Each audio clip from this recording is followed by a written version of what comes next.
some sort of line level going through just now. Is that alright for you guys? Have you got music with you today? No. Have you guys got your music here? Oh, you do? We've got nothing from that call on our. That's upsetting, yeah. So that's upsetting. So when the commentators are not chatting, what's going on audio-wise? And have you got that coming through? Yeah, right. Push it up a wee bit, and as soon as the commentators start, I'll pull that down for you. Okay. Cool. No, that's alright.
Welcome to the Springfield Scottish Open 2021, to the women's event. The first match we have up here is a great England v Scotland challenge, and we have Saran Nghiem just changing sides there to the forehand from England against Katriona Allen, the 9-16 seed from Scotland.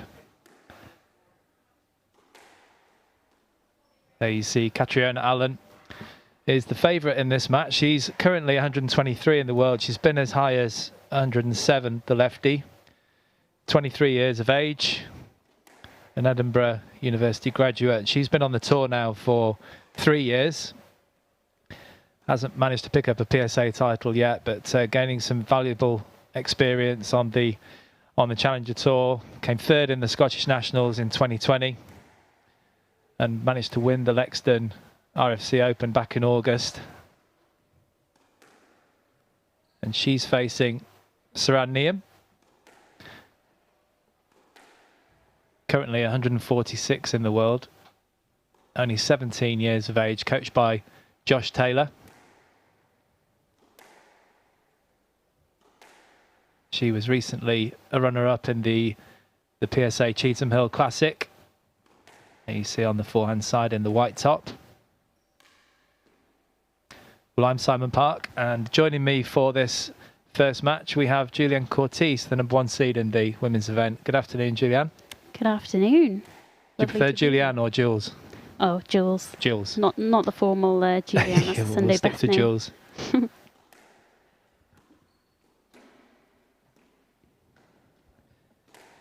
Yeah, you know quite a bit about Saran, I believe. You train with her in Manchester. Yep. We're close to each other in Manchester. Did a bit of training together, particularly through this lockdown period when there are only a few courts open and obviously less players to hit with. And yeah, she's down at my local club as well, so we get on court regularly. And here we go, the spin of the racket.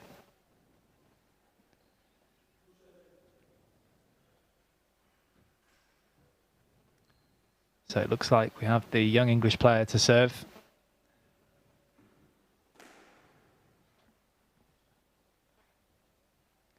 It's a good test for Nghiem, isn't it? Being only 17 years of age, just not too far behind in terms of world rankings, behind Allen. Yeah. You feel this is going to be a good game, a good match for her? Yeah, I think this is going to be a tester. It's one of those, you know, over this period of time, you don't know how these young ones have kicked on, and definitely, obviously knowing Saran myself, she's pushed on over this time. She's trained hard, and she could come out here and really test this range of ranked player and really give them a bit of a shock, I think.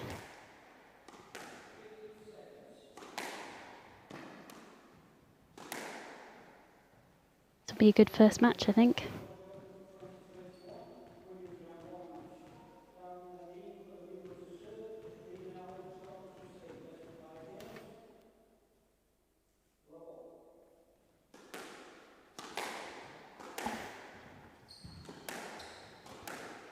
What would you describe Saran's style? I did commentate on her a little bit at the Nationals in Manchester. Yeah. She looks like she's pretty keen to take the ball early. Yeah.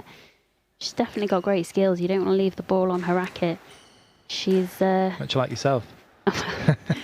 She can certainly hit her targets, and again, it's just building that consistency into her game, and I think that's where she's really improved over this time, is none of those cheap points, really digging in and working your opponent around the court, and she can be a trouble for these players. Not so familiar with Katriona, not seen her so much, but it'll be a good tester.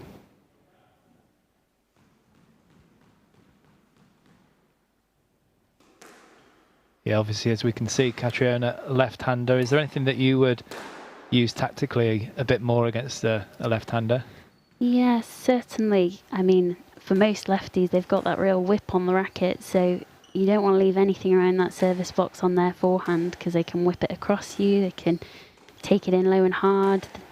They've got a lot of weapons usually on that forehand side, so be looking to get a little bit more through, running through that backhand, and then just keeping accurate and pinning her into those corners, which at the moment it looks like Saran is doing quite well. Oh, that was a great finish there from Nghiem. Good example of what you were talking about there, the attacking game to the front of the court. Yeah.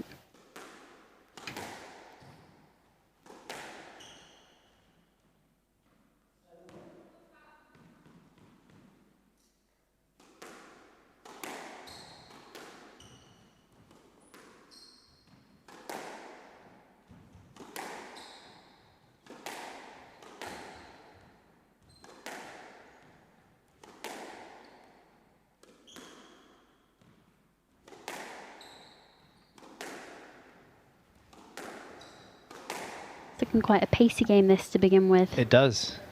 Both girls come out flying in this match. Yeah, for sure. Like, be interested to see if they can keep this up through the whole of this first game and where this is going to go.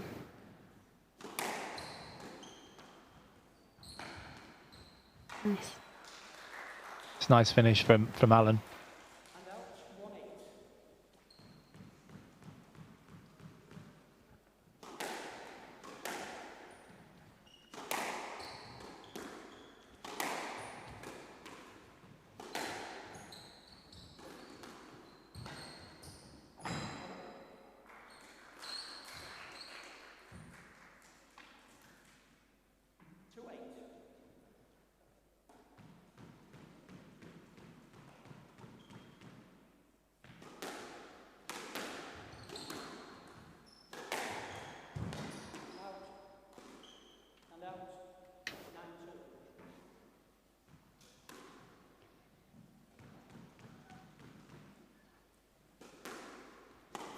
So some good quality attacking play from Nghiem in particular in this first game.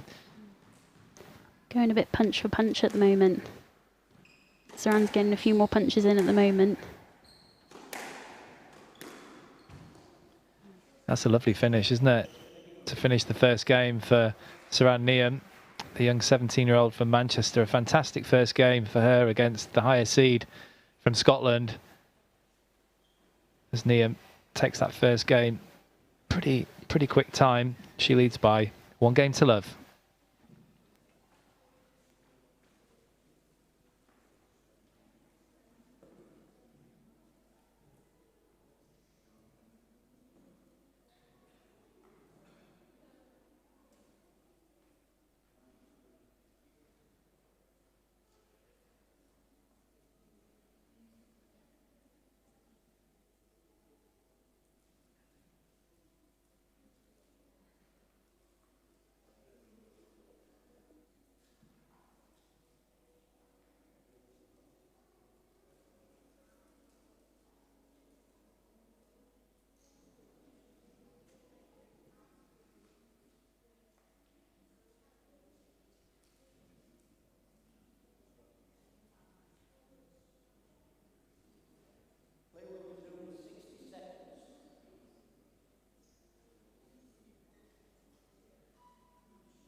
So, Jules, you're expecting a bit of an improvement from Alan in this second? A bit of a response? Yeah, I think that's the danger of Saran at the moment. She can come in as a bit of an unknown, bit of a threat. She's freely throwing that ball in and attacking. I think she's taken Alan a bit by surprise. But again, this is the test in the match. Can she come back? Can she start tidying things up a bit and getting it a bit more on her terms? She looks like she's hustling well, Alan here. Getting in front slightly of Nghiem. It's the beauty of youth, isn't it, for someone like Nghiem? They come in with no pressure. She looks quite, I mean, even her style is quite relaxed, isn't it? Yeah. Looks like definitely very fluid. Yeah, very fluid, and she looks like she enjoys the game. Yeah. Obviously, you know her pretty well. And she's got a bit of hold in her swing, a bit of deception. She's just got that little extra level that, you know, it's not just about hitting accurate areas all the time. It's how are you putting those shots together? How are you fooling your opponent? And you can see it in her racket. She's definitely building that in nicely. Oh, ambitious.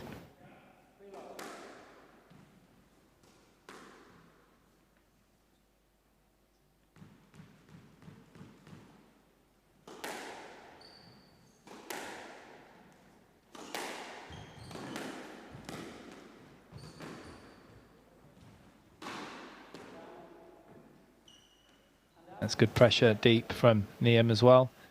She's using the basics well.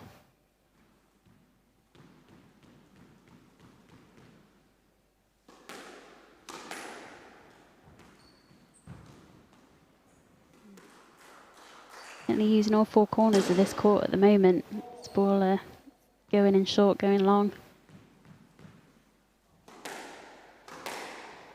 Yeah, I was talking to Saran a little bit earlier, and she was saying during lockdown she was out on a driveway in her sliders with a sponge ball, just finding any way to hit a ball. I think must have been very. I mean, it's difficult for everyone, yourself, but particularly younger players who are just trying to make that move through, and they didn't have any form of training. I think she was also playing a bit of tennis with a friend when that was allowed. Yeah. Been difficult for these guys. It's a very important time of their career, and you know it's really gonna be a time for them to just push on, keep the head down, keep the training, look at the longer journey, or you know in the very short term it can be a bit disheartening and a bit unmotivating. Oh, that's a great shot from Nghiem from the back of the court. Great skills. And obviously from knowing Saran myself, she's got her head down, she's training, she's keeping that goal ahead of her, so you know that's when you can turn up to these matches and actually maybe put in a performance, maybe scrape a scalp as it were, or you know at least you've put a performance in and you can build for the next one. Yeah, I think that's the main thing, isn't it, to just go out there and put in a good performance and see what happens.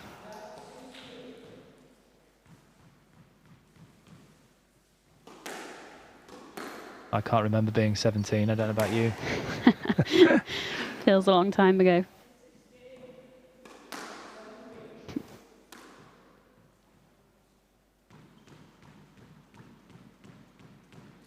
I do kind of remember that feeling though of I don't know what age I was, but pretty young. Just that feeling of being able to play with no pressure, no expectations. Yep. You're still building, and you know you're still getting new experiences on the tour, and it's exciting. You know, everything's new. You can just go out there and just play freely, and certainly if you can take that through your career, it's a weapon. Yeah, I was going to say if you can keep doing that as you get a little bit older and wiser, it's a great asset to have, isn't it? Yeah. Just that relaxed sort of feel on the court.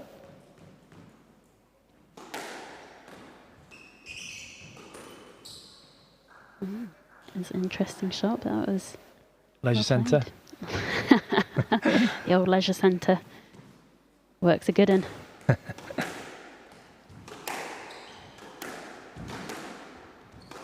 Definitely a response here from Alan, just trying to take that ball as early as possible with a bit more pace. Nice variation there on the left hand side. I think that did just clip the green line. Green lines here in Inverness, not red lines. Yeah, unusual. You don't see many green lines on a squash court.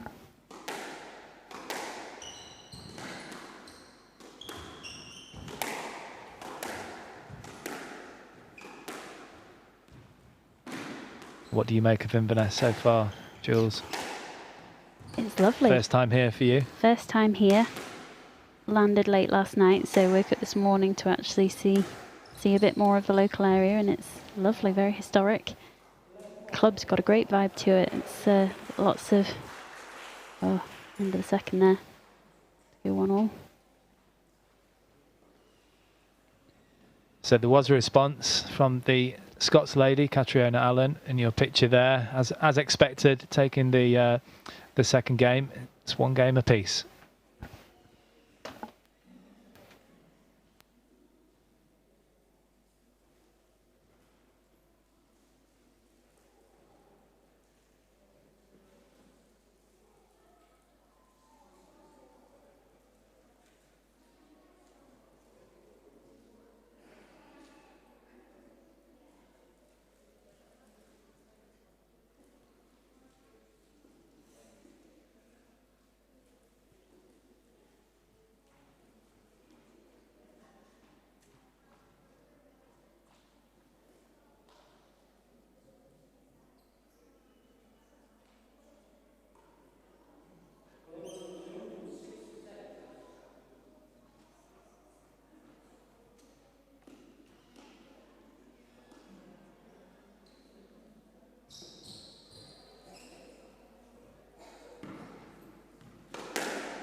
So into the third game, Jules. Yep. So completely level now. Good start, good strong start from Allen on that left-hand side. Really attacking that drive. Yeah. Competitive this. They're certainly going at each other. There's a lot of variation in attack, and they both want to be the first one to get in there and assert their dominance on this game.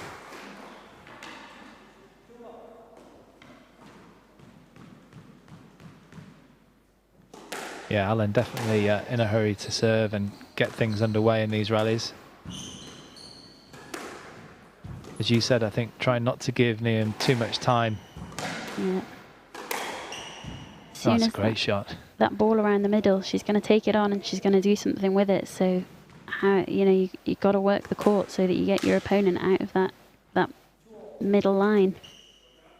Anyone's dangerous in that area, and I think Allen did that a bit better in that second game. She got Saran moving a bit more, and she got her reaching maybe a bit less comfortable to take those shots on, but if you put it on her racket, you're going to get punished.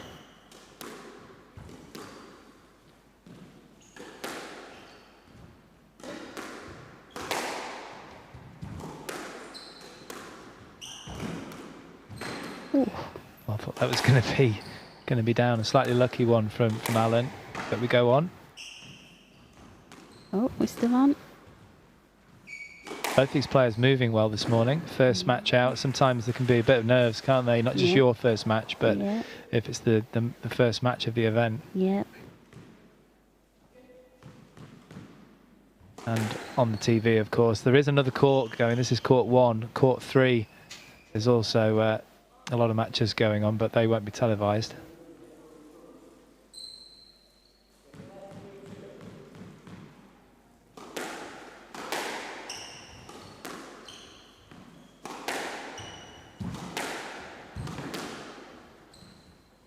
Will you be on this court tomorrow? Well, I assume you will be, being number 1 seed. Yeah, I think so. A lovely shot there from Saran. Great angle from that position on the court. Unusual as a thrower.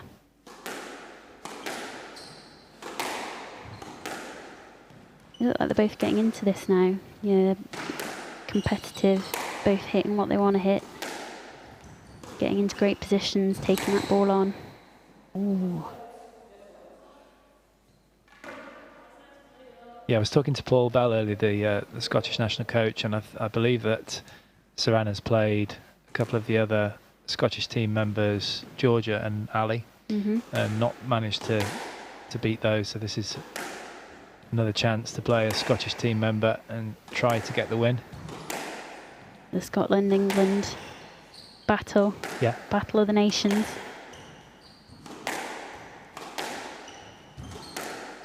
So we've got absolute parity, 1 game apiece and 3 all in this third. Feels like an important part of this match, important time. Yeah, well, you'll know sometimes in these kind of matches, it's at this point, somebody can just start to pull away, can't they? Yep, yep. Can be a bit of a maker or breaker. Hopefully not, though. Hopefully they're just going to both play really well and make it a fantastic match, or continue being a great match. That was just down, just clipped the top of the tin there. Maybe just a bit flat in a racket face there, Alan. See, we'll get a great angle here. Didn't quite get under it, did she? No, not quite. Marginal. Great to see all the kids at the back of the court there. Yeah, it's fantastic. It's always a good junior section here. This is the club that Greg Lobban came out of.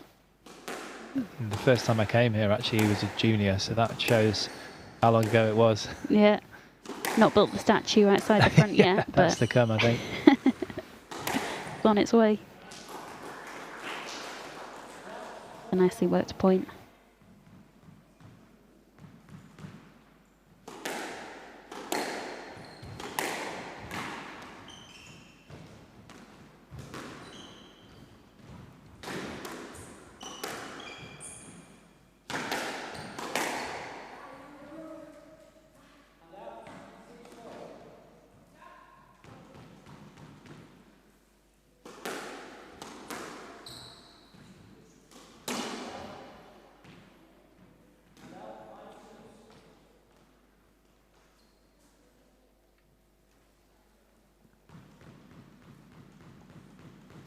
So 5-6 now. Well, that's a handy serve, isn't it? It's always good when your opponent does that. Good feeling. Quick point. Nice cheapie.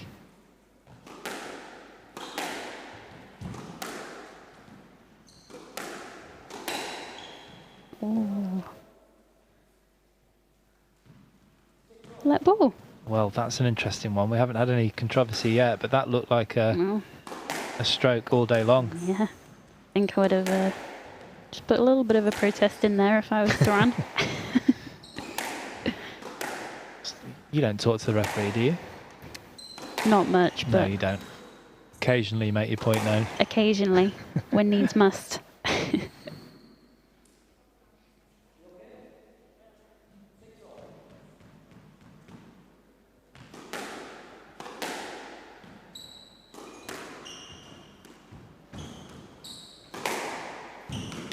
Oh, that's a great shot.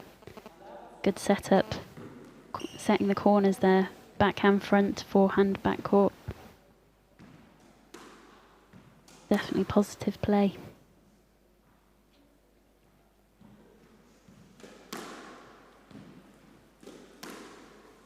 How often does Saran work with Josh Taylor?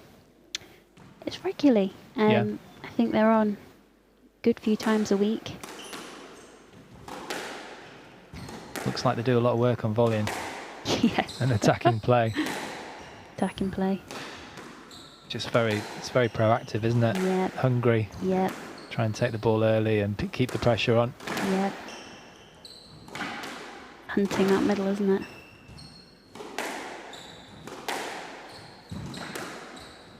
Still quite pacey in this match. They're holding this tempo.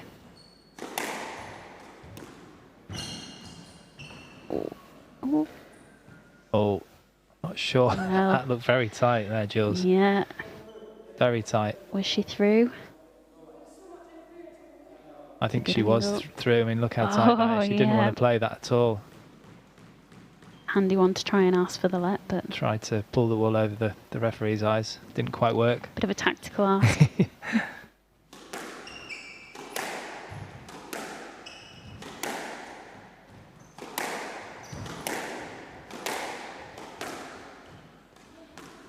Yeah, it's well played. A lot of players would sort of fish for a stroke there, and that's good to see that Yeah. just found a way through and actually played through. Yep. the interference. Just a Space simple was there. drop, yeah. Mm-hmm. Good play from the youngster.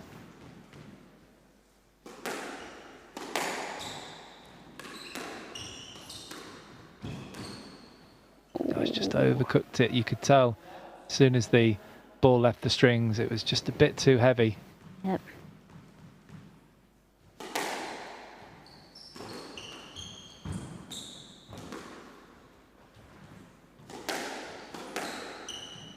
It's scrappy now here with these two. Well finished on that one though from Alan. Gone a bit frantic around the middle.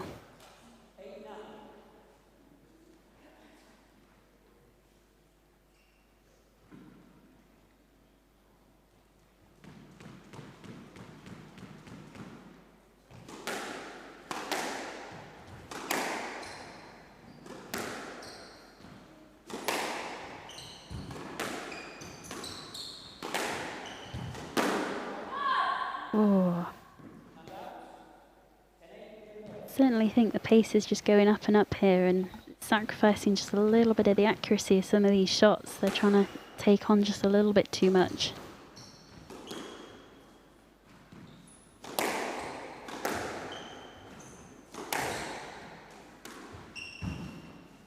And there's the Great fist shot. pump. So 11-8 Well in that finished. third game. Great finish from Nghiem. It's a really important third game that for her. Definitely. As you say, taking the ball nice and early. A lot of work to do. Food for thought now for Katriona Allen. Finding herself 2-1 down. So it's the English girl, 17-year-old, that takes the lead.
So it's a great lead for Saran Nghiem, the 17-year-old from Manchester, serving from the left-hand side to Scottish lefty, Katriona Allen, who's got some work to do here. 2-1 down. She's got to keep it away from the volley, though. Yep.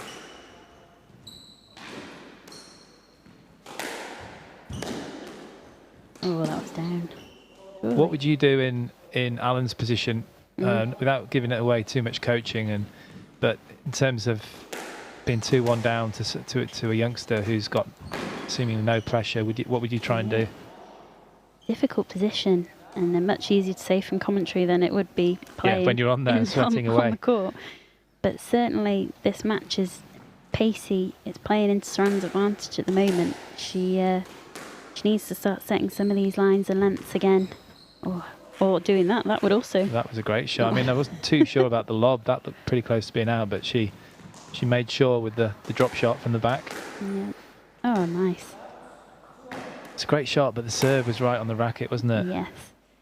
And again, she's got to find those targets. She's got to get it in the corners. She's got to take control of this match again. So you either vary the pace of it, take it down, get it in your comfort zone, or you build that accuracy, find the corners, and then get yourself in a position.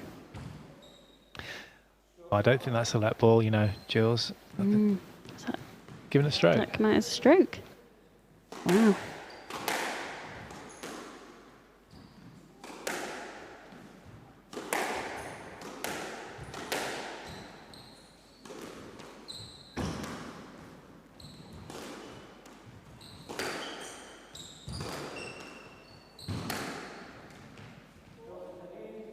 Ooh, tricky one. Yeah, it's making the point there that Alan is saying it was a bit behind her. Yeah. I would agree with that. Yeah. On the edge of that one. That's a great shot. The one. Stood her ground well there, didn't she? Good control there from Alan. And she's wrapping that ball up in the corner there.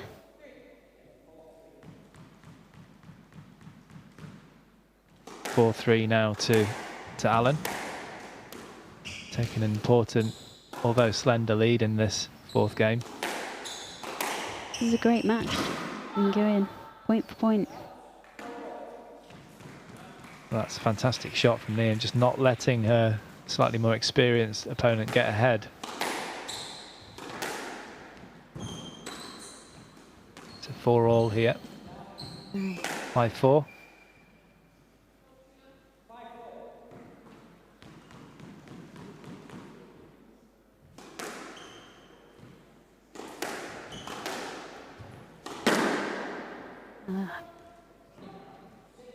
Bit of frustration maybe in that shot there, taking on a bit too much, hoping for the reward there. Yeah, I think that's the right word, just hopeful really. You can't afford to play those types of shots, especially in this position. I think that's it. As a more experienced player, you know, these are the times you need that bit of composure. You need to just knuckle down and get that ball running in the court.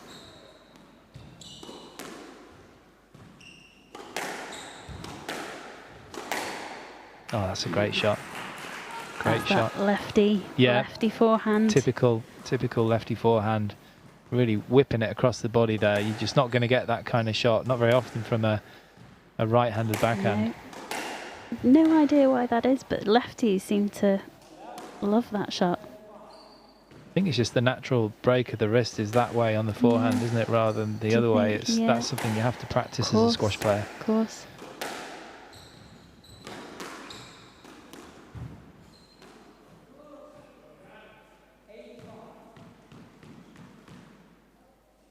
So 8-5 now to Nghiem. It's romping through here. Oh.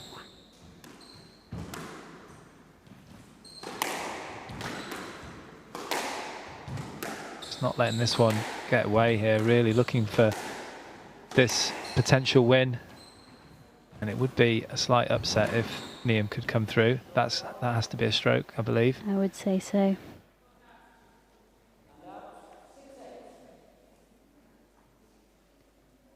Into the business end of this game. Yeah, absolutely. Just a short towel break for Alan. She did get the stroke there, so it's 6-8.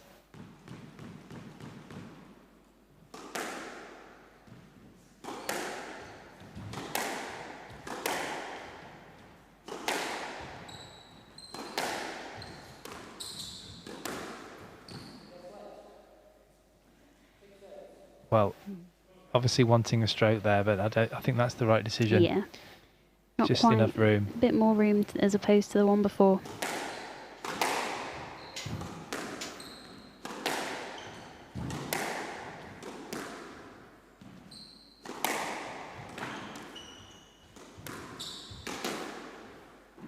Oh. Yeah, again, just too heavy, just a little bit heavy sometimes on the lobs from the front of the court. Yep. But it was a nice attack from Alan, who goes to 7-8 here, just staying in touch. Well, now 8-all. Brought it back. The comeback is on. And that's what you're saying earlier, I think, isn't it? Or alluding to is when you're playing somebody slightly less experienced, then if you can just extend the rallies and you might get one or two shots like that going your way. Yep. we're all on fine margins here in the end, and just push them to play that next shot and that next shot. You maybe could just push one of those errors, make them take something on. Oh, that's a clever shot. Good delay there. She had lots of time, but sometimes that's a problem, isn't it? You've got too much time and you mess it up, but that was good calmness this point there. in the game as well. Yeah. It was well taken. 9-8 now to Nghiem.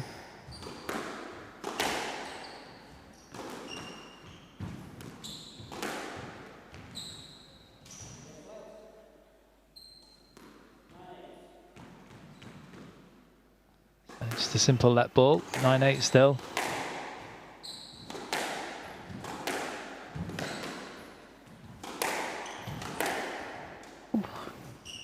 Oh, it's rolled. Oh, nice. There's a fist pump. I mean, it just floated. Time stood still there, Jules. Yeah, but she knew, didn't she? You could see it was dangerous. So, oh, look what at a that shot. finish. To take it to match ball as well. She has 2 match balls now for an upset here. Saran Nghiem.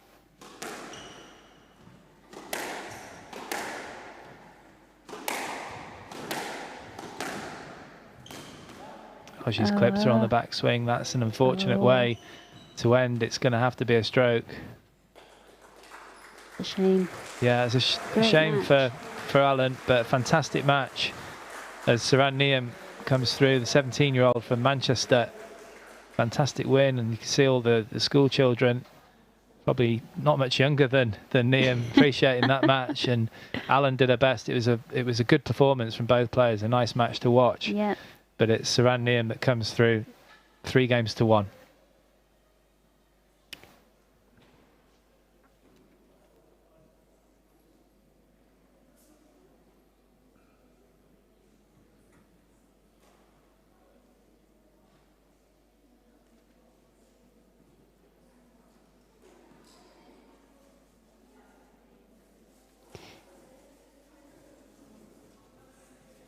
Some lovely rallies there. Great shots, attacking shots going into the front. Both players were really attacking into all 4 corners, but at the end there, just a little bit more attack and a little bit more guile from Saran to finish off that match. Great lines, good angles, variation in there.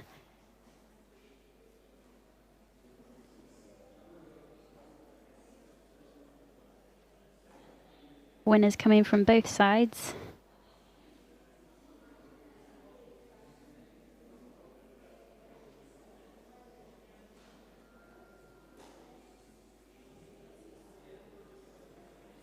Good match to start the tournament here. It's been a good competitive display.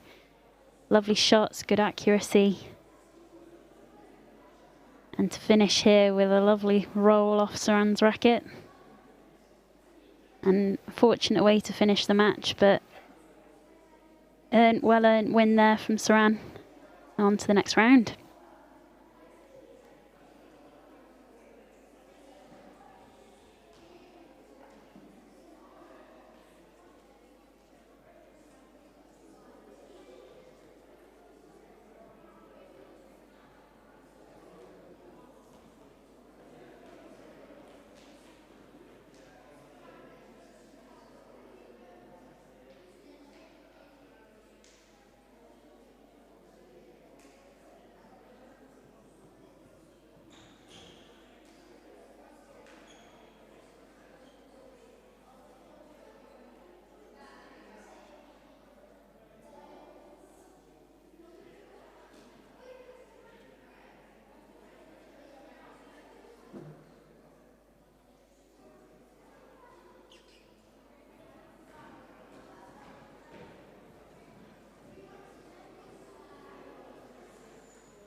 So there we have the lineup for today. Saran Nghiem coming through in a close 4 games against Katriona Allen of Scotland. A bit of an upset there. And the next match onto court will be an England-Spain encounter between Stuart Macgregor and Sergio Garcia Pollant. So join us at 1 o'clock for that one.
Welcome back to the Springfield Scottish Open 2021, the first men's match of the week.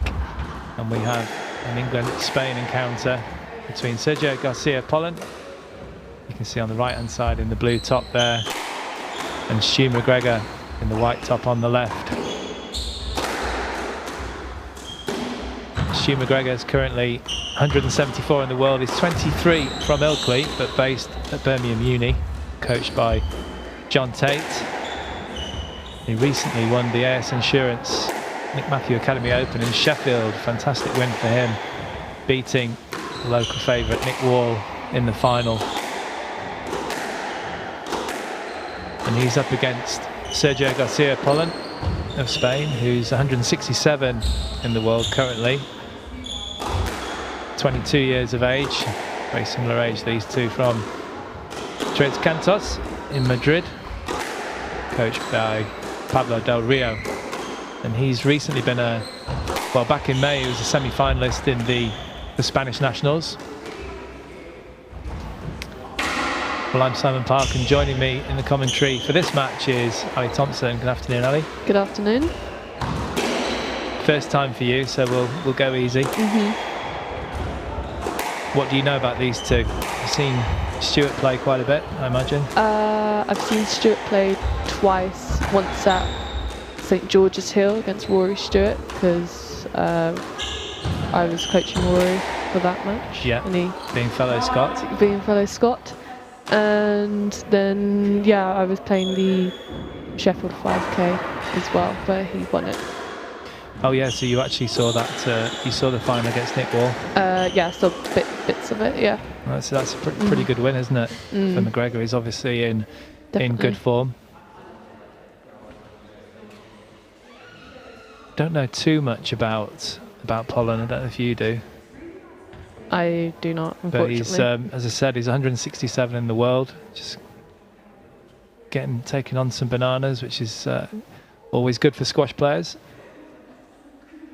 See it a little bit more with tennis players, don't you? But just getting a little bit of last-minute food there before the match.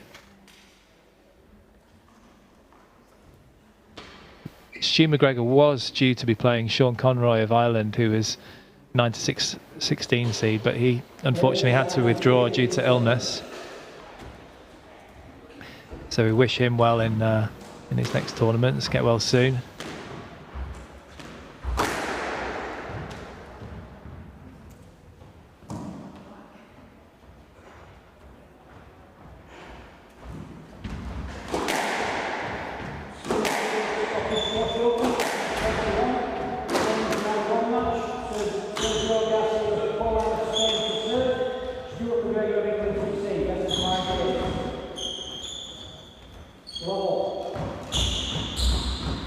So here we go, the Spaniard Pollen to serve against Macgregor, and we have the scores.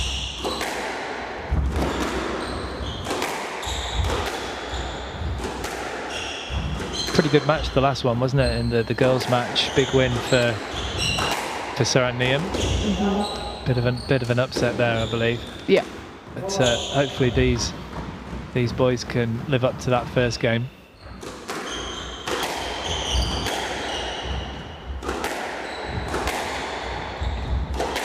Great tournament this, great to have events back after the pandemic, obviously. And just looking around Inverness, there's so many juniors, aren't there? There's so much coaching going on around this event, and definitely a chance for some of the youngsters to watch these players. It's a good opportunity as well for them to play these tournaments. Yeah, this is where Greg Lobbin's from, this club. I remember being here when he was a junior.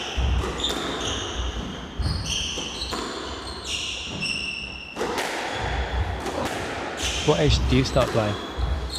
Junior tournaments? Or start playing at all? I know you probably picked up the racket about 4 and a half. 4, wow. Yeah, I can imagine your dad getting that racket in your hand quite early. Definitely. For those that don't know, Ali's dad was a Scottish international. Alan, is he still playing? Unfortunately, due to the pandemic and stuff, he's not playing quite as much. He's more into his like golf now. And Right, he hasn't gone into racquetball then. he did try it, and he said it was good for a workout, but he's like Stick to golf. I know the just feeling. think he loves squash so much.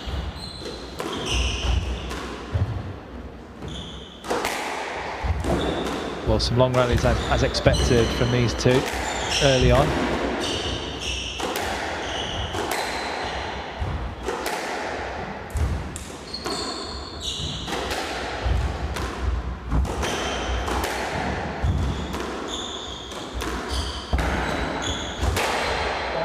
Just clipping the top of the tin there from Macgregor. It's a nice angle here. Macgregor seems to be the one a little bit more proactive at present. But ironically, it's Holland that takes the lead early on.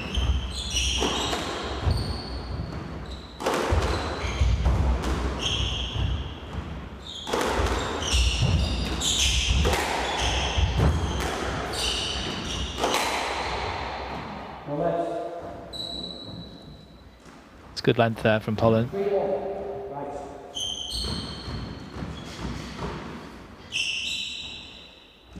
How were you during lockdown? Did you manage to get lots of training in and lots of... Yeah, I went back in March and stuff. I went back down to London to my family home.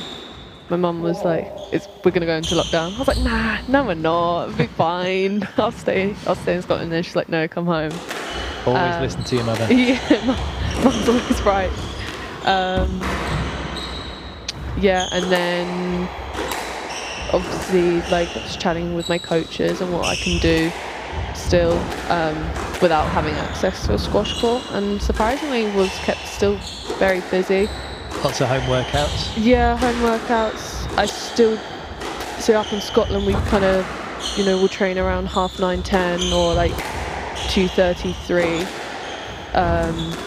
And then anything, if you want to do anything extra in the evening. So during lockdown I was still trying to keep to those timings, so I still train at 9:30, 10 and it's a good shot there. Yeah, he kept the discipline. That was a great shot from Macgregor.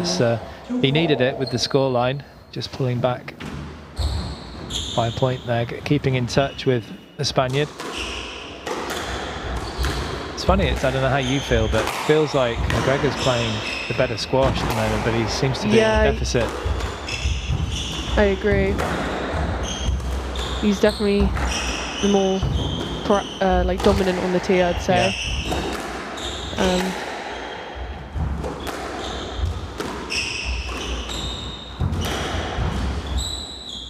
Oh, that's a little bit fortunate, that one, I feel.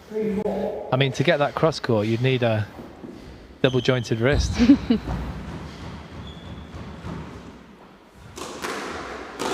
Macgregor, renowned for being a very fit player, isn't he? Very strong. Yeah, definitely. That was a good shot. I think he certainly comes out on top in if matches go to 5 quite often. You still playing much? I was playing a little bit of racquetball when I could, but I seem to have a bit of a problem with my hip, which is people say is a sign of age. Age is just a number. It is, and mine is 49, unfortunately. But definitely when that recovers, I'll be back on court. Try to keep fit.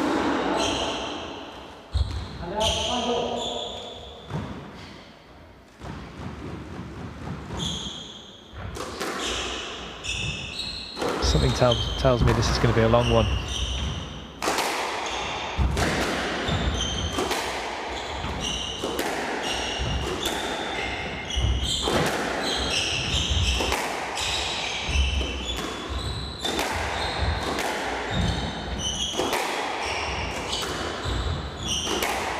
He's got the Holland's got quite a similar forehand to Ika a bit. It's quite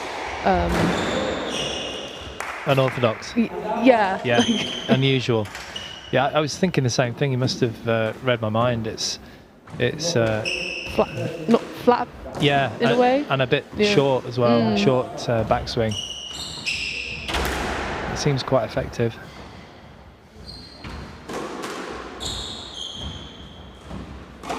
Yeah, he gets the push on it and he gets quite a good length. If Macgregor's hit a loose ball. Yeah, certainly. When he's got time and the position, doesn't make he gets it in the right spot.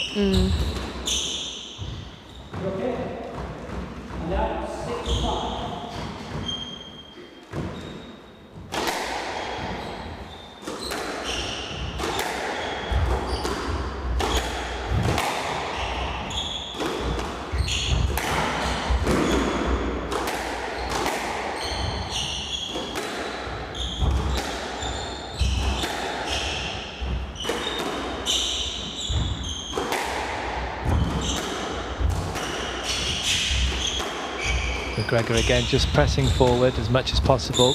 It's a nice lift. That's exactly what we were talking about, wasn't it? Yeah. The loose shot there from Macgregor and really well punished and Short taken backswing. advantage of, yeah. Slightly different highlight. Here's the one. Yeah. That's the one. Down the perfect line down the wall from Pollen. That's a great shot. Well appreciated by the Spaniard.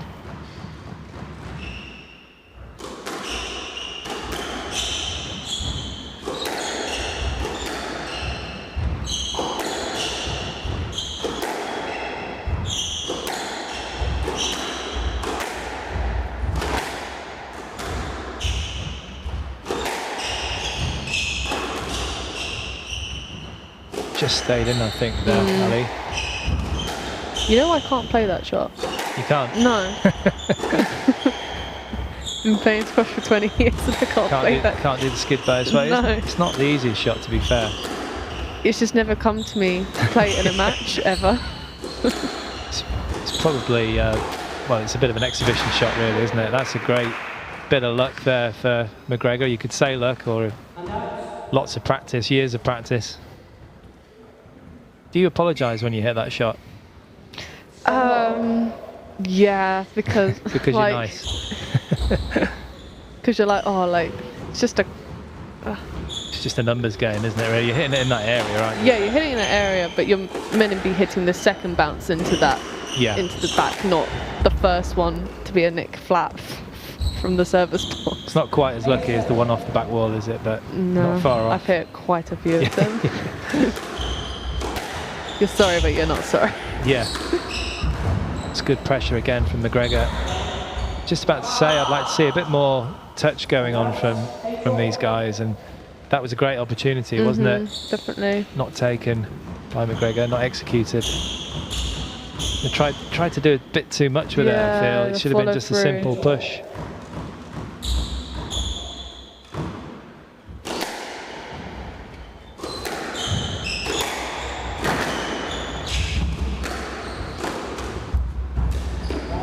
Again, an opportunity for Pollen, really simple drop shot, but technique really wasn't quite there.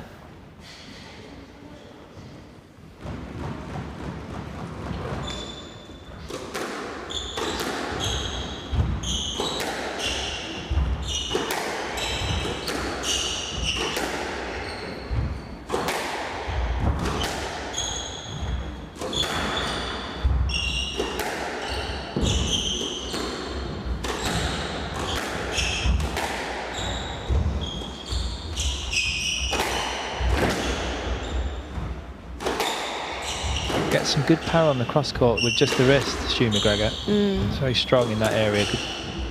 Good width. Just not quite getting the line. It was an opportunity for Macgregor on that volley. Yeah.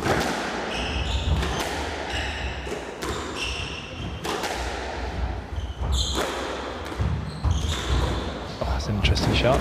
Inside out forehand from the Spaniard. Good recovery from Stuart as well. I think people forget the importance of the lift sometimes. Oh, well played.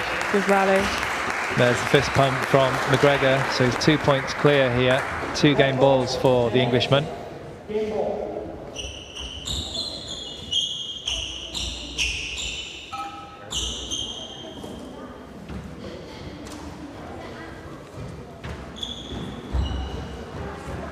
electing to serve from the left-hand side to the right-handed Pollen.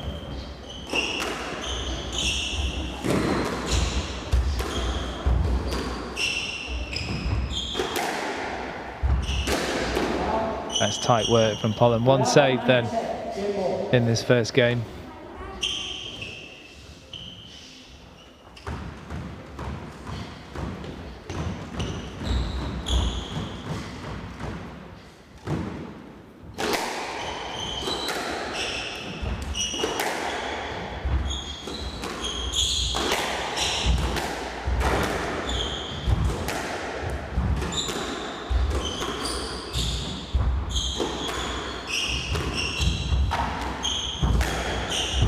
Drop shot, a little bit heavy. Good pressure again from Macgregor, taking the ball nice and early.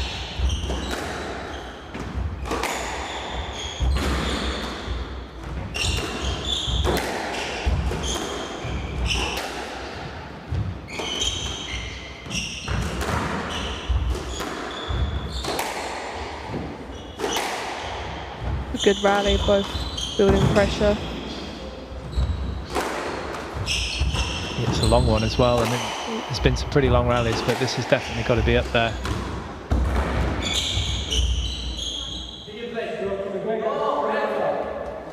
Yeah, I think that's correct. I think it's the correct decision as well. Just a very, very high, heavy drop shot attempt here from Pollen on the stretch. Not quite that one, we're not quite there yet.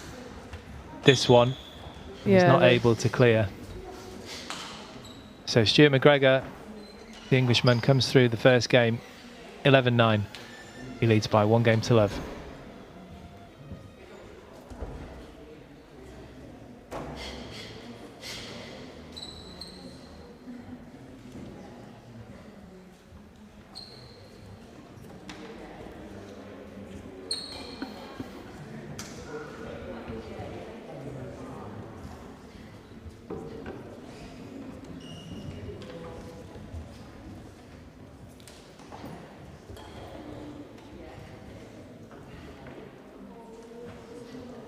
So very well fought out first game between England and Spain here.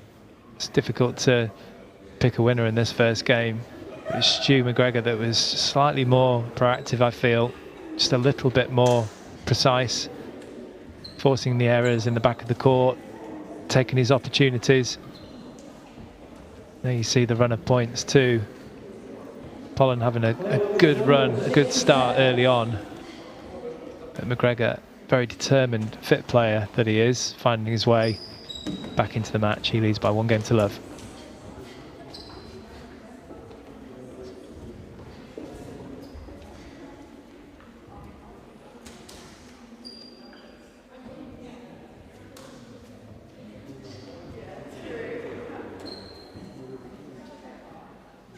Play will resume in 30 seconds.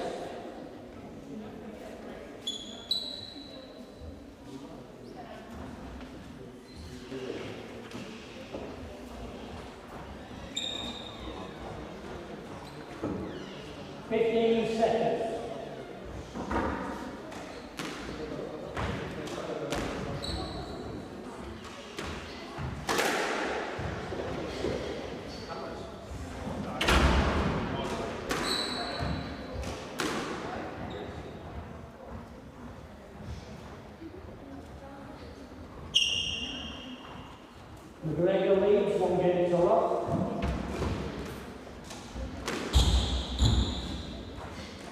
Come on.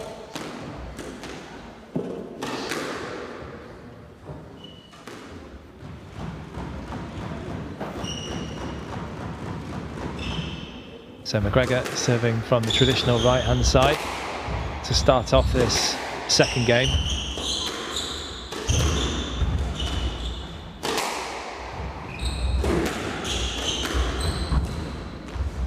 That's good touch from a tight ball there. Pollen's done a top change.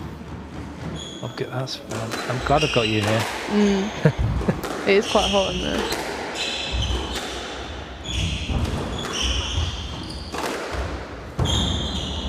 Need you to observe the kit. Was it a red top before as well? Same colours? It was wearing a blue top. Yeah, that's the thing you see.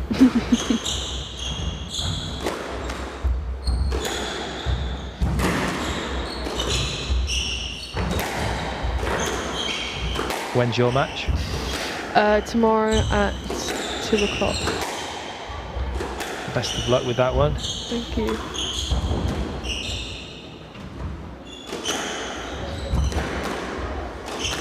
Oh, it's a nice finish. What do you think? I think everything looked okay there. Yeah, everything definitely looked okay. It was just on the full stretch. Put the racket underneath it.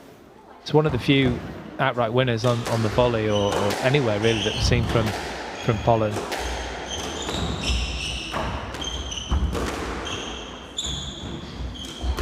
That's talking about outright winners. I mean, that was a fantastic finish. For his best shot so far. Yeah, that's not coming Wow. back, that one. Great finish from Macgregor.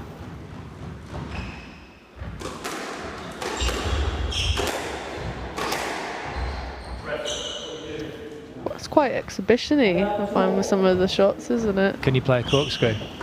Yes. Again, would not do that in a match. Better than that one though, because it didn't get any high, did it?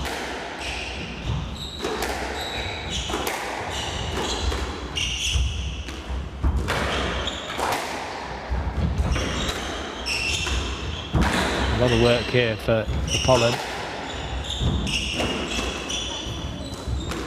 He looks like he's got that typical Spanish mentality of, you know, being very tough physically and mentally. Hard to break. Hard to break down.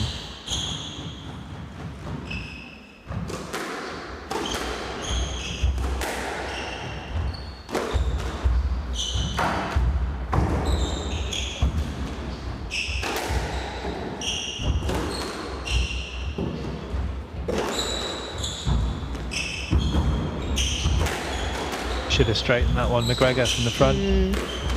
Had him right in the chance. corner. Yeah, absolutely, but that's going to be a stroke. He's got away with it.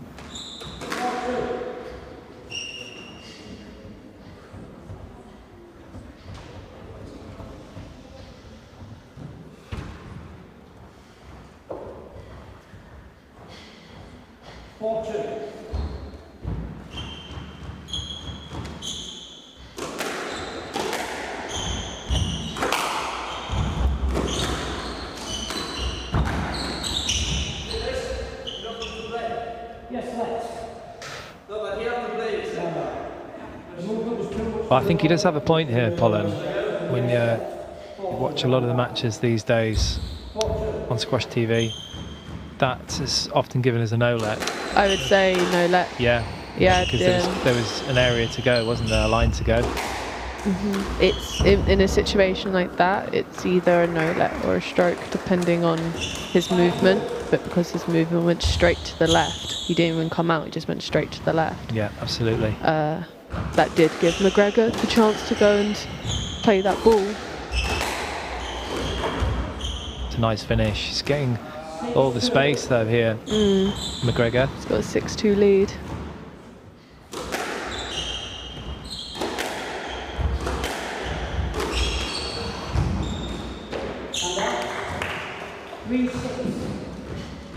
Both players using the attacking boast quite well.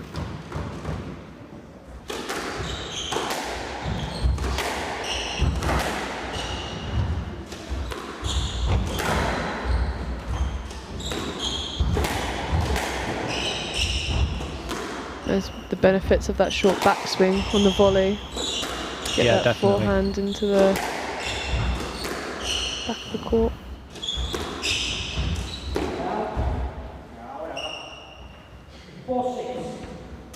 He's got to watch it here, Macgregor, a little bit. Just can't get complacent with this lead. Narrowed down to just 2 points now. And as I said, Pollen looks like a very determined player. It's not going to give you any freebies. He's not going anywhere.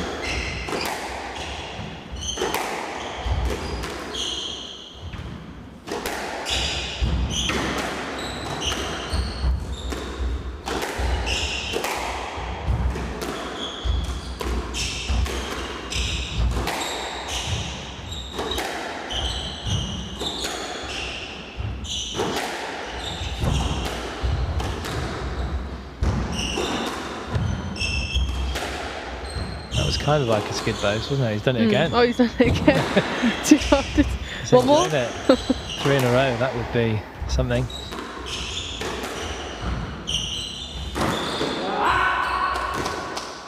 Just forcing it there, wasn't he, Macgregor? He's feeling the pressure a little bit here. He's lost 2 or 3 points. Well, he was 6-2 up. So must be 3 then. Yeah. By my maths. Pretty good maths. Thanks. I mean, that was nowhere near the green line. Could have picked the camera.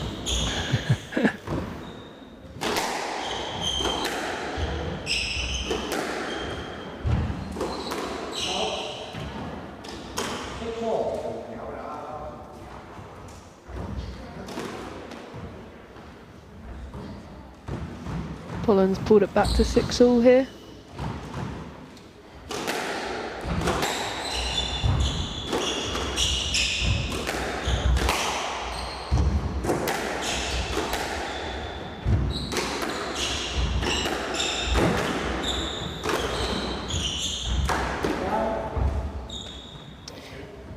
Seen quite a few errors from Macgregor. Just needs to, you know, still play with positivity and be confident if he's going in short. I do think he got slightly complacent, not without realising it, of course, and just, you know, he had that 6-2 lead and can't buy a point at the moment. It's a fine line, as you will know, though. Sometimes you get that lead and you think, well, I can go short, I can do what I want. But the errors just keep coming and the points keep coming in the way of Pollen. He just didn't move his feet at all there. No, he didn't. 8-6.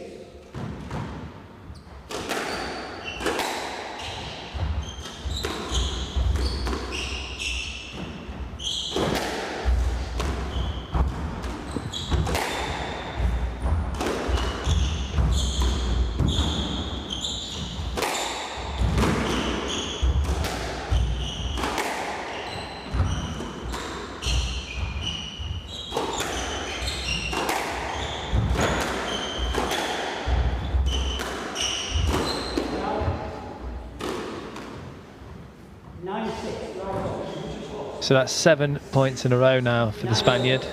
Just 2 points away from levelling up this match. Macgregor must be kicking himself. I don't know, what do you do? Just talk to yourself, try and calm yourself down, try and hit a few straight drives. Yeah, take it back to basics. It's a great shot. It's a good shot. He's got the confidence now, though, hasn't he? He's won Run of points. 8 points in a row, the Spaniard, and he's now got 4 game ball opportunities. And it's really been a lot down to Macgregor. He just came off, took the pressure off a bit, and, as you said, came a bit complacent. Yeah, and it's given Holland that opportunity. As well. Yeah, absolutely, and it's the Spaniard's just got his tail up now. He's got the confidence. You know, he's playing shots like that are tight to the wall off the volley. He's finding his lines a lot better. Wow. Well, that was an easy one to miss for Macgregor. Great second game win for the Spaniard.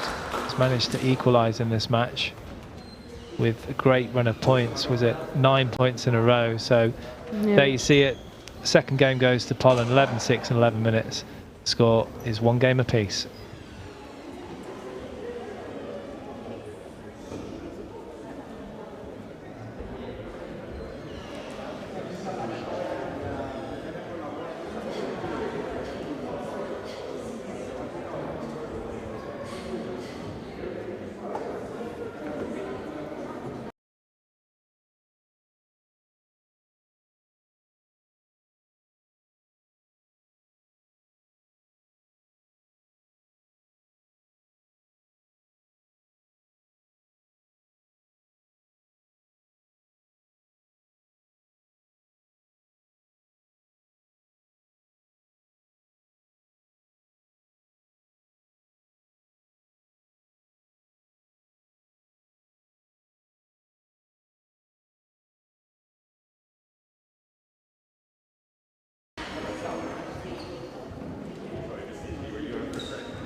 Play will resume in 30 seconds. We back on? We back on? No idea. It was only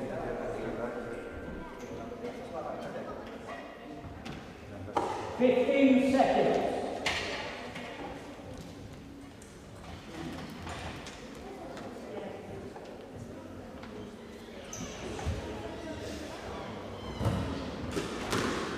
Time.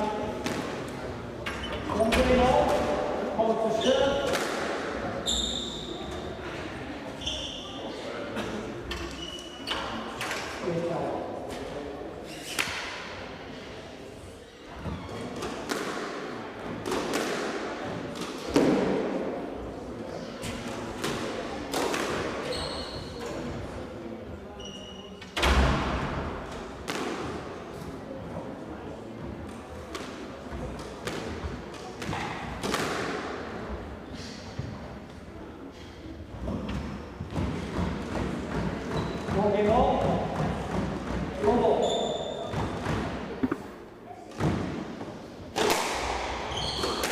So one game apiece between England and Spain.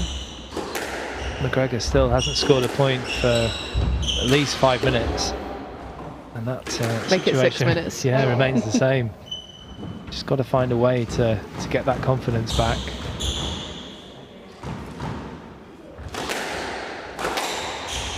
As you said earlier, I think it's about going back to basics and not trying anything too complicated. Allow the opening to come to you instead of forcing it.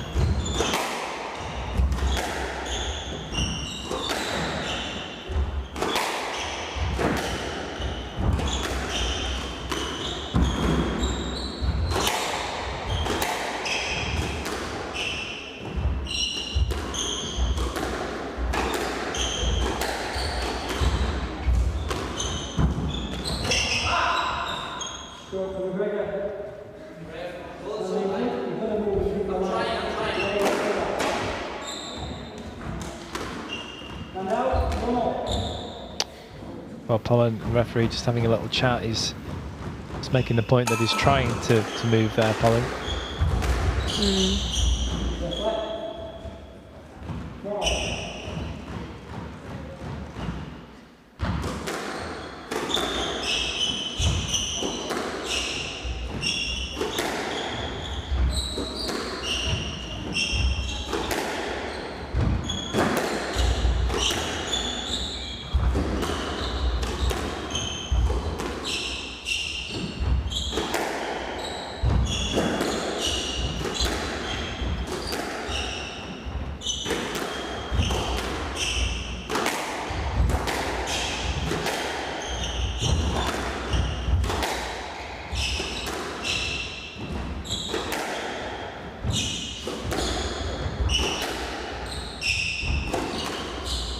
Another skip post. Maybe you could get Sheen Macgregor to coach you that. Yeah, I need to learn that shot.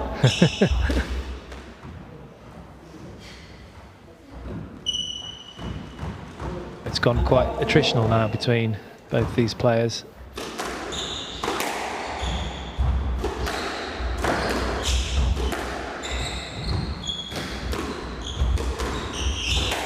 Ooh. I'm surprised they didn't go for a stroke there, Yeah, Macgregor. me too. But back wall burst comes in. Opportunity missed.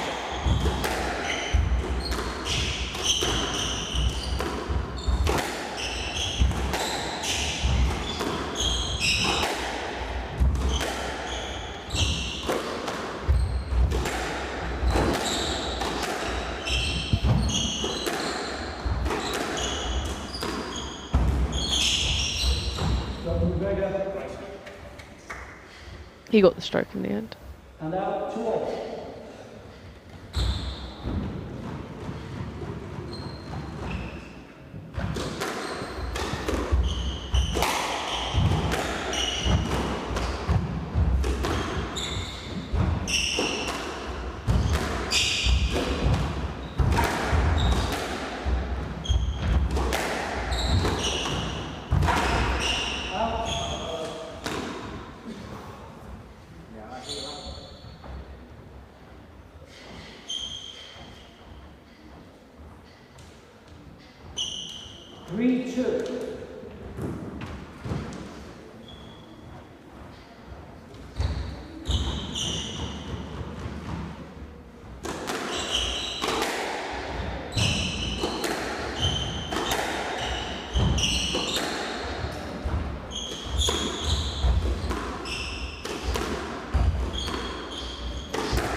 Both these players need to work a little bit on the cross courts, I feel. They're just not quite getting the width, and the other player is quite good at looking for the volley. Too much in the volley zone. Yeah. That's better.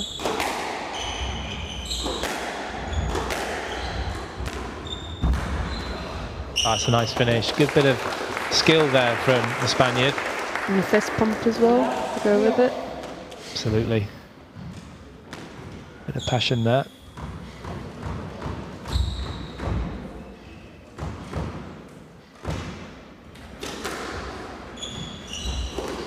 Holland, aged 22. When I was doing a bit of research for this event, it's good to see most of the players really were sort of in their early 20s.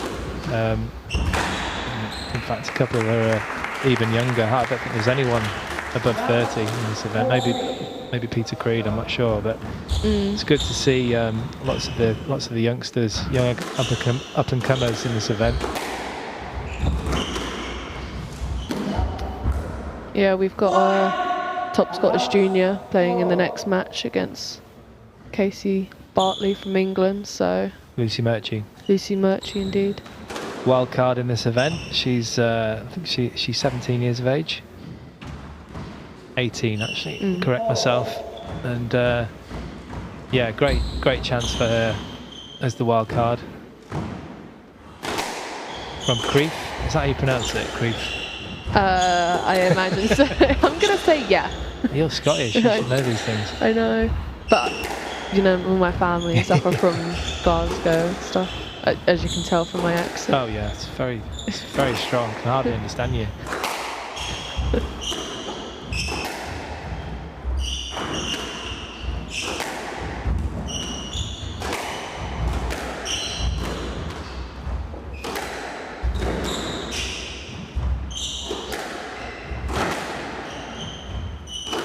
Yeah, I imagine it's Creef. I'm trying to imagine how my mum would say it. Creef. Creef. Oh, aye, All those Ali. R's. It's Creef. You must be able to do a really good accent, surely. Aye, it's not too bad, Turkey. It's very good. It's very good. I think you even met my mum at the Europeans. I did, yeah. A few years back. In Birmingham. That's right.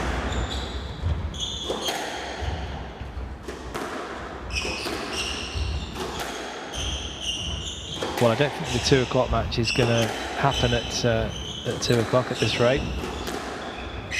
So it might be quite a number of warm-ups for Bartley and Murchie. It's warm-up.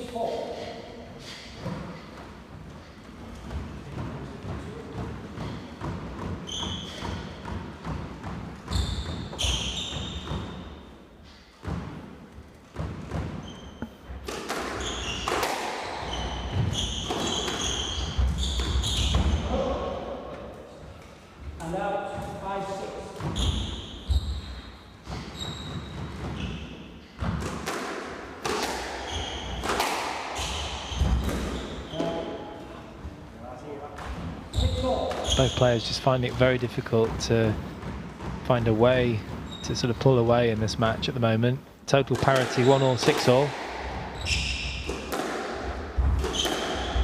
As Joey would say, we're locked in at 1-all, Yeah. 6-all.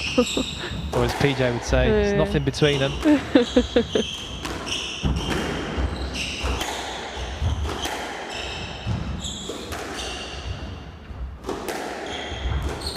Isn't it first to 7 wins?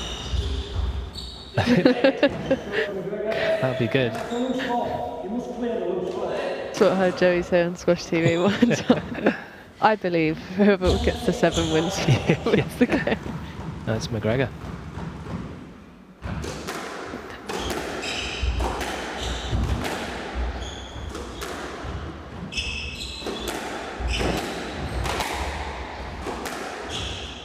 He should be Scottish really, shouldn't he, Macgregor, with a name like that? It's very Scottish name.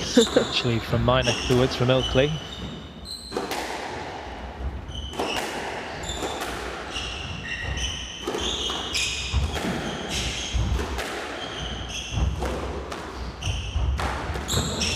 That's a heavy drop shot, but Holland does have a point here again. We were alluding to this earlier.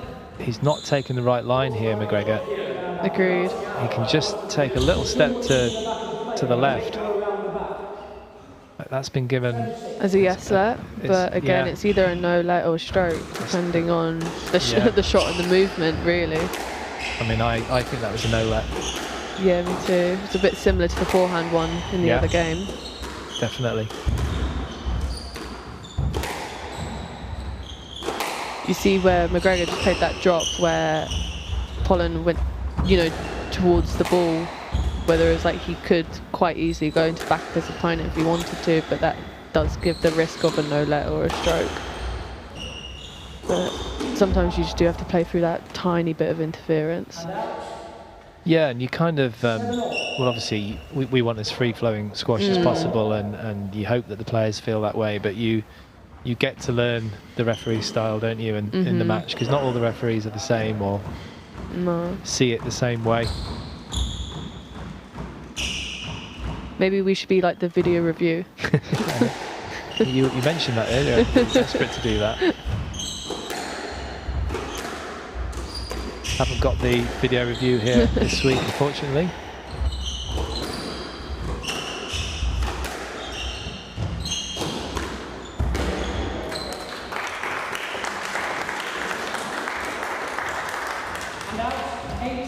Macgregor just trying to gee himself up. That's a great tight drop shot from the back of the court. He does like that shot.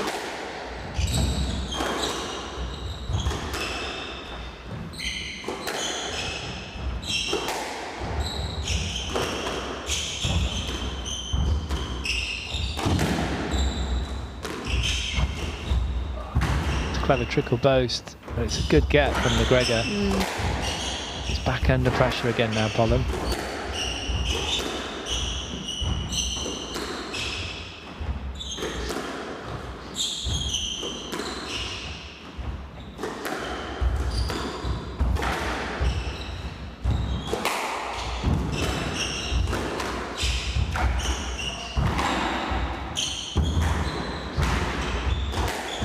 Oh, it's a good rally in the end.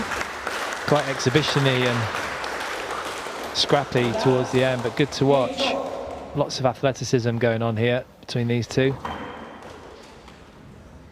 Couldn't quite get the height on the attempted lob there, Macgregor. 8-all.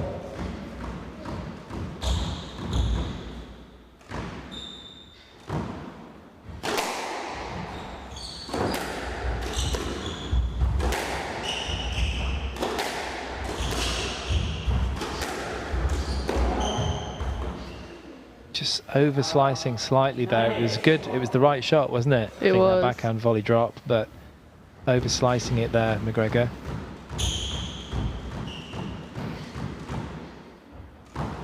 No, and at 8-all, it's just not the time to be playing errors as well.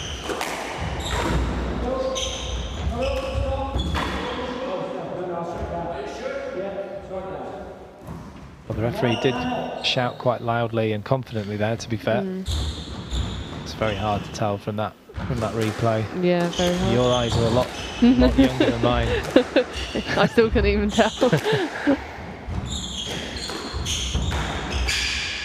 It's got to be a stroke, yeah. Would be a Simple stroke. decision.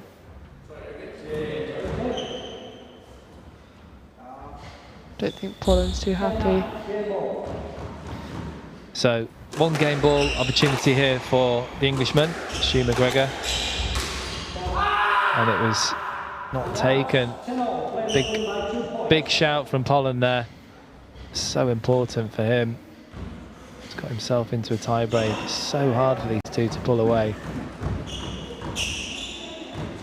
And this is where it's just so much between the ears, isn't it? What happens in these kind of matches. Who's going to blink first?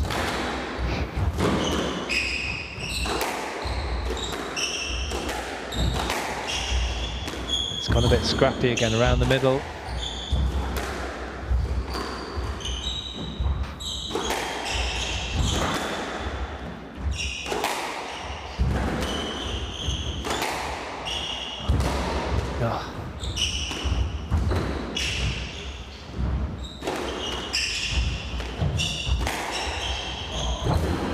Oh, it's really well straightened from Holland.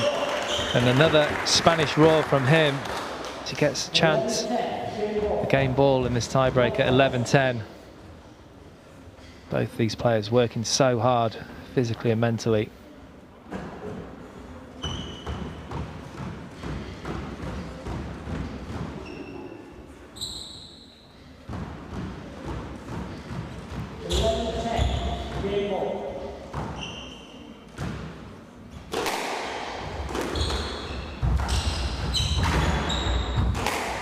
Oh, it's going to be a stroke. It's a stroke. Just didn't quite get the balance on that. He was too eager on it. He was. Rushed it. Saw the opportunity and sort of snatched at it. So back to parity, 11-all in this tie break. One game apiece.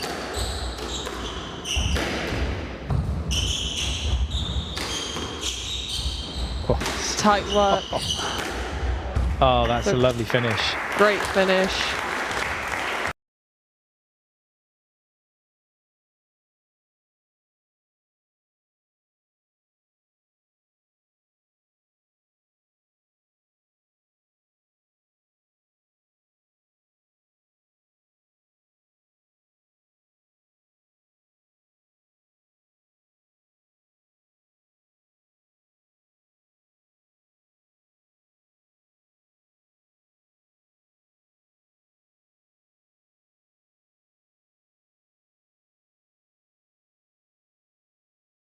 I mean, it's difficult from this angle. Yeah. To see where the line is.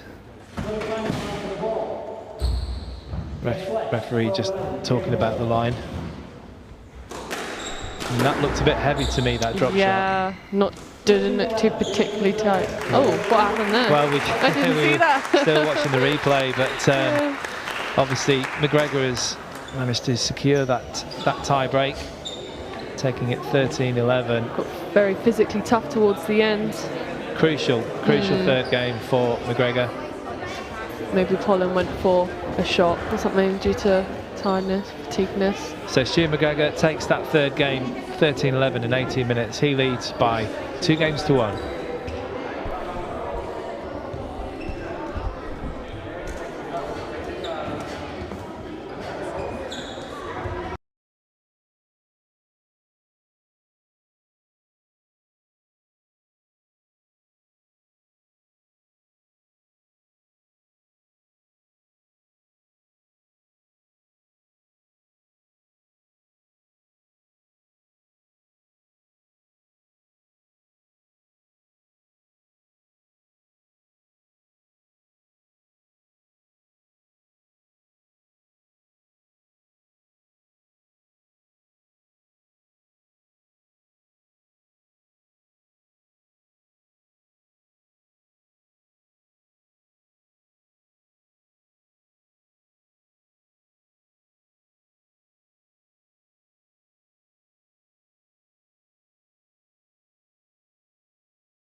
Play will resume in 30 seconds.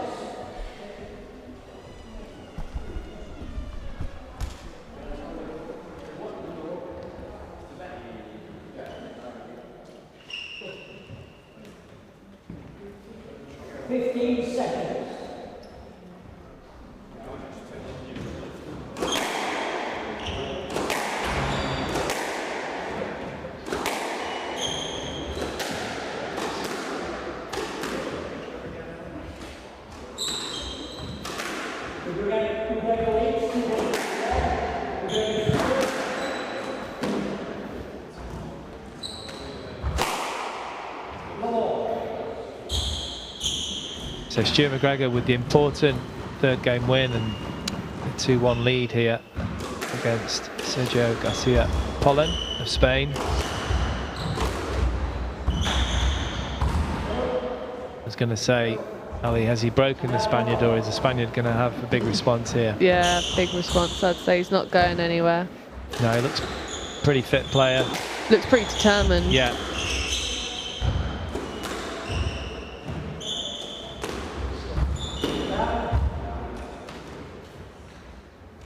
Macgregor can't afford to have a run of errors again like he did in the game before last. In the second. Oh. They're both playing at it now. Do they think the camera's the targets? Possibly. Someone needs to have a word quickly.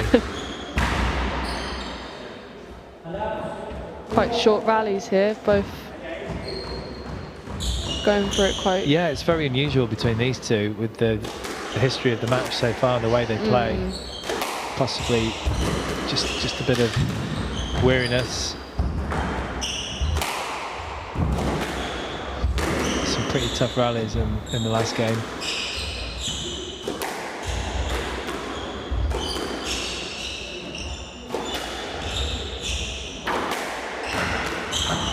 It's well improvised. He made that look easy, but it's quite an awkward position there. That's a hard shot to play. It was. Certainly not from the textbook.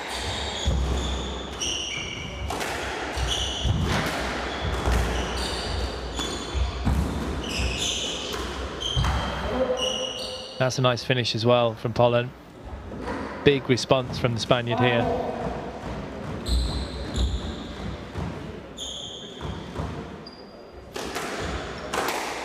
Yeah, he's getting on that volley as well, and he's still going in short even off the stretch. Oh, great shot! Wow. That's one way to respond, to stop the rot from Macgregor.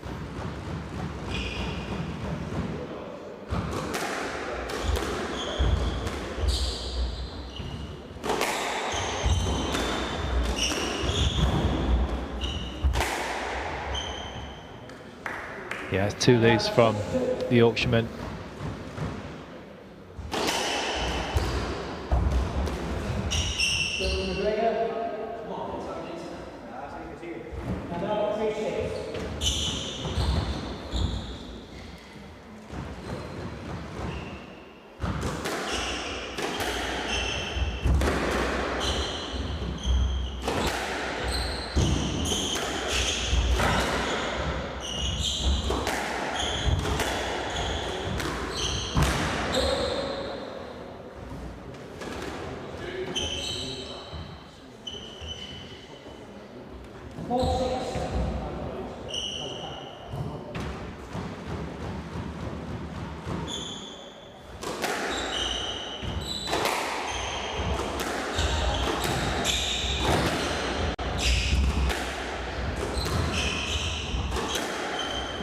What's your gut feeling here, Ali?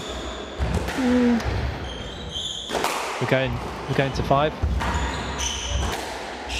I think so.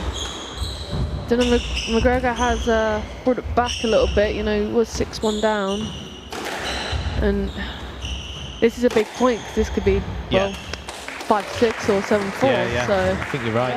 It's a huge difference, isn't it, psychologically? Yeah, massively.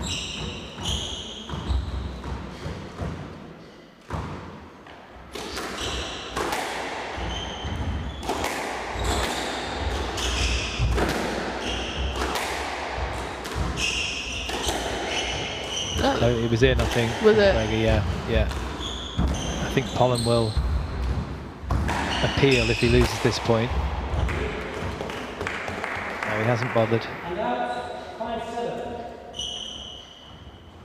It's another quite big point for Macgregor to either bring it back to 6-7 or 8-5.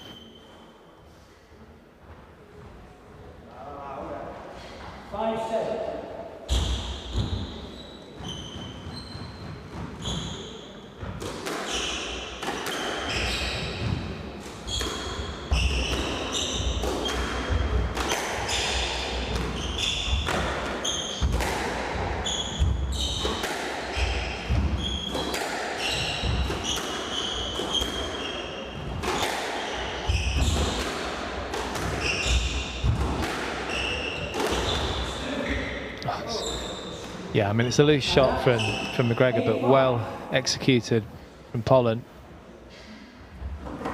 Again, just keeping that 3-point margin.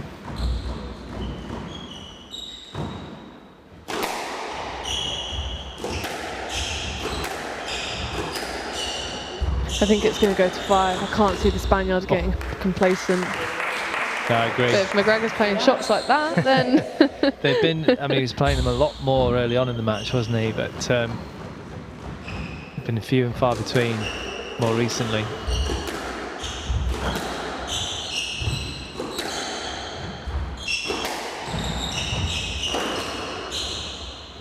Another one for you. Another skid boast. I know.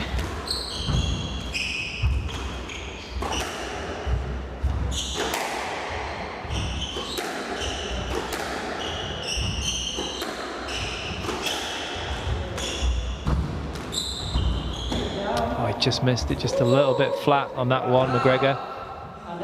He's absolutely furious with himself. Should have had this one just a little bit flat perhaps, didn't quite go through it positively enough. Kind of went like underneath it. Yeah. But it's just pressure, isn't it? You feel the pressure in these later stages. There again, that backhand drop shot a little bit high.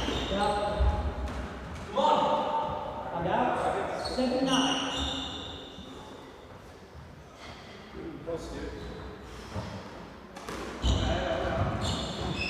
He also probably knows that the Spaniard, that Holland is going to retrieve the ball unless it's like an absolute perfect drop as well. So that can always, it's a good True. length there. Plays on your mind, doesn't it? Yeah. When you're playing against a quick player. That's a great shot. Yeah, took his time. Great shot, and he's just keeping in touch here, Macgregor. He would dearly love to get this off in 4. As you know, when you're in a tournament, it's so important if you're going to get to the later stages to not go to 5. No, you want to conserve the energy as much Absolutely. as possible.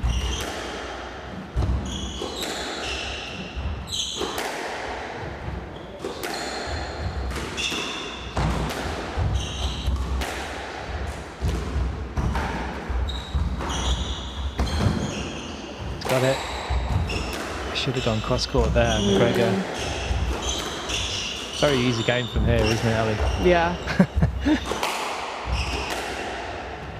I'd be number 1 in the world if I was. Oh yeah, I would as well. Still, even at 106.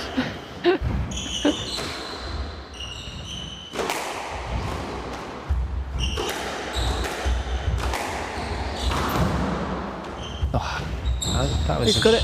Oh, he slipped. Oh, he's got that as well. This is incredible retrieving. Wow. They're going to play on. They have the right to stop here because of the sweat patch, but neither player Wants to do that. wants to do it. It's unbelievable retrieving that.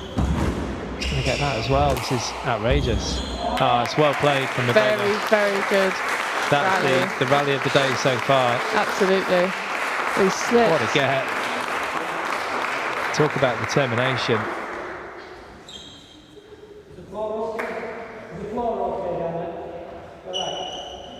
I think it could do with just a bit of a foot rub. I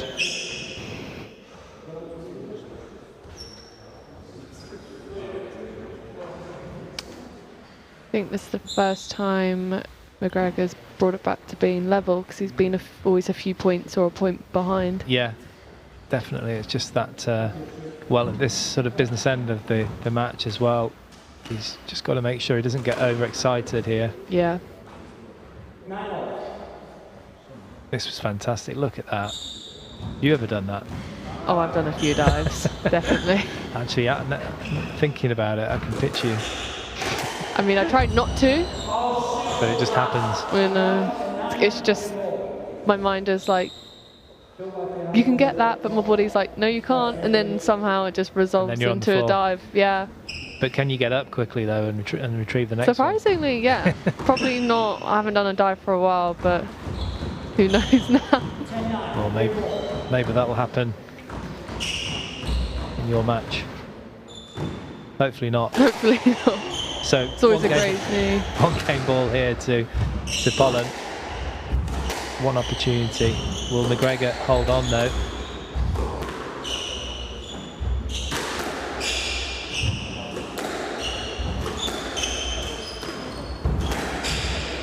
It's better width there from Holland. He's aware of Macgregor sneaking forward. Oh, skip boast. Number 5, I think. Oh, that's number 7 at least. Is it? That's good touch. Great touch there from Macgregor. It's gone to another tie break for the second game. Fully deserved fist bump there.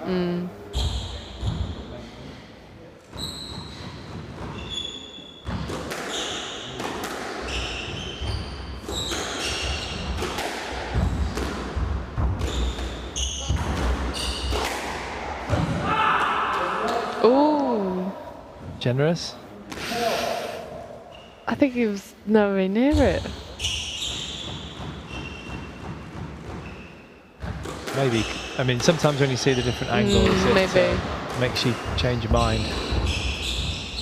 That was just retained his balance somehow there, Macgregor.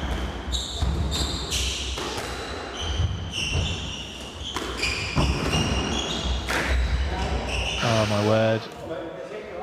Just completely, I mean, we were talking about over slicing earlier, but this one sliced it in half. I think he caught the frame actually.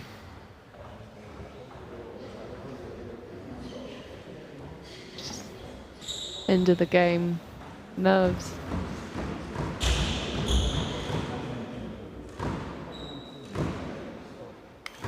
So another chance for the Spaniard here to take this match all the way. Yeah, it has to be. Has to be. I think he almost deafened Macgregor there. Having a few words. I don't know how your Spanish is, Ali, but he's very excited with himself. Pollen. And he's equalised. It's 2 games apiece.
So here we go, Ali, into a 5th game between these two. Thought that might be the case. Both very fit and determined, and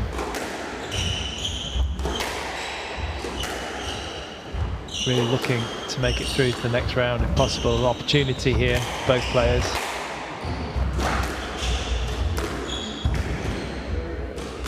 Some nice positive volleying from the Spaniard. I think the ball was okay. I think he just stuck his racket out. Yeah.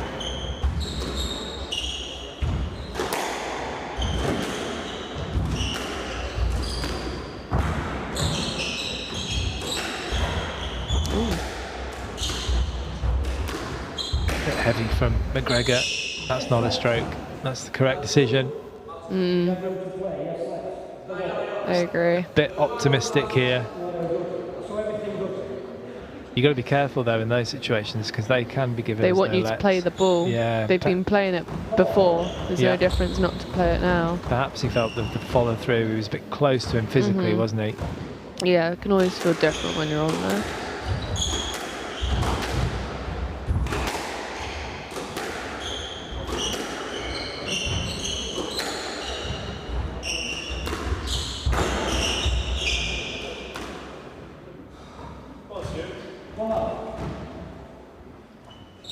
Go on then, I'm going to put you on the spot here. Ooh. Sorry about this, it's Go your for it. first time, but I'd like you to pick a winner early doors in this fifth. Early doors when it's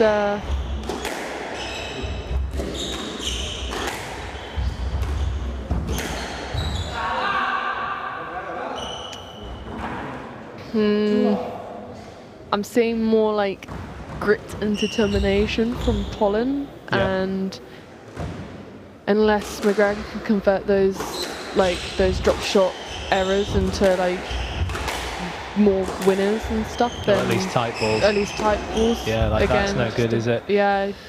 It sounds obvious, but you've really got to batten down the hatches, and especially in the early stages of the fifth. Yeah. So you're going Pollen. I mean, he's 3-love up now, so still a long way to go though. I said it when he was 1-love up. We'll give you that. Still a long way to go at 3-love. Still time for Macgregor to correct himself here. Yeah.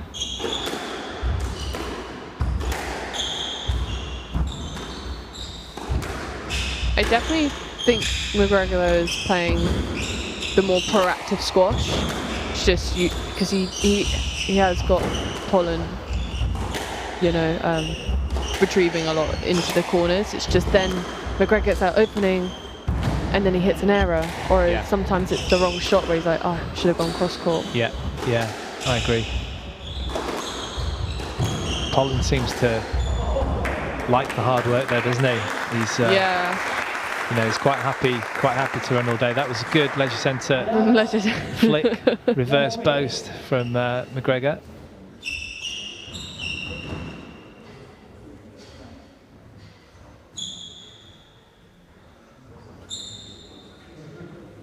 Nice way to get on the scoreboard in this decider. Big, huge exhalation there from Macgregor as he serves at 1-3.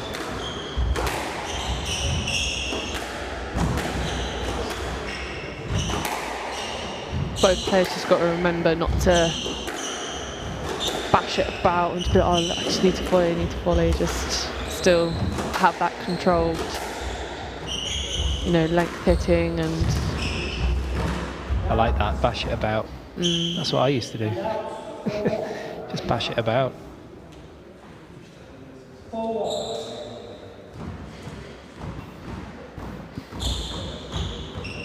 Yeah, as you know, it's when you're really tired and you're in these later stages, you've just got to keep using your brain, haven't you? And playing good squash. And it hurts. Yeah, it does. Everything hurts. I've come off court with headaches before. Brain's not used to it. Concentrating so hard. At least it says you're using your brain. Should have straightened that one, and he had a great opportunity, but the first time at the front of the court, Macgregor should have played a straight drive.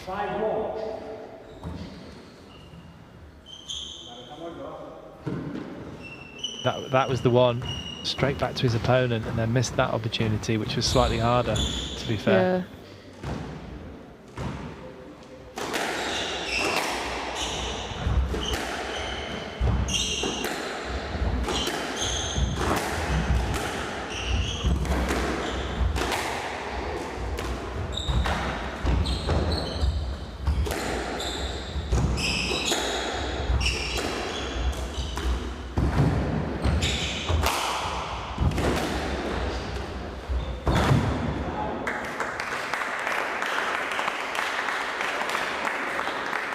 And out 2-5.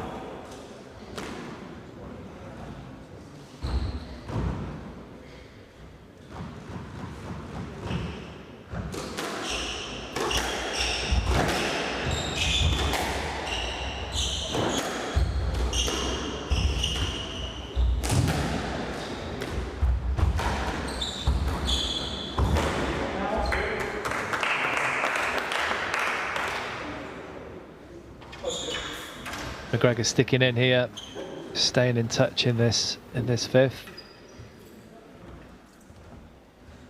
Nicely running straight and tight. The simple ones are the most effective, aren't they? Mm-hmm.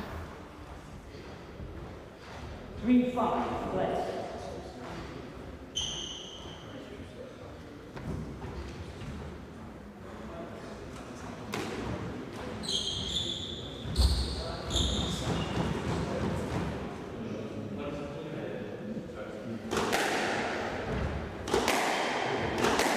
Not sure what's happening here. I think Holland broke a string and he wants to hit with a new racket. Or his racket. I don't know if the string off his racket broke, but he went to go change his racket. See, this is why we need you here, because I don't notice those sorts of things, which I should. But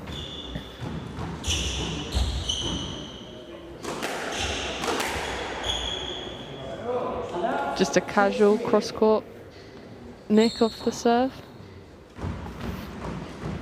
Flat as anything.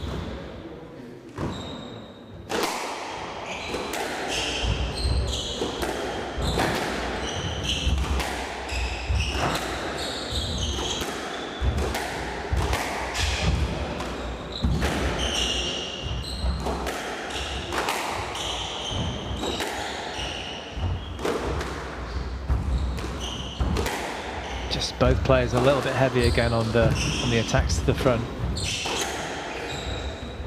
That was probably the 8th skid post as well.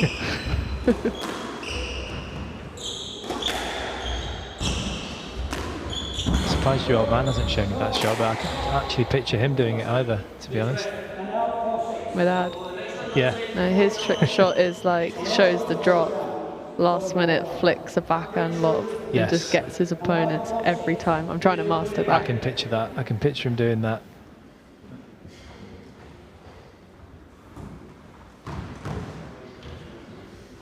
He's brought it back a bit, Macgregor, because he was 5-1 down.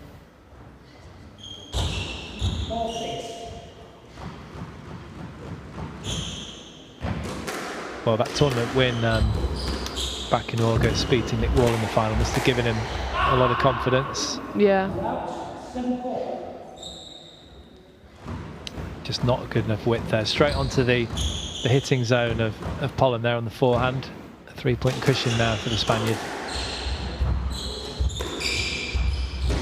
Oh dear. It's another error.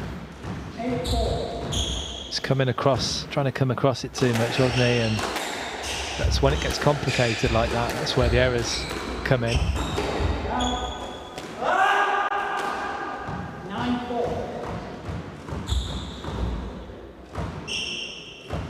Well, your prediction's looking very good at this point now. Just 2 points away from going through to the next round. Pollen, absolutely crucial, the next couple of points for Macgregor.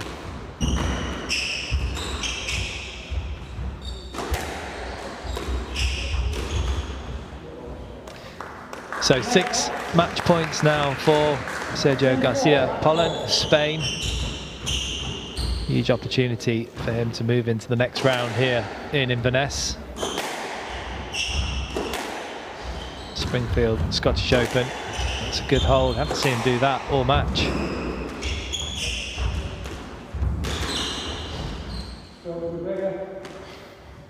Oh, it's one saved for the Yorkshireman. Do you think the comeback's on? Well, it's a good call from here. You never say never, but it's I don't think Pollen, he seems very strong mentally, and although maybe Macgregor will get a couple of points back here, still feel that Pollen's going to hang on. But there's another one saved for Macgregor.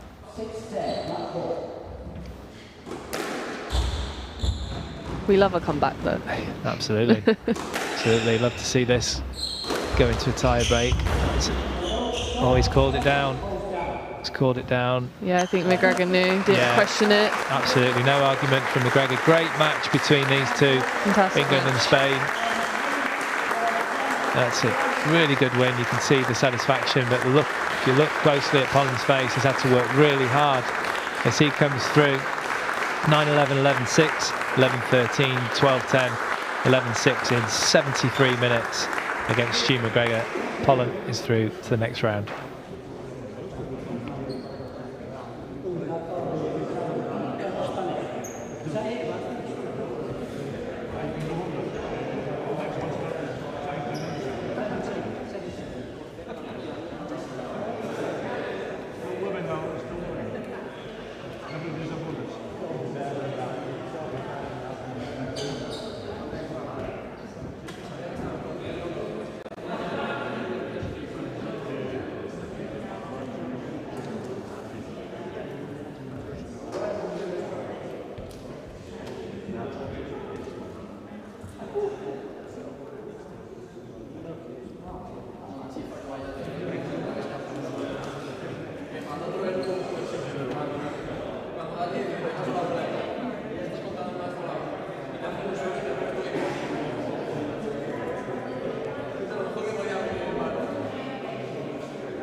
So a brief recap of the first two results. You have Saran Nghiem of England coming through in 4 games against Katriona Allen. And in the second match, the Spaniard coming through, Garcia Pollen against Stu Macgregor in close 5 games. And these two players have wasted no time coming on for this third match. The second women's match, we have Kace Bartley of England against the wildcard from Scotland, Lucy Murchie.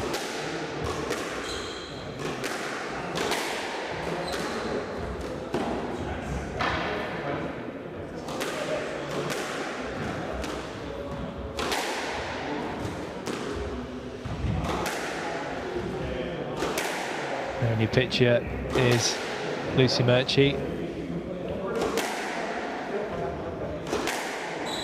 just 18 years of age, from Crieff. The wildcard here, as I said, has just started a sports science degree at Edinburgh a couple of weeks ago. It's been coached by Jane Martin for a long time, but now she's in Edinburgh. It's going to be Kylie Lindsay in the future. She's been working a lot on her fitness through lockdown, doing Zoom workouts with Lisa Aitken and lots of CrossFit. And her opponent is Kace Bartley of England. There in your picture, 106 in the world. She's been up to 77. She's been on the tour quite a few years now, 24 years of age. Getting 1 PSA title so far from 2 finals. From London. She's currently coached by Robbie Temple, an old opponent of mine, in fact. And joining me again for this match is Jules Cortez. Hello. Good afternoon, Jules. Good afternoon. Back for more. Back for more. Couldn't keep away. How was your practice? It was great, thank you. Warm court, but doesn't match the weather outside at the moment, but it was good. Loosen up the old body after flight. Fantastic. There you see it's the first match really for Lucy Murchie on the tour. She's just starting out on her journey. And she's very excited to be getting this opportunity.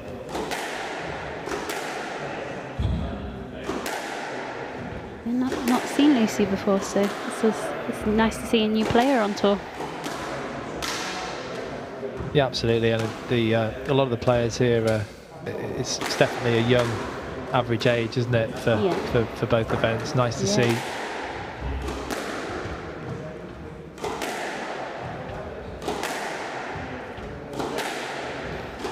It's good to see some strength and depth coming through as well. I mean, that was a long one, the match beforehand. First round, it's both matches on this court have been quite competitive. It's right from the off now. Did you get much chance to see much of the last match, or were you mainly practicing? Just saw halfway through the fourth, well, tie break in the fourth in the last game. Absolute animal, the Spanish lad. Yeah, he didn't look like he was going to give up anytime soon. No. Lots of determination.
Springfield Scottish Squash Open 2021. Women's round one match. Murchie of Scotland to serve. Kace Bartley, England to take the rest of 5 games. So here we go, Lucy Murchie, the wild card from Crieff, up against Kace Bartley of England, the 9-16 seed. And you were saying you haven't seen much of Murchie, so you can't really say, give an opinion about how she's going to go. No. Oh, can't stop that. Just going to make sure she doesn't serve onto the strings. Yeah. It's a lovely shot from the back of the court. She's a tricky opponent, Kace. She's got lovely shots. She'll take every opportunity she's got, so you have to lock her down. I'm assuming you've played her a few times? I have played Kace a few times. I've met her on a few occasions on the tour in PSL. Again, she comes out with some incredible shots, great racket work. So you've got to make sure you push her on to the end of the racket and really get her stretched out on the court. And your head-to-head, oh, that was wonderful. My leg twitched a bit there. Went the wrong way there, yeah, did you? I did, completely. Did it again. You knew it was coming that time. I did. Make sure I don't get on court with her. No. Yeah, your head-to-head approximately. I'm assuming you've won most of the time. Yeah, I think I've won all encounters that we've had. She is a slippery banana because she's got such good racket skills. Yeah.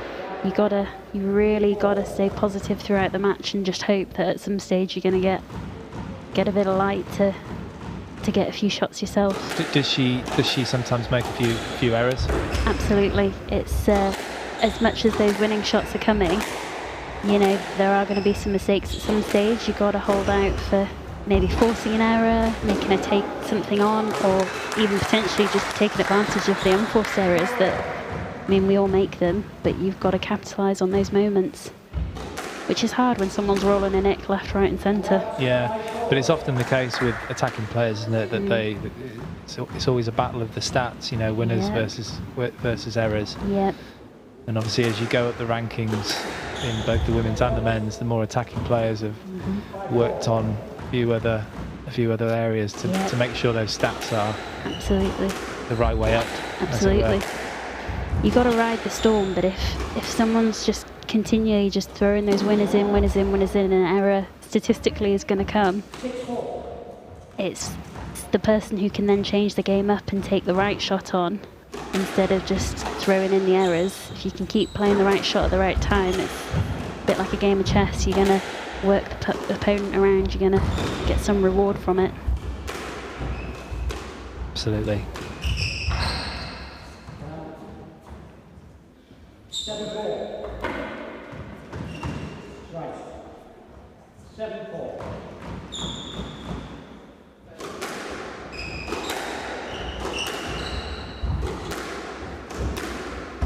Oh, lovely.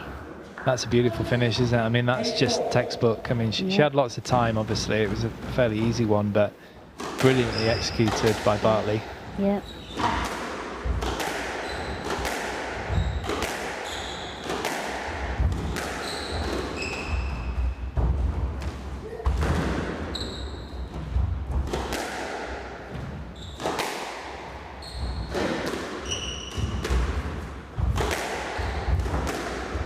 A good rally. Oh, she took on a little bit too much there from a tight ball.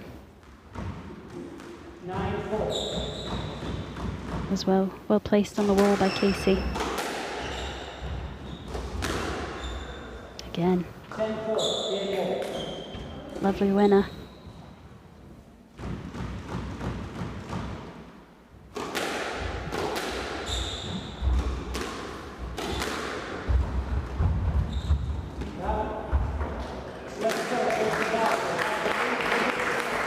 Well, a strong first game from Kace Bartley, using her relative experience against Lucy Murchie, the wild card from Scotland. So Bartley managing to come through in this another England-Scotland encounter.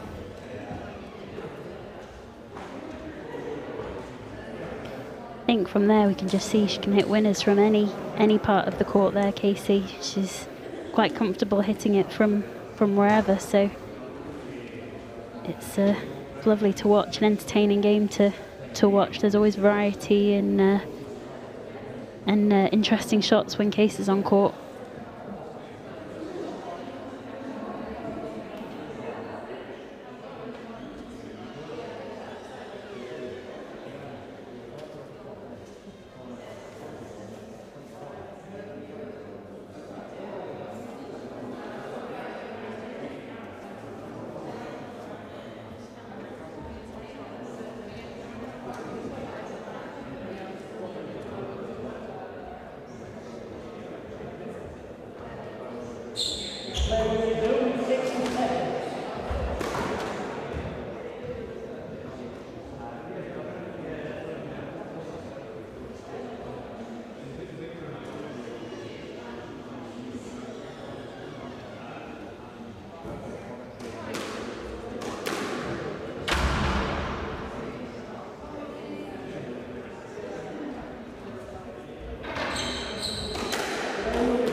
So went a bit one way the first game.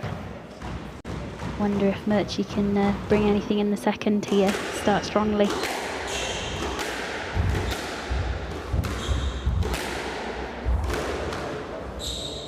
Great shot again.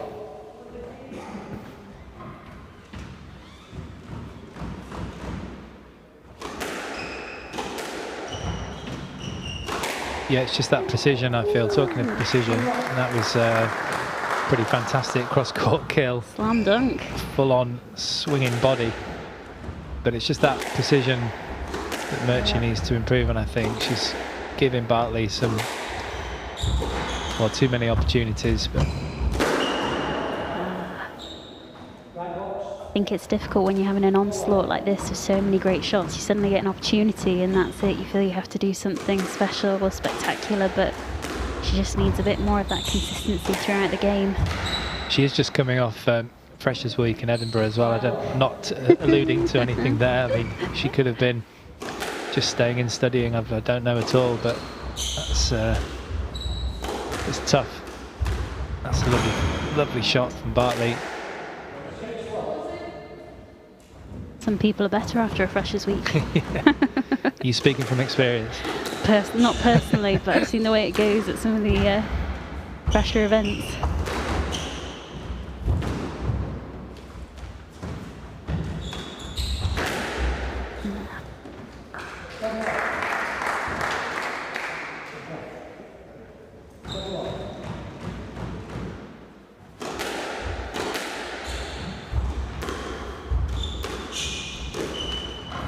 Shot again. Just has to get it away from that middle area, because as soon as it's in the middle, Casey's just absolutely mopping up.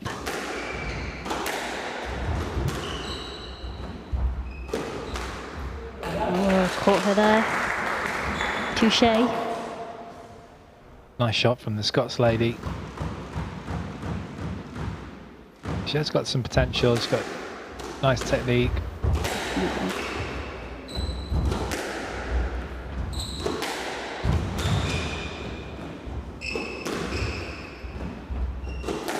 I guess a little bit of nerves perhaps as well, you know, being thrown into an event like this as a wild card. Exciting as well, but Yep. you know, playing against people with quite a bit more experience. And I think that is testimony to Casey's game here, that, you know, she's going out there, she puts it all on the court. Oh, wowzers. Talking of skill levels, that was, I mean, she can dine off that one for a long time. Absolutely. What a shot. Take a bow. You'd take a few of those into this tournament, wouldn't you? Absolutely. Oh.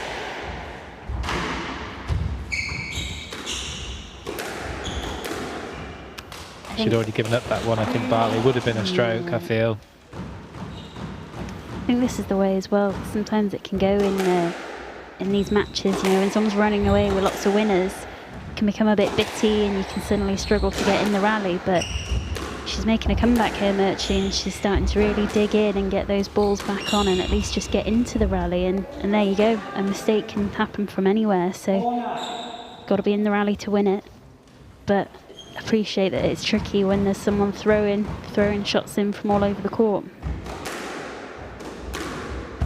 But again, great experience for her to be facing that in a match, because this is not your everyday opponent you're going to be playing. You got to adapt. That's right. So 6 game balls now for Kace Bartley. Oh, nice. It's one saved and well appreciated from the English woman.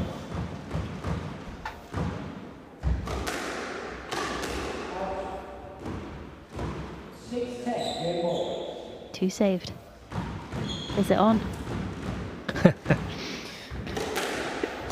never know. I mean, with shots like that, the ball's right on the racket and a bit of a lazy attempt at a cross-court nick there from Bartley. This is what we're saying with talented players. Often that's the case. The winners and errors, depending on the day. But it's just a little bit of a difference in class between these two, you feel, at the moment. So Kace Bartley taking that second game with a volley boast as both players exit the court area, and there you see both of the games, 5 minutes. Bartley taking the second, 11-7. She leads by 2 games to love.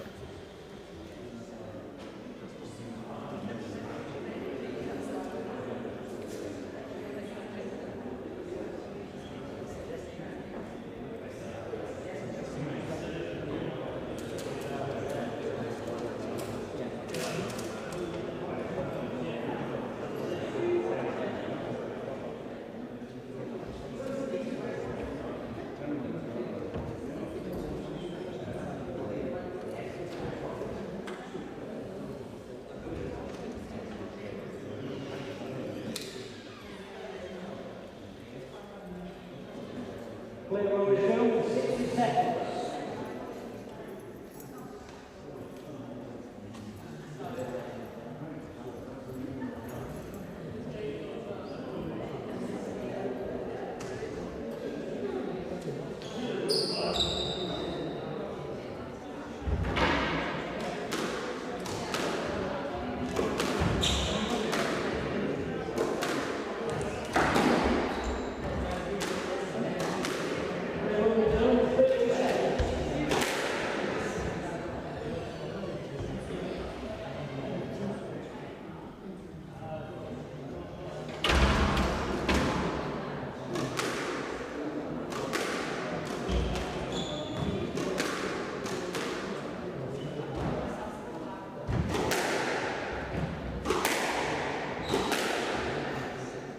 So 2 games to love. See what Murchie can bring out in this third.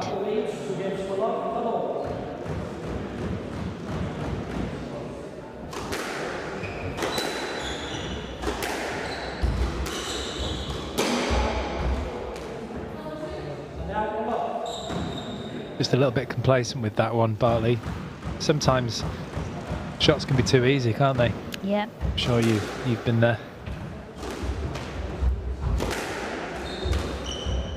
How were your shots, by the way, in your solo practice? Were you feeling good? Say that again, sorry. How were your shots in your solo practice?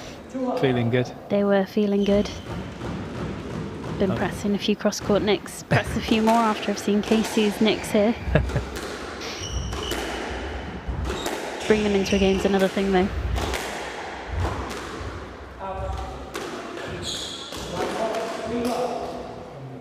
You're a pretty attacking player, aren't you? Do you feel like you need to change your game at all on these kind of traditional courts compared to the glass court? Definitely. If anything, on the glass court, you get a little bit more bang for your buck, a bit more reward from those shots going in. And you like the drop shots, don't you? You like the straight drops. Bit of the old counter drops. Yeah. Favourite of mine. You can really get the court long on the glass courts. Sometimes these courts here can be quite warm, they can be a bit bouncier. You know, it really shows the skill you need almost to play on a hot court, to control that ball and to stop it flying around and wrap it up in the corners. So, you know, it's a skill of a player to be able to do it on these courts, and then in glass courts they're a special court on their own, but sometimes they can just run in a bit shorter and be a bit more severe on those courts.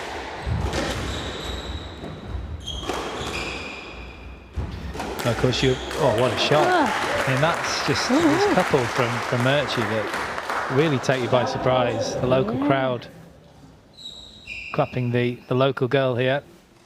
Absolutely left that one on the court. That was phenomenal. Yeah, I was going to say you're, well, as number 1 seed in the women's, but in general you're definitely one of the most experienced players, aren't you, in this tournament? Yeah, yeah. I think probably so. Just running through the players in my mind there, yeah.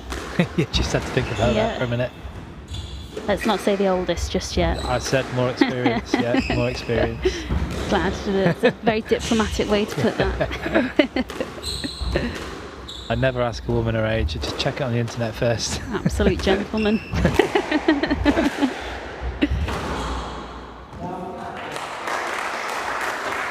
coming back strong here though, you know, a couple of points ahead. She's doing the right things in this third game. Yeah, it's a good showing from the young wildcard here, Murchie.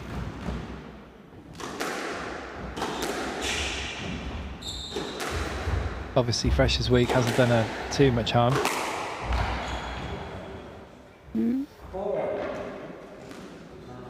Did you say she was in Edinburgh? Yeah, she's doing a sports science. She's just started a sports science degree in the last couple of weeks. That'll hold her in good stead for squash life as well. Absolutely, it's a good one to have, isn't it? Good knowledge of the body and how to train and diet. Yeah.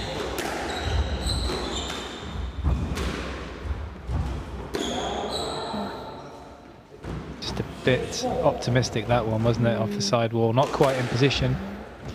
And that's where we're saying, you know, you need to pick the right shot for the right shot that you're receiving.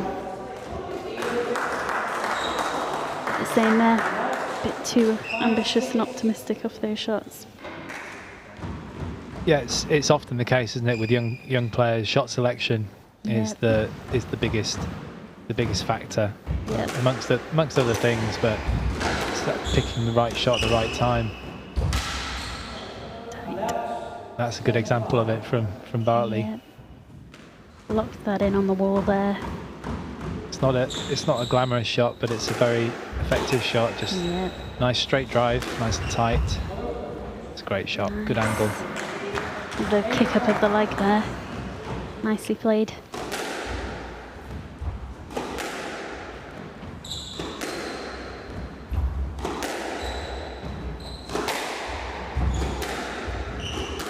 I think sometimes as well, shot selection can sometimes be seen as a bit of a shot again, a bit more of a passive maybe, a bit more of a standing back a bit in the game, but actually, you know, the right shot at the right time, picking your right time to attack, you're very candid in the way you play, and it really puts your opponent under a lot more pressure. You can still attack, but attack on those right opportunities. Yeah, that was pretty wild from Bartley. But I know what you're saying. It's knowing when to attack and defend, isn't it? And all the shots that are in between. So you know, it's not as black and white as that. You know, attack and defend. But that was very attacking from Murchie. Right time. Perfect.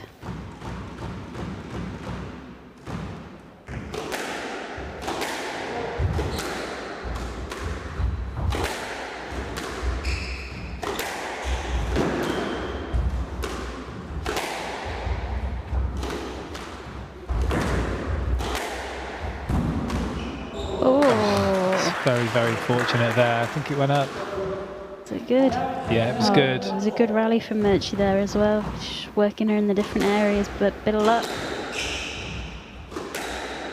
They all count, as they say. They certainly do. Oh, there's the fan shot. Taking the first opportunity there.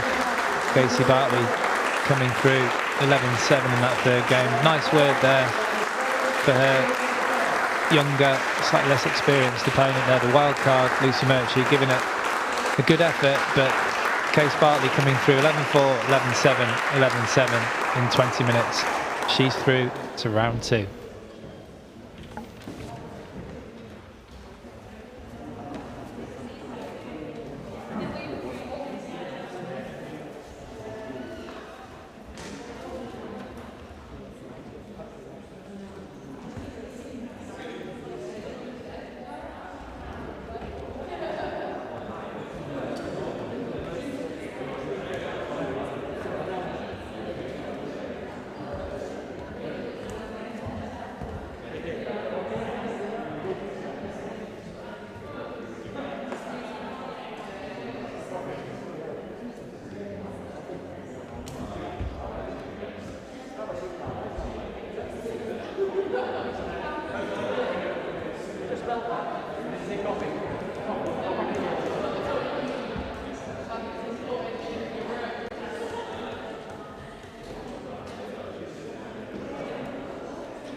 Wherever I wander,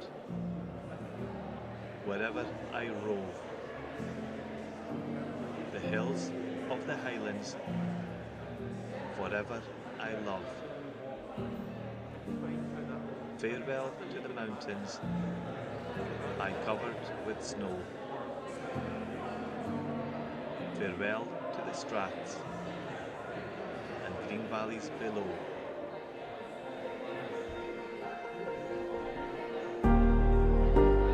Farewell to the forests and wild hanging woods. Farewell to the torrents and loud pouring floods. My heart's in the Highlands, my heart is not here. My heart's in the Highlands, a-chasing the deer. Chasing the wild deer and following the roe. My heart's in the Highlands, wherever I go.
Wherever I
Welcome back to this Springfield Scottish Open 2021. And we have another England-Scotland battle in the men's event between Martin Ross in the left-hand side of your picture there, world rank 402 from Scotland, against Nick Wall from England. That's Martin's highest world ranking, just starting out on the World Tour, but 26 years of age. As you can see, just turned pro last year during the pandemic, so won't have had much chance to get some momentum. But this is his home club, so he'll have all the home support here. And he's playing one of the best young prospects for England squash. On the right hand side of the picture, the left-hander Nick Wall, currently ranked 99 in the world. 21 years of age, from Sheffield. Coached by Nick Wall, Neil Guyrie and David Pearson. We actually played Nick Matthew last Saturday, did Nick Wall, his coach, and had a really tough three-setter with him. Lost 14-12 in the third, which he said was really good fun. He's been given a few lessons still by his mentor. Martin Ross is coached by Paul Bell down in Edinburgh. Paul Bell, the current Scottish national coach. Well, I'm Simon Park, and joining me for this match is current world ranked number 87, Alicia Mead. Good afternoon, Alicia. Good afternoon. Thanks for having me. Quite welcome. This is your debut, I believe, in the commentary box. First time. Don't be nervous. It's not very glamorous in here. I apologise, but sat in a cupboard under the stairs, aren't we? But it's a very large cupboard. You've seen, I believe, did you see Martin Ross play in the Sheffield event? Yeah, recently? It was a couple of weeks ago. He played Harry Falconer, a pretty tight match. I think it was 3-2. Very long match, both very fit. Martin picking up everything, so yeah, it was a tight battle. So should be good. Yeah, so Nick Wall is his favourite in this match, but do you think it's going to be straightforward for Nick, or a bit of a battle? Yeah. I don't know. I think Martin's got home crowd behind him, and could be tight. Could be close. Yeah, that's what we want. Certainly for the neutrals, and of course they haven't had much squash here, like everywhere really in the last couple of years. So everyone's really excited.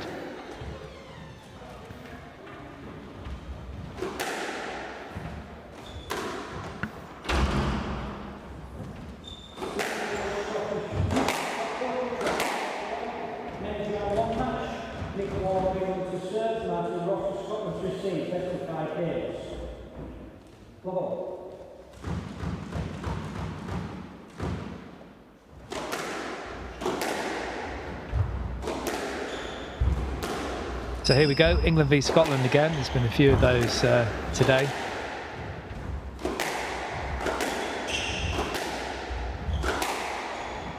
It looks like it's going to be a fast-paced match already. Let's see it. Yeah, really some long rallies here.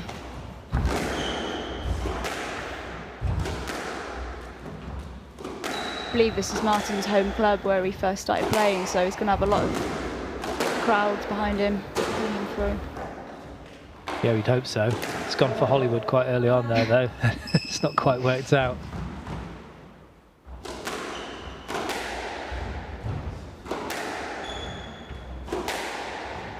Actually, at 26, he's probably above average age in this event, including the women's. A lot of young players here this week, aren't there? Yeah, a lot of Scots as well. A couple of wild cards. Yeah, we just saw Lucy Murchie in the last match, 18 years of age. And Saran Nghiem from Manchester, she got a big win against Katriona Allen. Saran only 17. She won her first title a few weeks ago, Saran, so lots of confidence. Big prospect for England.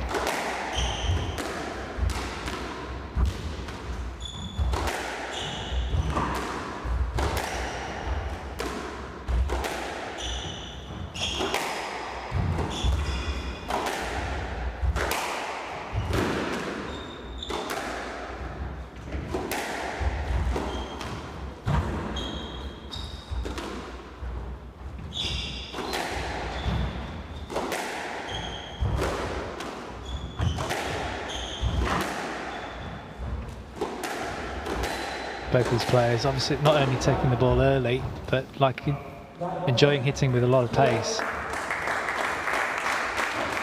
Sometimes, though, I don't know about you, when it is crash bang wallop, you do sort of want to see 1 or 2 more drop shots. I know it's early doors in this match.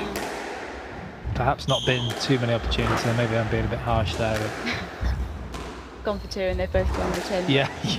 Not quite on. Yeah.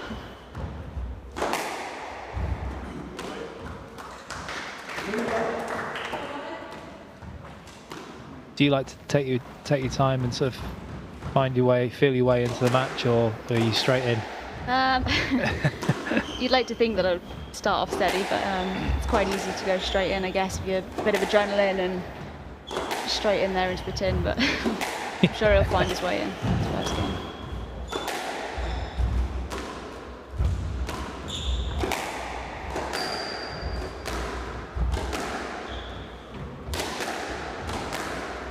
Oh, that's a lovely finish from Nick Wall. Looking confident, the Yorkshireman. That's very casual.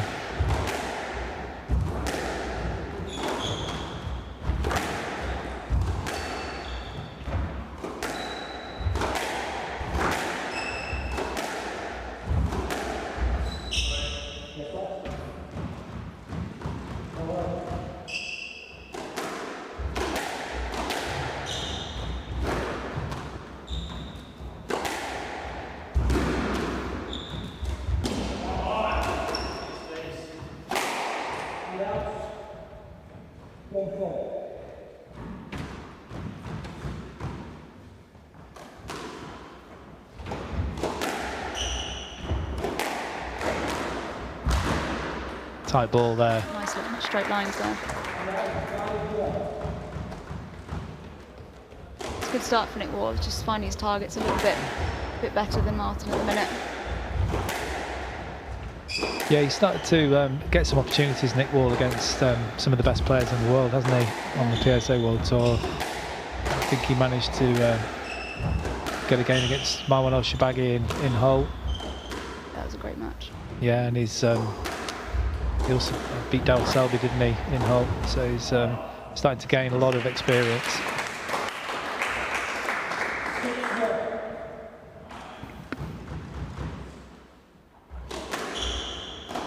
Still only 21, Nick Wall, just inside the top 100 in the world.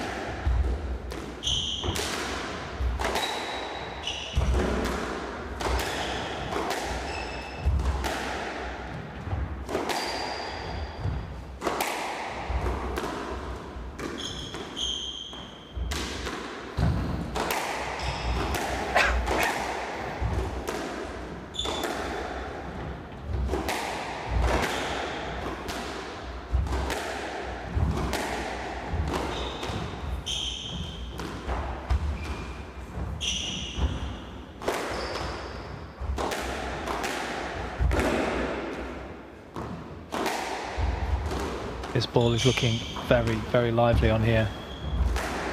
Difficult to put the ball away, you feel. Martin Ross just looks like he's conceding. Yeah. I didn't see anything strange there, though. He thought he was down and he conceded, but...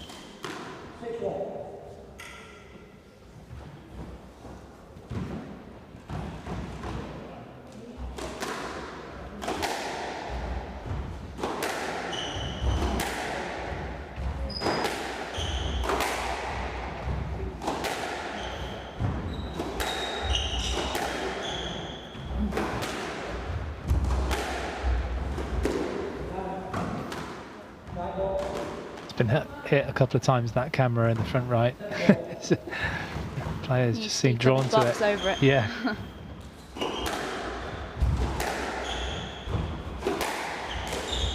Obviously very hard wearing cameras.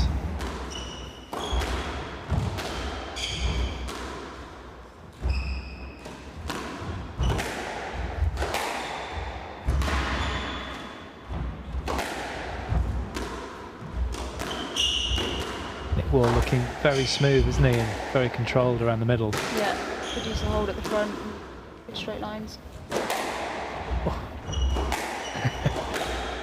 And that's a shot that Ali Thompson can't play, apparently, she told me.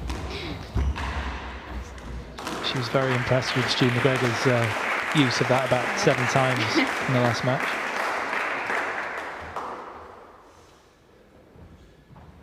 Can you play that shot? Do you play that shot? I don't play that shot. I could play the shot, but probably not very well. I wouldn't use it. Yeah, it's probably not the best in a PSA.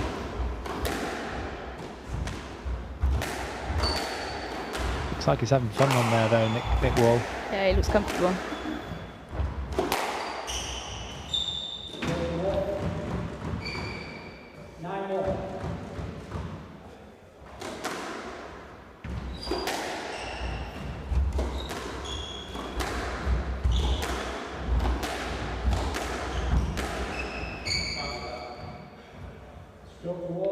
It has to be, doesn't it?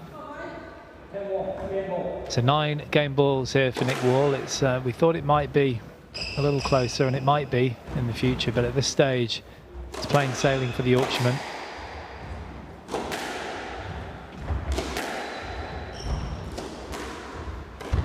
Martin Ross not quite able to give the local crowd something to cheer about yet.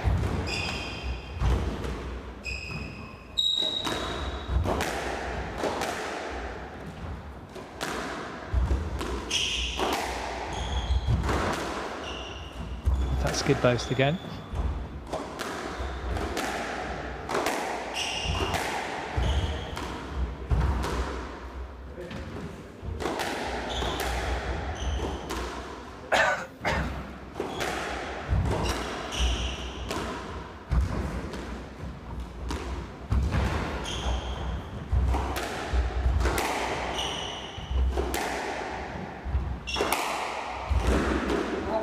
That was a great shot by Nick Wall, wasn't it? Really wound up. Really wound up there, the left-hander. So it's Nick Wall that takes the first game very, very comfortably against the local Scotsman, Martin Ross. Here you see great footwork of Nick Wall. He's able to take that first game 11-1 in 10 minutes. He leads by 1 game to love.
So food for thought for Martin Ross. Now putting your coaching hat on, if you were coaching Martin Ross, which you wouldn't be because you're English, but if you were, obviously he's the player that's perhaps struggling a little bit. What would you say to him? Basics for now, I guess. I find the straight lines at the back a bit more width. yeah, just start from basics really. There's a few balls maybe spraying out a bit too much and Sure. a bit frantic, want to vary the pace a bit more. Yeah, it's all a bit hard hitting. It's hard hitting, isn't Yeah, it, at a bit one pace? one-paced at the minute, yeah. And Nick Wall's really good at absorbing, isn't he? He's a good mover. Yeah, he's just almost giving him a little bit too much around the middle. He's able to just pick him off. Some good straight drops.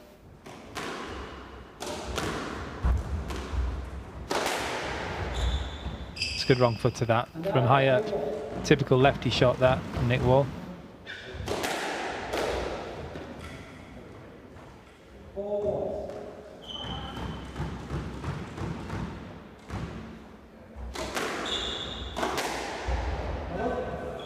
Do drop in.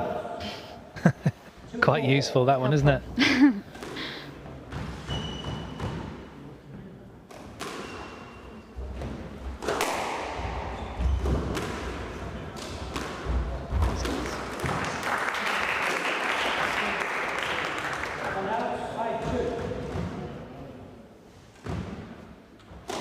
Do you have a PSA event at Edgbaston? Are you still training there? I'm still training there, yeah. We haven't had a PSA event there as yet. There were talks about it, but not yet. It'd be good to have one there. Good for you to be the local girl. Would that inspire you, or would you get a bit over nervous? Or no, I think it would be good great. for you. Yeah, there's a lot of really nice members, and they're always supportive. So I'm sure they'd all come down and get behind people. So no, it'd be great. One day we could. Well, you've got PSL, haven't you? So that would. Yeah, Birmingham Uni, we've got Birmingham PSL. Uni, So LinkedIn, yeah. It's usually a great crowd there as well.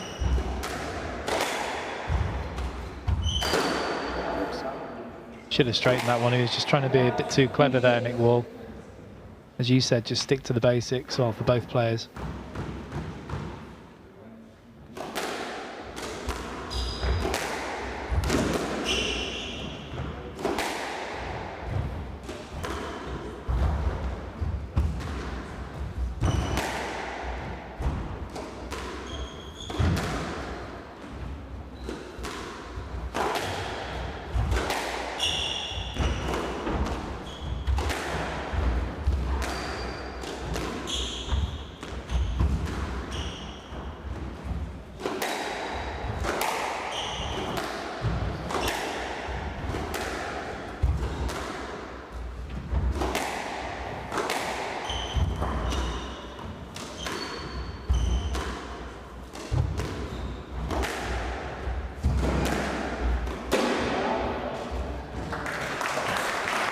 It was sort of half an opportunity, wasn't it, for Yeah, he was Ross? working him quite well there in that rally. 7-3. I think that's the difference, though, sometimes, isn't it? You've got to take those opportunities. Especially when you're trying to fight your way back into a match like this. Your opponent's very confident.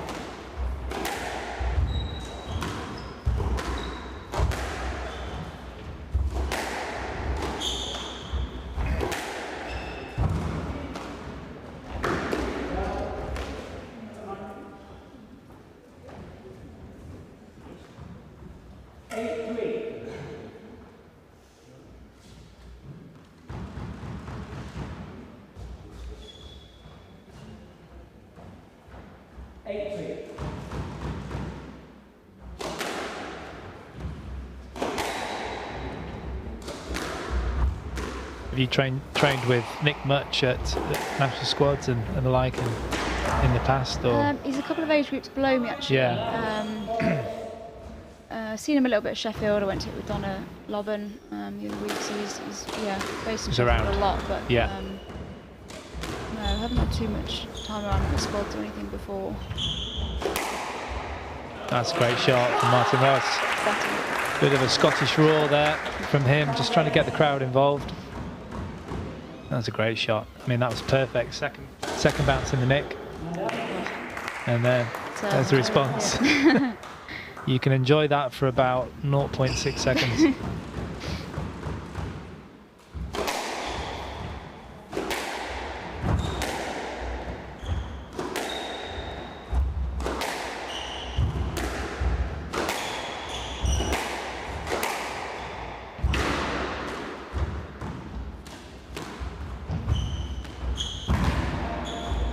Oh, just tried to straighten that one, didn't he? And didn't quite find the balance there, Nick Wall.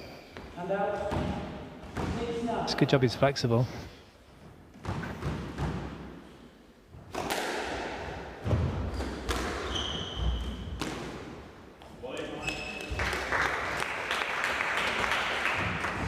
Better from Martin. He's just stretching the court out a little bit more, a bit more variation in this game than the first. Nick again. And the skid post. He's having a lot of fun on there. I mean, the ball is really lively. You had a practice earlier, didn't you? And yeah, it is warm on there. Yeah. Sort of pings off the front and sort of dies in the back, but it's hot. Does that suit you? I quite like hopefully. The court, yeah. Nice bouncy court, hopefully, yeah.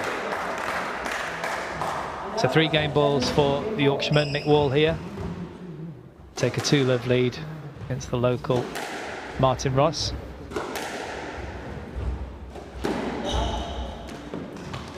Yeah, too many errors really from the Scotsman. He'll be a bit disappointed with himself. It was a bit better though than the first game from Ross. But Nick Wall looking very, very confident here. Enjoying his squash, just having a little chat with himself.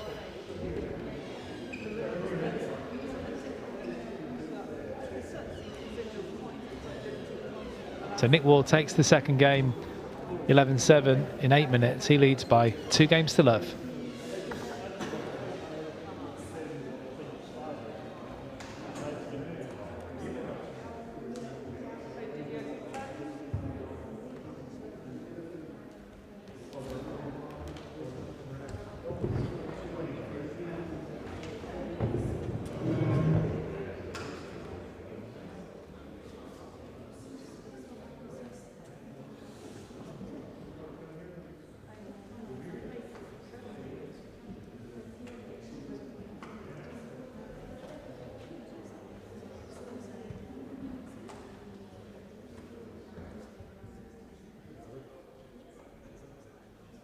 Play will resume in 60 seconds.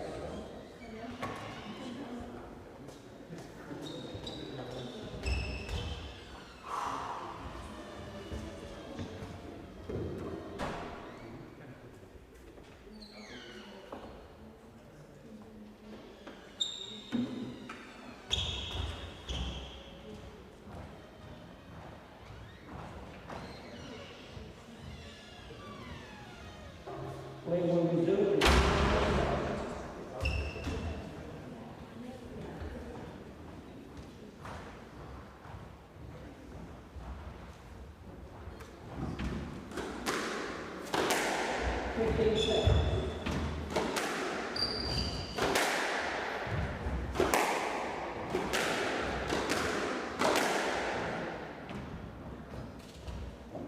Ball leads against the left.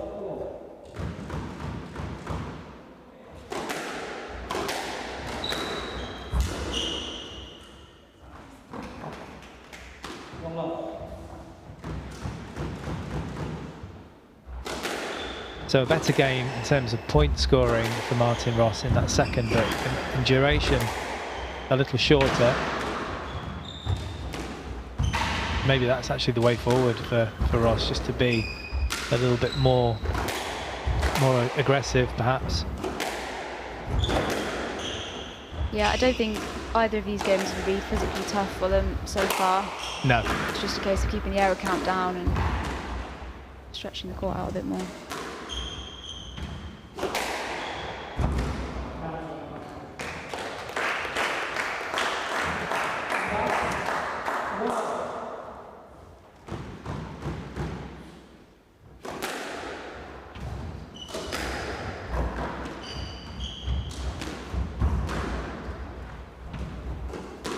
Martin will actually be joining me in the commentary box a bit later on for the Alasdair Prott Sheen match, so I'll be able to get the lowdown on his thoughts in this match.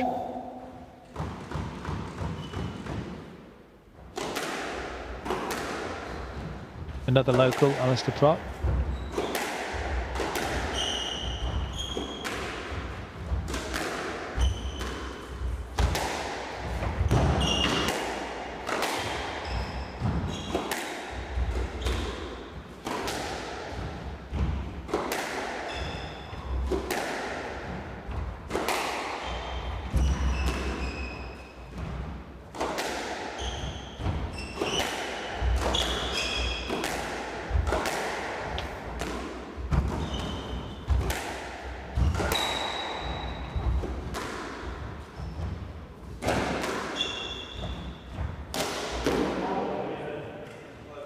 Well, I was always taught when the ball's that tight to slow your swing down a bit. I mean, I think he almost broke his racket on that one. And the camera at the front. Yeah.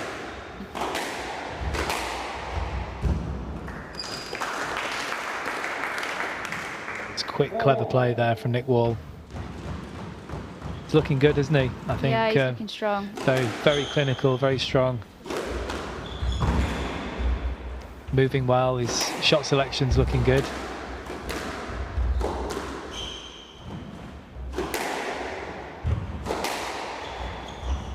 That's perfect width. It's when shots drop in like that, you know you're playing well.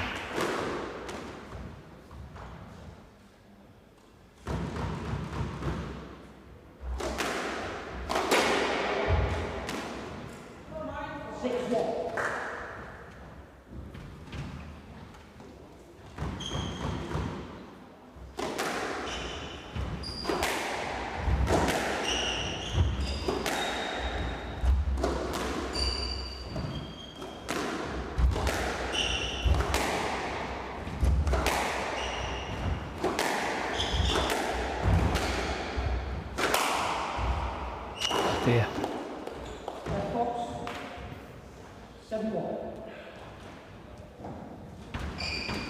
It's a great shot, wasn't it? But just too much angle and not enough depth.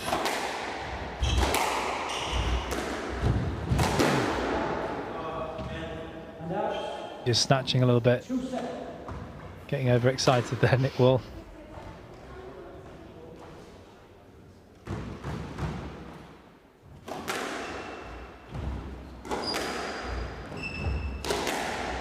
Are you ever guilty of that when you get this far ahead and you're playing really well? Yeah, very much so. Yeah. Oh really? I mean, I have seen you play a few times, but I wasn't alluding that you do that on a regular basis. Completely guilty of it. Yeah, it's hard if you're playing well and you almost see the finish line a bit early sometimes, maybe, and just to keep the focus and doing what you've done to that point. Yeah. Right until the end. Yeah. Crowd are getting into this now. Final push from Ross. Yeah, if he just got a couple more points here, then they could start to get a little bit excited, the crowd. Oh, what a shot. 5-7. A couple of goes at that one, Nick Wall. Couldn't find the strings.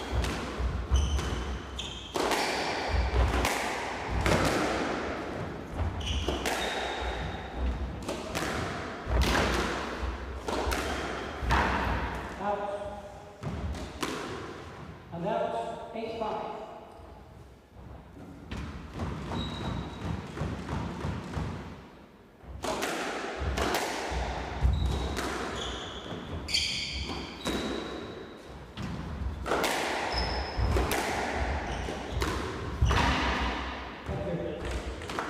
Just conceding that one. He seems like a very fair player.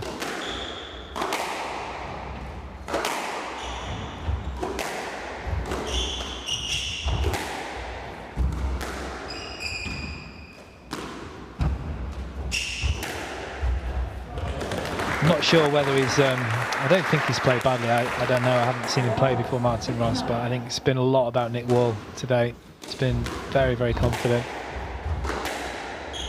Reading the game exceptionally well.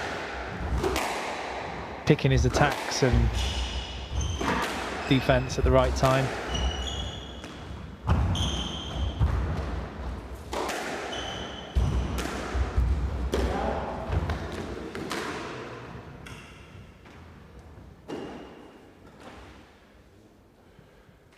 If you miss a shot, do you like to replay it in a little ghost? Depends how steep it came down, I think. Remember, Malcolm Ulstrup always used to take the mick out of players that did that in training. Should have done it right the first time. Yeah, exactly. That actually would be something that he would say.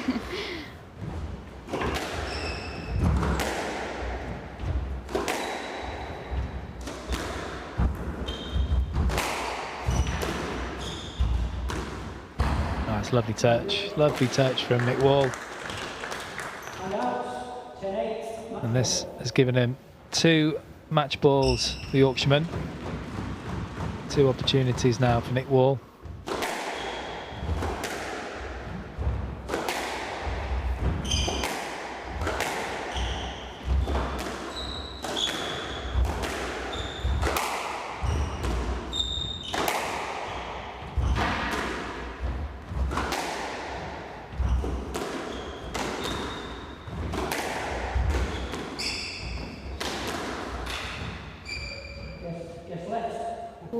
He wanted the stroke.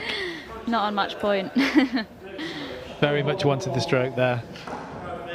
What do you think, Alicia? Would you, if you were in Nick Wall's position, would you be expecting that? Yeah, I would call a stroke on that one. It's not what the crowd want to see on match ball, though. No.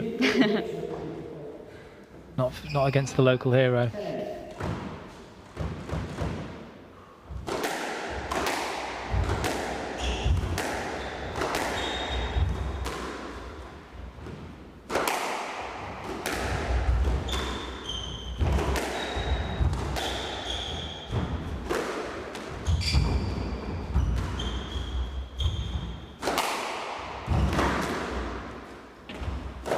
In.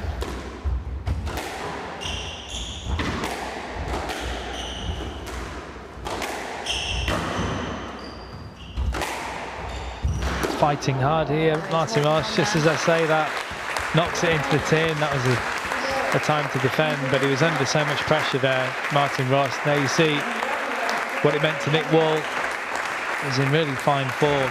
It could have been a much more difficult match, this one, but it's Nick Wall that takes it 11-1, 11-7, 11-8. In just half an hour, he's through to the second round.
Welcome back to the Springfield Scottish Open 2021, and we have another women's match for you.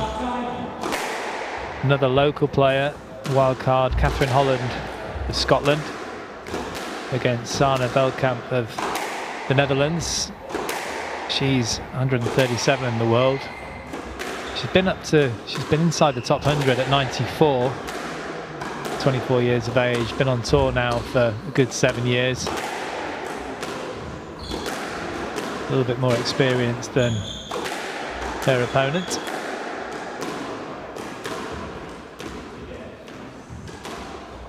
Catherine Holland in the purple top there, just one of the many wildcards here at Inverness Squash Club.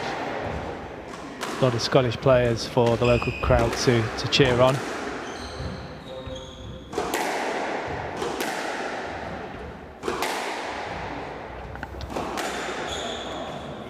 I'm Simon Park, and joining me for this match is the world ranked 114 Torrie Malik. Good afternoon, Torrie. How are you? I'm good, thanks. Another debut commentator. Yeah. Hopefully not too nervous. No, not at all. You've got your match 7 o'clock this evening, so good luck with that. Thank you. So I think you know Sanne a little bit, don't you? Practice with her. Yeah, we played a couple of times. We had a knockout for a practice hit this morning. So sharpened her up for the match, hopefully. So if she wins, she can credit you. Yeah.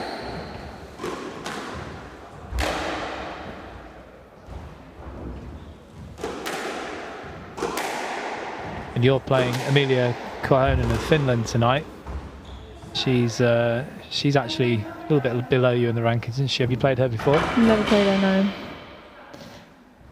A new challenge as these two spin the racket.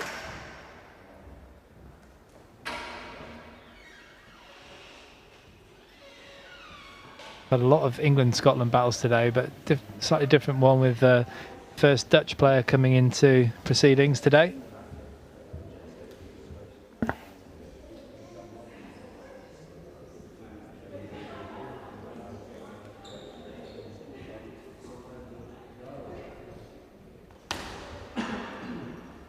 So I believe you had a 9-hour drive, or was it longer than that? Yeah, it was 9 hours driving, about probably 10 hours altogether, including about 3 stops. Curtis drove the whole way, I didn't drive any. Well, that's why you've not got your licence, isn't it? So your brother can drive you around. Just I'll sit back and snack and nap. It's good having brothers, isn't it? Yeah, exactly. Not that I know, I've only got sisters, but.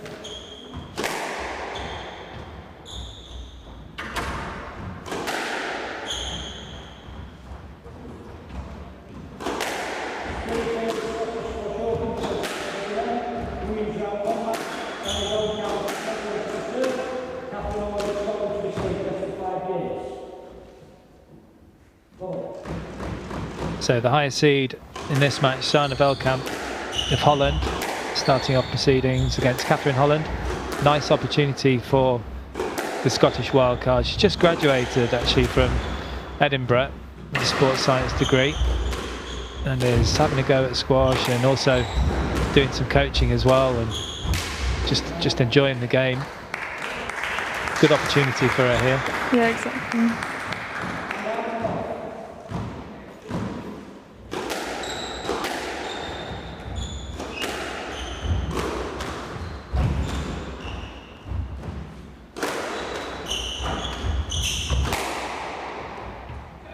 She's onto that nice and early, Veldkamp.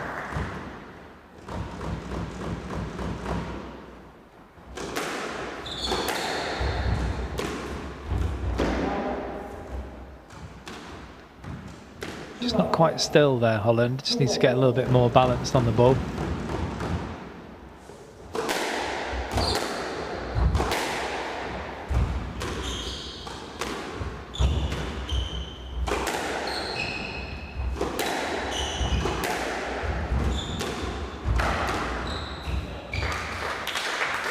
Nicely executed.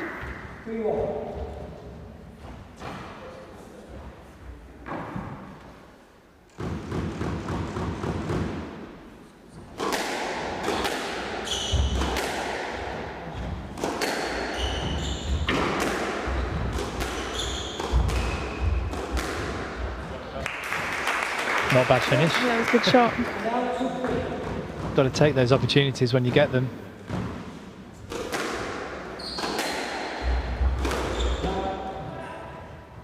I think she's just a little bit nervous, to be honest. Yeah, I'm not surprised.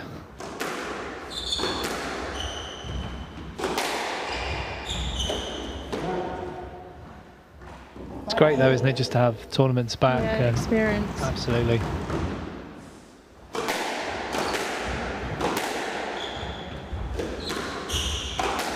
Did you say you had played Sana before? Yeah, I have. Yeah, some good matches with her. Yeah. Right box, 6-2.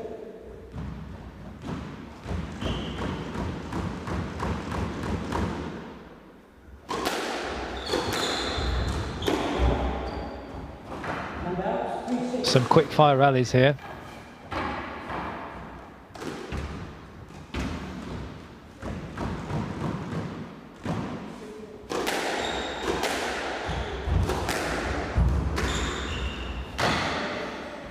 And out. Wow, she doesn't need that, does she? No, that's cheeky.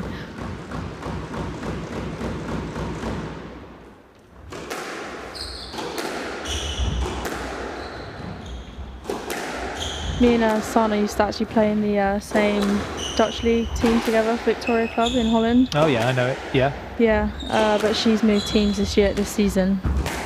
I'm staying with Victoria, but she's moved into another team. I'm not sure. You're being loyal. Yeah. That's it. 8-3. Yeah, where is the Victoria Club?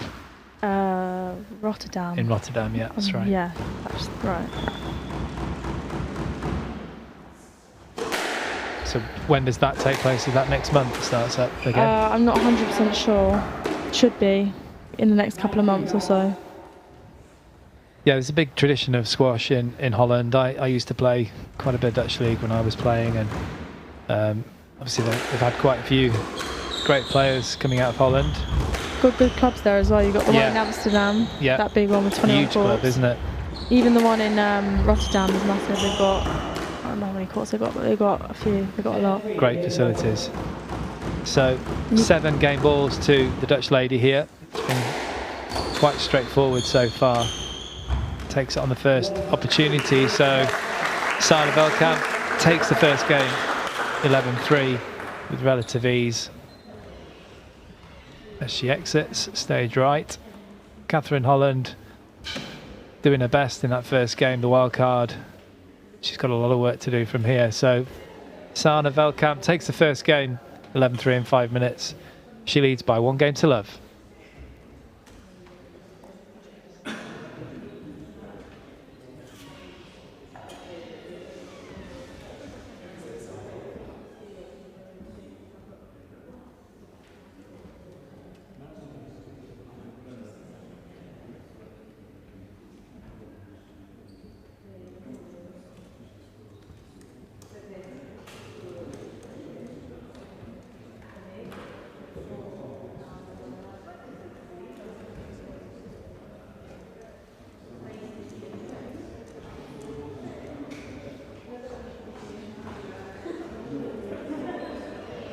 Play will resume in 60 seconds.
So, sorry, what you like as a coach?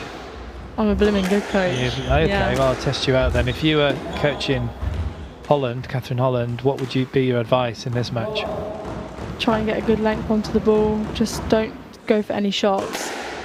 Just it's obviously a big match for her, getting a wild card into this tournament. So I'd say just try and enjoy it and like just place the ball around, practice what you've been practicing in training, and then hopefully it comes off into this game. That's good advice.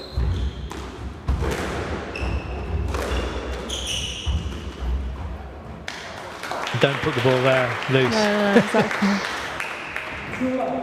Yeah, it's never a good idea, the 3-wall base, when if it's not going to plop into the nick. It's you're onto a loser really.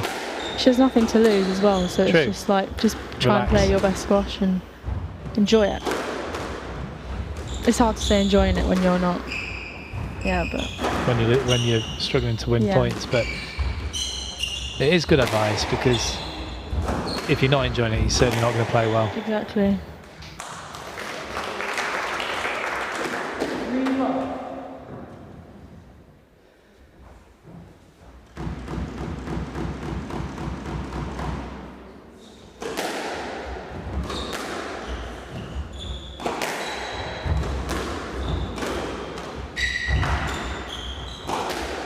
You're feeling good for your match later on? Yeah, I'm feeling good. Courts, good practice on the courts? Yeah, I actually quite like the courts. Yeah, they're quite lively, aren't they? Yeah, But nice high ceilings. Yeah. But Do you like to lob? Yeah, sometimes. But the court, what's the other court? Court 3.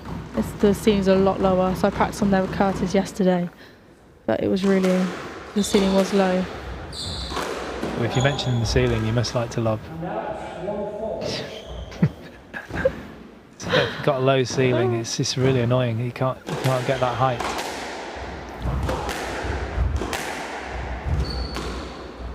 And the floor's quite slippery, actually. It's a new flooring, I think. They've been sanded fairly recently, and they did sand them a while ago, but then there was some kid that came in that had marking shoes on or something, so they had to sand them again. Yeah. So it's been a little bit more recent than expected. Hopefully the men's match will be all sweaty, so the floor will be a bit wet. Bed in the dust a bit. 6-1.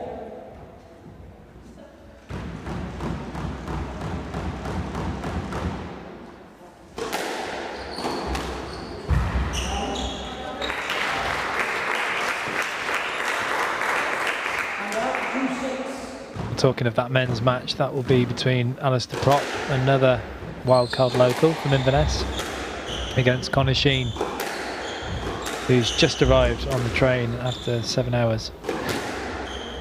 Not as long as my journey. Not quite as long as yours, but you did get here yesterday. So. Yeah, that's true.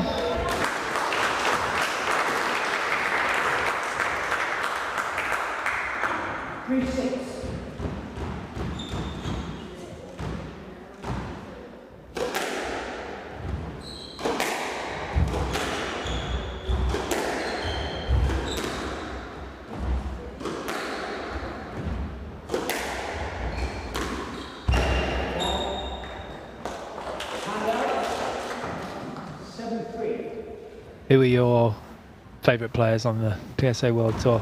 Or who would you model yourself on?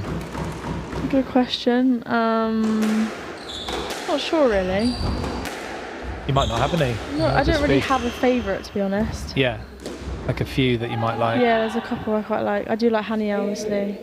Young, coming up, playing strong. Yeah. Who else? Men and women. Yeah, any. Give me a few names. I don't really get Paul Cole, good player. Yeah. Yeah. All the winners. Yeah. Both, I mean, all the players are very fit, but they're particularly renowned for just being relentless and fit physically, aren't they? Both those players. 10-3. So 7 game balls here now for the Dutch player.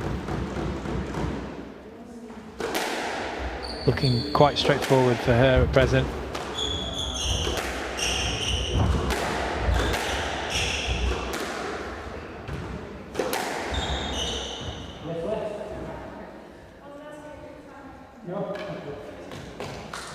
Well, that was kind of her. Yeah, Sana's nice like that. Yeah, I mean, it was a pretty good Yeah, shot. exactly. It was all the way back there. It's just to go around her opponent.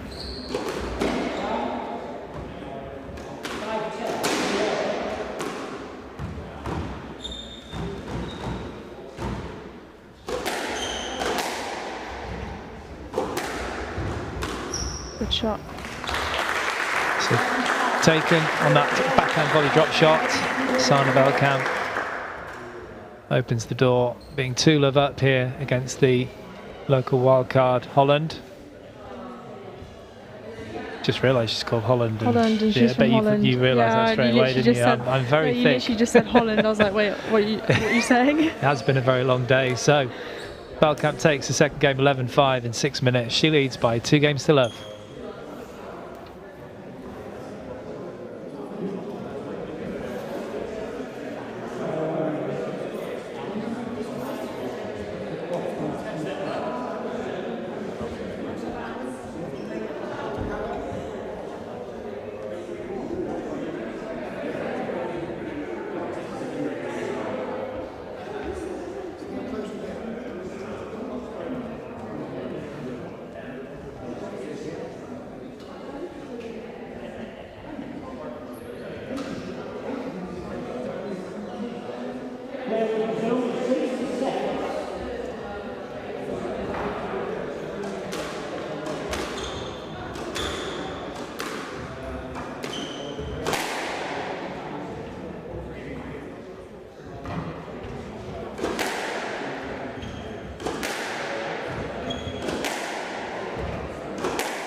So 2 left to Veldkamp. Good positive start for the Dutch lady in this third. Catherine Holland, obviously, there's a bit of a class difference here. She's just graduated, as I was saying, and having a go at 293 in the world.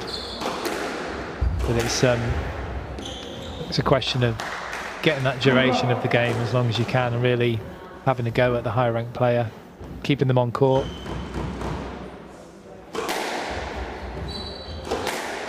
That way you just get more minutes, you get more minutes experience. And just getting a bit frustrated now because she's putting Veldkamp into really easy positions around the middle of the court. Yeah. See, that was, she just put it in the middle, but...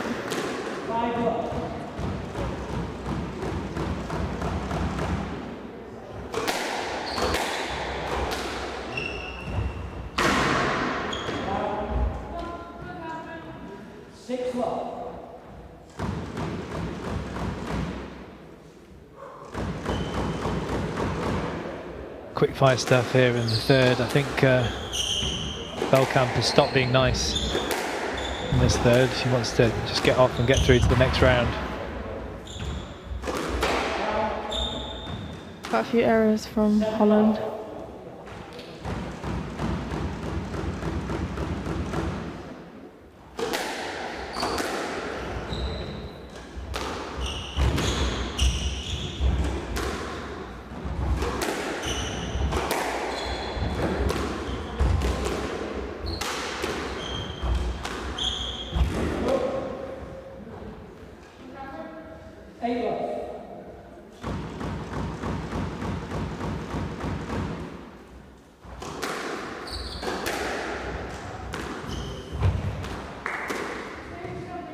Well, it's just all a bit too easy now for Veldkamp. Ball being fed for her a little bit around the court. 9-love lead, just 2 points away from the second round here.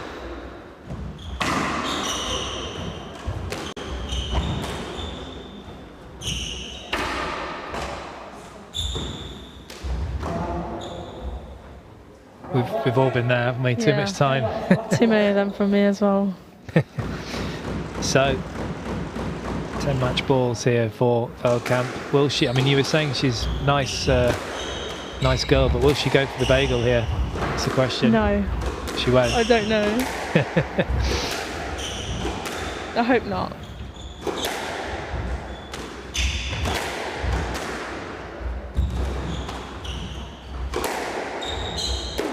Oh dear.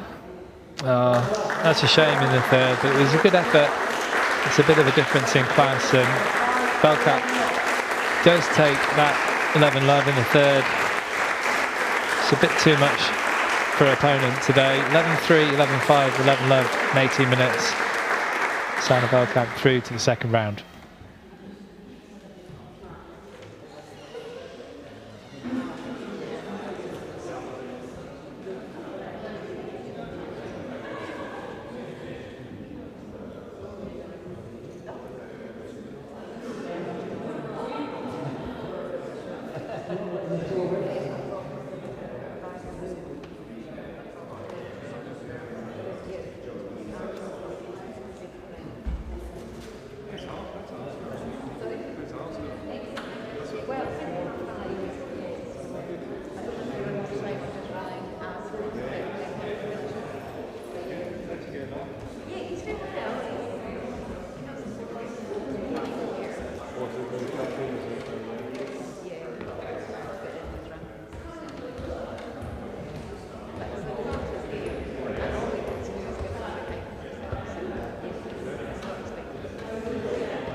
Welcome back to the Springfield Scottish Open here in Inverness, and we have Sheen,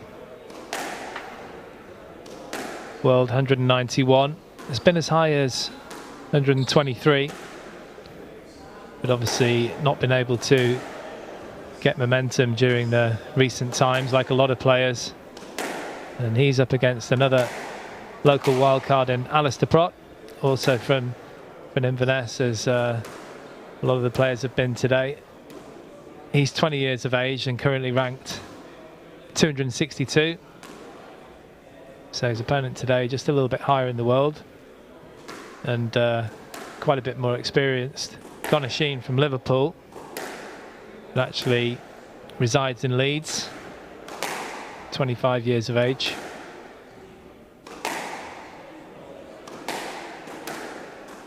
I'm Simon Park, and joining me is another man from Inverness who was playing a little bit earlier, but sadly couldn't get through in that first round match. Martin Ross.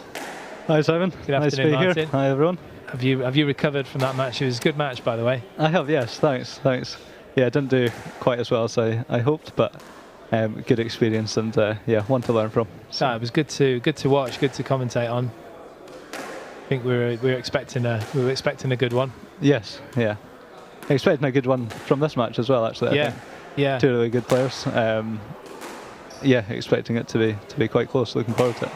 Do you have a prediction? Because I couldn't really do that. I know Connor quite well, but obviously you train with Alasdair, being two. Yeah, I train with Al at Heriot. Yeah, I think it's going to be close. I think if I had to pick a winner, I would go for Al, mainly because I know him, I train with him. But I think it'll be close. I'm going for Al 3-2. That's my prediction. You think it's going to be a 5-setter? Yes. Well, Sheen has actually travelled up on the train today, which is pretty tough. And obviously, I assume that Alasdair's probably travelled about 5 minutes. Yes. Yeah, he lives local, so yeah, he won't have had to come very far. That could be an issue. Yeah, it's always difficult coming straight from travelling, just straight on court. But I mean, Connor's been on tour a lot, and he knows what he's doing, so I'm sure he's well prepared and sorted to go. Well, he tells me he knows what he's doing, but I'm not sure that's always the case. Good crowd in, a lot of juniors. I've been here a couple of times before, and that's something I've always noticed about this club. There's a lot of juniors. Yeah. It's fantastic to see. They get a lot of so we saw the school kids in this morning as well, which was great to see, and they do a lot in the community as well, the clubs. So yeah, it's really good for the juniors. I obviously grew up here and played here as a junior, and the setup's always been really good. Always produced some good players. So, yeah. Yes, I was here a few years ago, and Greg Lobban was a junior, so that's just shows you how long ago it was. I think he's late 20s now, is he? Yeah, he will be 28 or so, I think. Yeah, I think he was around 17 when I first saw him at this club.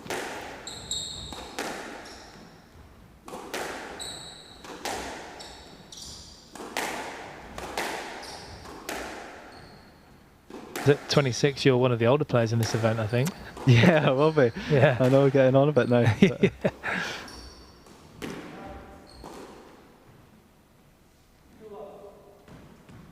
Well, good strong start from Prott here. Looking very sprightly. How do you two get on normally when you play matches? It's funny, we haven't actually played for a couple of years since the pandemic. It was close before that. I was kind of just sneaking it ahead of him in the Heriot team, but yeah, using your experience. Yes, we will. We'll see in the upcoming season. Yeah, if that remains the case. But yeah, good start from Al. He's playing solid so far. A couple of errors from Connor. Yeah, might still be on the train at present. Yeah.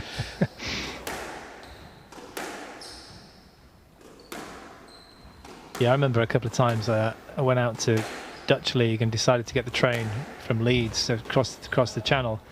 So I thought, well, it breaks up the day and it's 7 or 8 hours, which is pretty much what you'd be getting the flight, but you're just hanging around. It didn't work well. Yeah, difficult to even just get in the right mindset after travelling for that long, isn't it? Especially when you're on court at for an evening match as well, and you know you've been travelling all day. It is difficult. Yeah, it's the fatigue more than anything. Absolutely. Yeah. But he is young, 25 years of age, Connor Sheen. And I'm sure they'll work his way into it as well. Obviously not a great start, but... Yeah, he's pretty relaxed, isn't he? Yeah.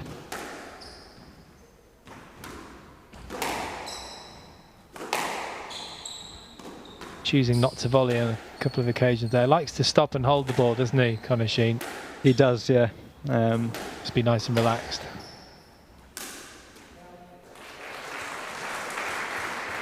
But Alasdair Prott's got different ideas. He wants to press, he wants to take the ball early. I was going to say, I think that's what Al needs to do in this match. He needs to get in front of Connor, because obviously Connor's got that good hold. He's got really nice shots. An example there of that attack and drop.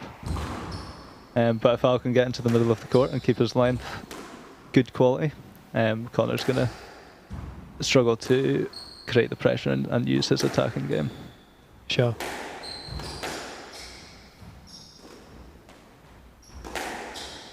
And likewise for Connor, it's almost the opposite. He's got to find his length before he takes on unnecessary risks. Al's really good on the counter or in the front. Well, I he thought likes that to was play that game. Yeah, I thought that was a stroke. I thought there's no clearance there at all. Yeah, I would agree. No clearance. Pretty heavy as well on the drop.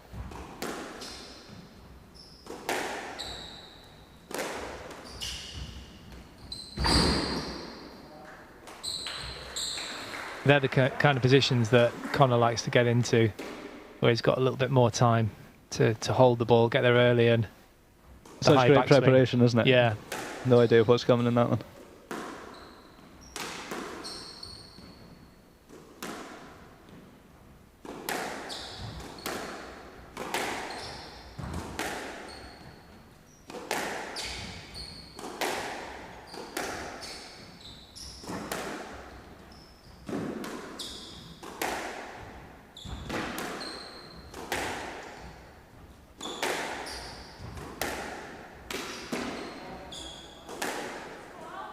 Interesting shot selection there from Prott, trying a boast off a tight ball.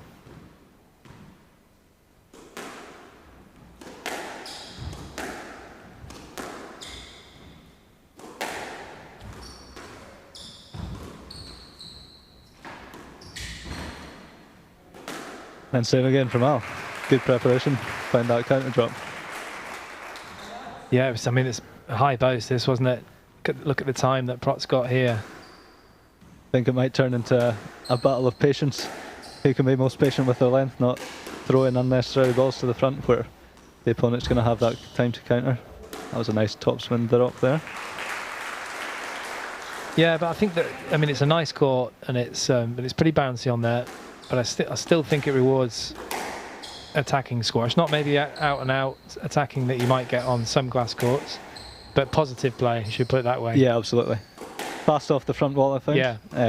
But takes a really good ball into the back if you can find that length. Yeah. And likewise into the front court, if you have that possession, you can attack and get the reward from it. Yeah, yeah.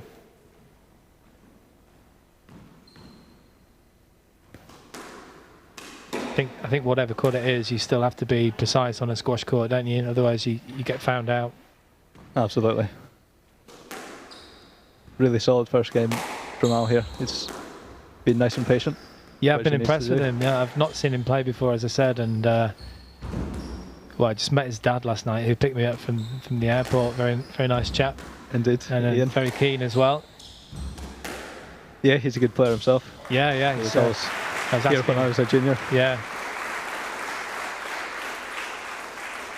So 7 game balls for young Alasdair.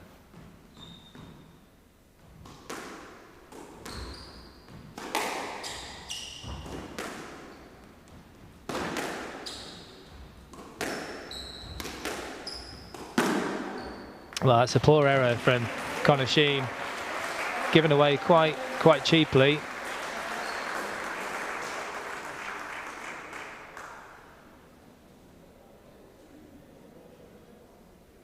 So another one of the local heroes taking the first game quite comprehensively. Connor Sheen possibly still on that train from Manchester. But it's Alasdair Prott who takes it 11-3 in 7 minutes. He leads by 1 game to love.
It's a really solid first game from Al there. Let's see what Connor can come up with in this second. Do you expect there to be a big response from Sheen? Yeah, he's an experienced player. He knows, like you say, he says he knows what he's doing. Yeah. Let's find out if he does. Yeah. I'm sure he will change some things up and put Al under some more pressure in this game. Like I say, I expected it to be close, and I think Connor's gonna grow into the match. What would you change if you were Connor in this situation? I think he is being. I know he likes to stop and hold and take his time, but you can only do that so much. You've got to be in really good positions to do that. I think you need a bit more variety. So at times, I think you do have to press and push up the court, and then other times when you get a bit more space and time and you get a bit more confidence, you can hold the ball a bit. Because I mean, he was pretty much outplayed in that first, wasn't he? And he was not taking a lot of volleys, which were actually quite easy. So I thought he was almost a bit rash with it. He was trying to do the things he likes to do from not great positions. From behind, yeah. He needs to find those positions first, and then he's got the game to take it on from there.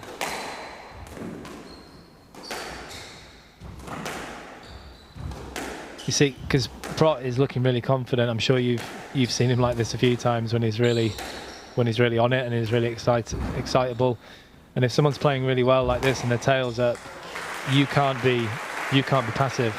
Exactly. You know, you've got to get hold of the match and yeah, you've got to do something to take control. Exactly, exert your authority. Al, when he's playing like this, he's moving the ball around the court really nicely and he's working it in, and he's got the shots to finish the rallies as well. You can't give him any time on the ball, any space around the middle, because he's going to put you under pressure.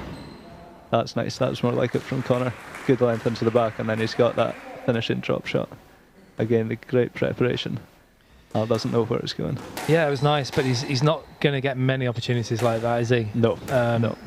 And that's where he needs to sort of put the pressure on a little bit more, and he's not precise. Not been precise around the middle. It's a better width. It's a clever shot from Prott at the body, down the middle of the court, just testing the reactions of Sheen.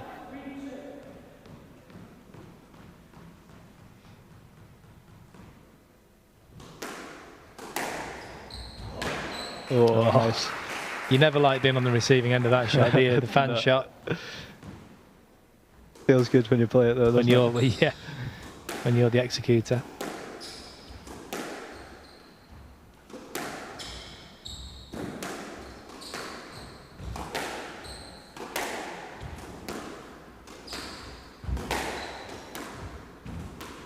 I've got Connor coming into this You can't really call it a booth. It's more of a commentary cupboard later on at 8 o'clock for Fergus the Falconer and Fergus Richards, which could be a bit of a marathon. It could be a marathon as well.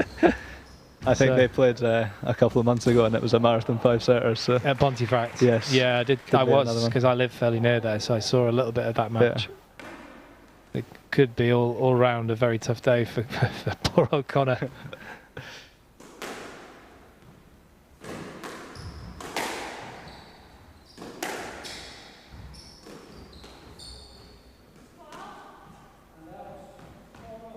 It's hard to see, isn't it? Sometimes with the on the normal court, whether that's gone up, but yeah, it looked good obviously from here. Didn't. But I was about to say how good a boast that was until yeah, same here. I've called it down. Literally disappeared. It's been better from Connor in this game, though. He's found his length a lot more. Still a bit erratic. Al's still got a bit of time around the middle, but certainly a lot better with his length.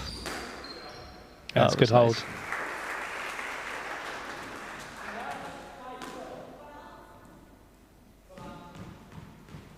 And that's what he can do when he's got time. You saw the counter drop again there, really tight. Again, not trying to be as exact and as fine a margin as he was in the first, I think. But got it in tight there and then created the space. It's good.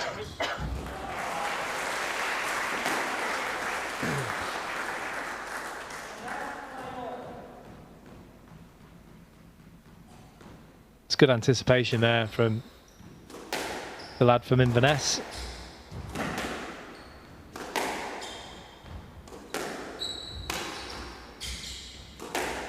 He's liking that boast off the tight ball, isn't he? Yeah.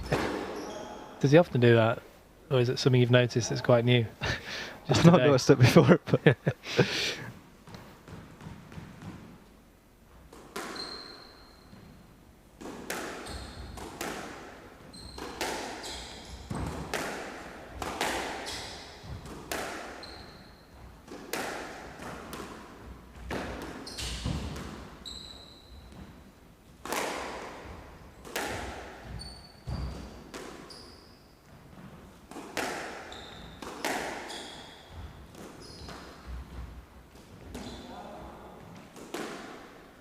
do you think he just moved his back leg slightly there? He didn't look too stable on it, did he? Yeah.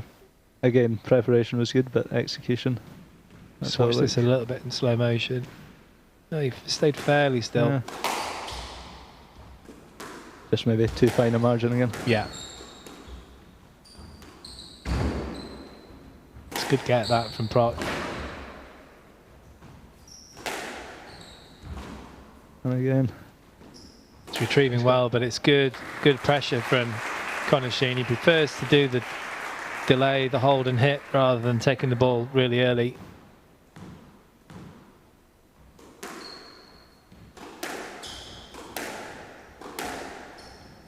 So if you're Al in this situation, you're wanting to take time away from him, aren't you? You want to not give him that time at the front with those high boasts or the back wall boasts. Yeah, that would be the way if you were Al's coach.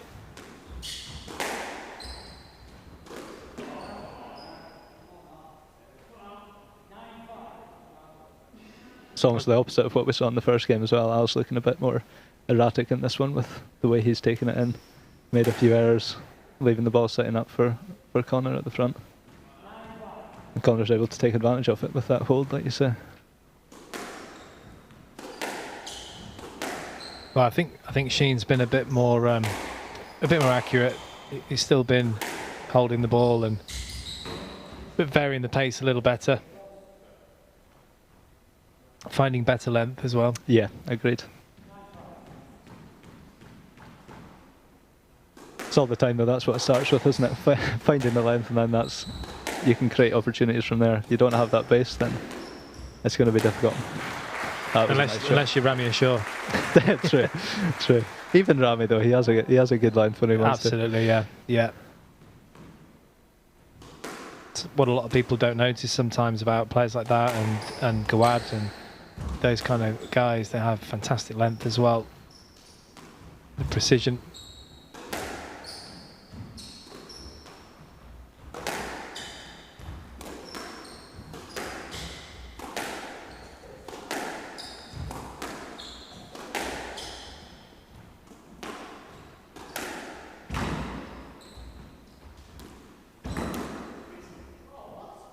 That's a good decision. Yep, ball was passed him there. Yeah, it was. And even if it wasn't, you know, it was very straight, wasn't it? Very straight, very tight. With Sheen at the side. Yeah, he wasn't really there in a position to play, was he? Absolutely not. He should have played that one. Just a bit of a lack of experience in that ask. So Conor Sheen manages to equalise in another England-Scotland battle here in Inverness.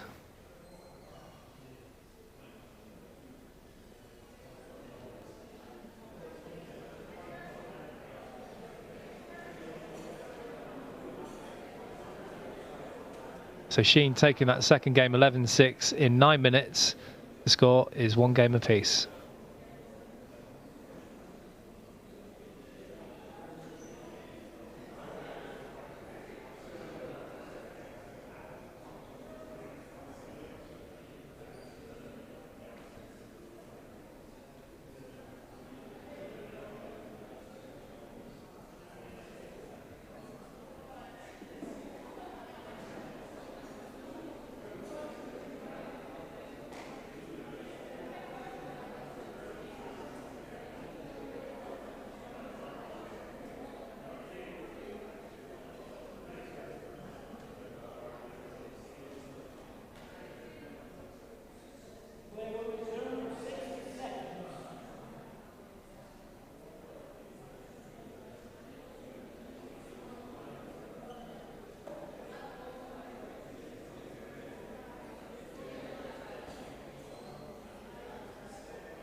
So there has been a response, as we expected, from Conor Sheen.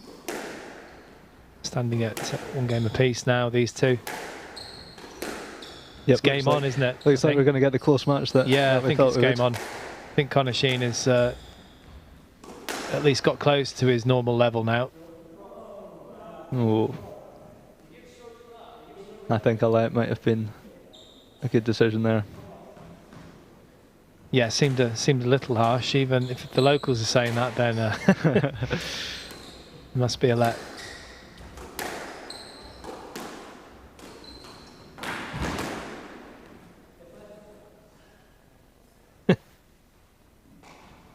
Is that an Inverness tactic? Just knock the racket out of your opponent's hand? Yeah, I know. I dropped my racket in my match as well. But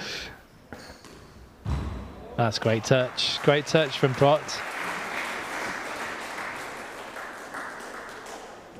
That's a lovely shot there. Good balance, wasn't it? Yeah, exactly. Both players having success on that counter when they forced the pressure at the back or when their opponent's gone in a bit too early, a bit too wildly. They're both getting onto it really well and playing it in there nicely.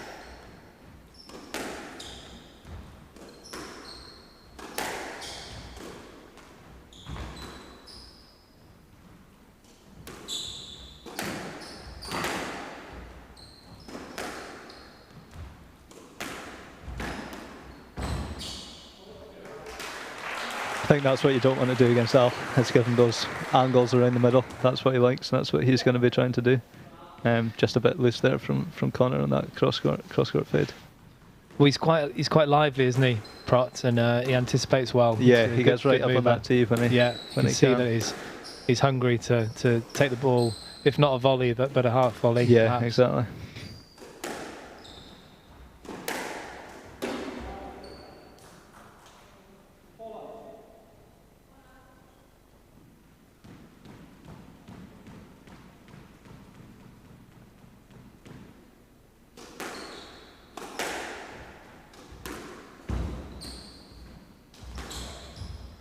Oh, that was nice. Nice hold. That was a good hold and flick, wasn't it? Use of the wrist there, very, very delayed. Quite nifty.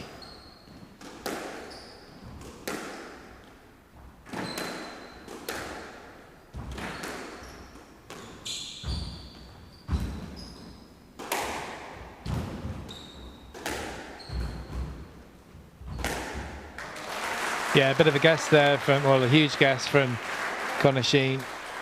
Prott knew exactly what he was going to do. Well straightened from him, and what a lead. The man from Inverness here.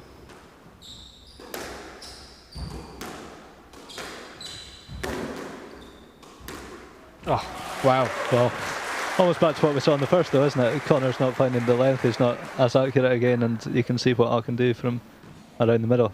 That's exactly the type of match he wants. So. Yeah, he's picking him off well, isn't he, on those volleys.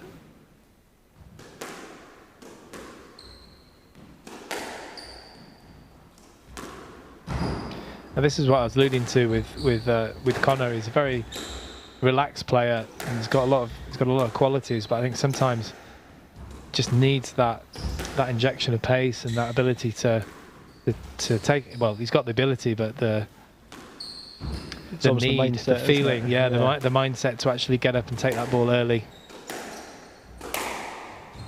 Like that, just a bit more pace on the ball. That's good. Yep, just get himself into the middle of the court. If he stood there, then Al can't be stood there. That's what I always think. Yeah, absolutely. Just force yourself up there, do something to get yourself in control.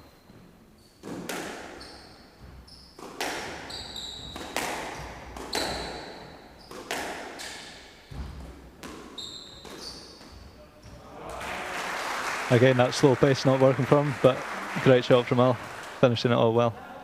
Yeah, just medium pace, shoulder height, around the middle of the court, not tight enough. Perfect for Alasdair.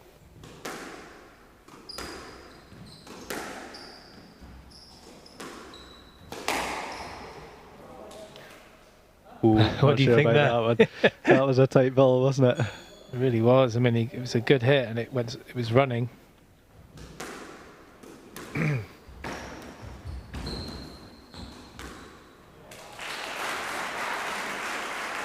Doesn't that affect him though? Straight back onto the next rally. Good to see.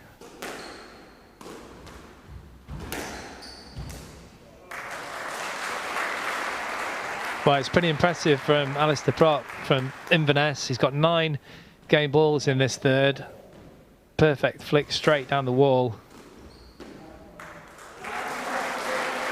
And he's managed to convert it. The crowd, you can hear, really getting into this one. Big chance of an upset here. Conor Sheen, at least, well, around 70 places in the world rankings above Alasdair Prott. Alasdair Prott taking the third game 11-1 in 6 minutes. He leads by 2-1.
So this would never happen as you're a proud Scotsman, but if you were in Conor Sheen's corner against your mate, Alasdair, what would you be saying at this stage now, 2-1 down? I think he's either got to do one of two things. He's either got to find that accuracy, or he's got to up the pace. He's got to do something different to get the ball into Change those back corners to get Al out of the middle. Because plan A is not working, is it? Exactly. Once he gets that, we saw that in the second game. Once he gets that, he can play these shots, and they work from him because he's in the position to attack. But if he's doing them from out of position, like he was in that last game and in the first, then Al's just going to be on it, and he's going to love that kind of game. Better start here though.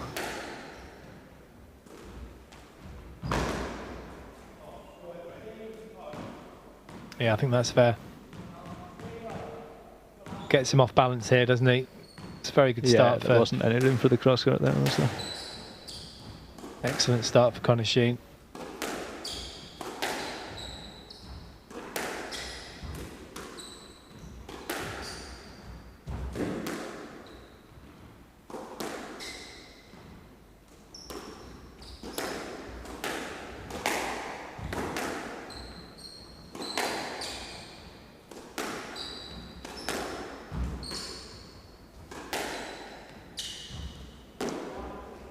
That's exactly what you were talking about, wasn't it? Those kind of speculative shots from the back of the court, a little bit of a tired movement as well. Yep. It's just not really on, is it? And again, straight off the serve. It wasn't a great serve, but he needs to be building that rally before he tries to take the ball in, I think.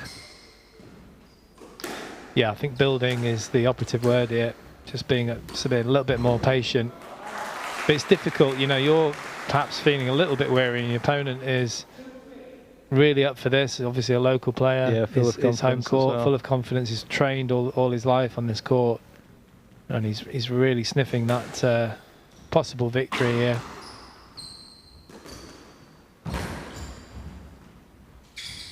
Oh, wrong decision there. Yeah, it was. Got away with it though.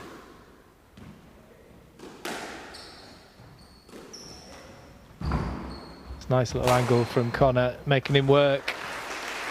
And that's one of the few times he's really kind of pounced onto an opportunity, and it's paid off. Yeah, and he worked the ball a bit first. He got Al into the back corner in that previous shot, so the post was so much more effective. Yeah.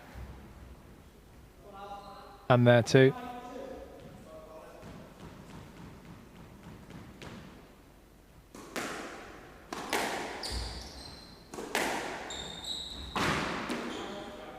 And again gets rewarded for the good length. So similar to what we saw in the second again. Conor stepped up that quality, found his corners, and he's getting the reward for it.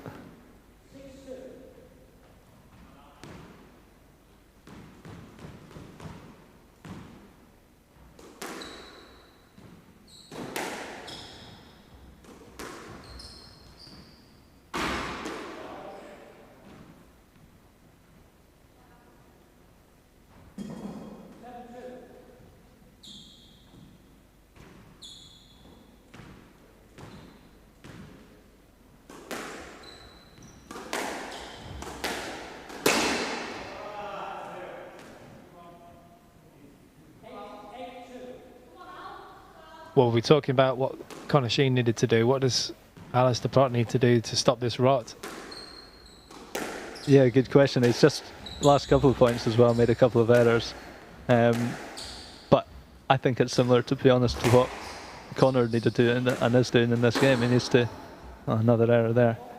But he needs to find those corners, give himself a bit more margin for error on those short balls just to get his confidence back again, I think. So easy from here, isn't it? Yeah, I know.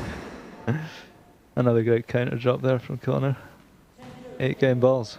You're speaking from fresh experience, having been on the court just a couple of hours ago.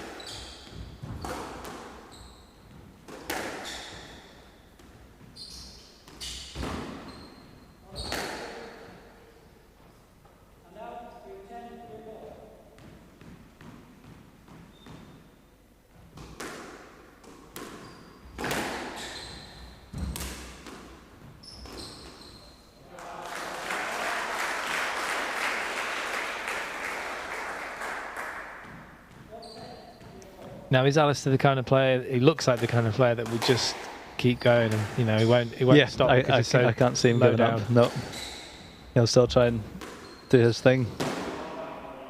Didn't work. That's not going to work.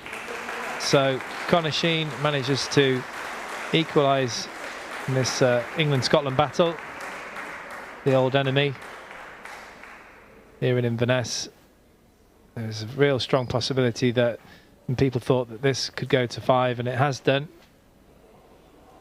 It's a good spectacle for the local fans here, the Inverness squash fraternity. So Sheen takes the 4th game 11-4 in 6 minutes. Score is 2 games all.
So into a 5th game. My prediction's looking good so far. It is. We'll see if I can win this one. In your debut. Indeed. I think I'll leave after this 100% record if it comes in. I think it's just going to be a question in this 5th game of who can get that accuracy of the length. They've both been really good from the middle when they've got their chances. It's just a case of creating those chances in the first place, I think, isn't it? Yeah, and I think it's a lot between the ears as well. You know, it's such a mental game, as you will know. All sports are really, but particularly squash. You know, it's just the 2 of you on there in a small box, basically. Yep, so many thoughts running through your head that you've got to keep control of and try and figure out the right tactic and stay positive. And not do that. Not do that. Yeah, rush your blood to the head. But again, a more patient rally from both of them at the start, and I think certainly at the start of this 5th game, that's what we're going to see. They're both going to want to grow into it.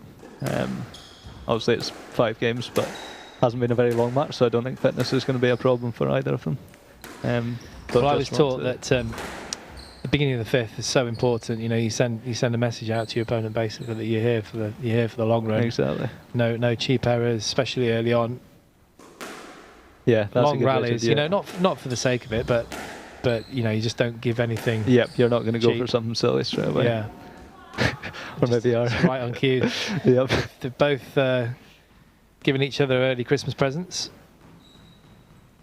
So they've cancelled each other out on those errors. We start again.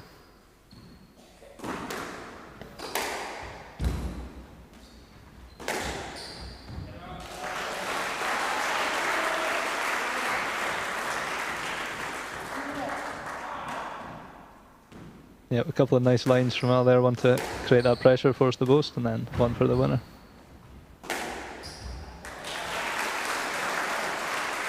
It's definitely Prott that looks the more sprightly at the beginning of this 5th game. Yep, he's getting onto it early again, isn't he? I think that's the difference.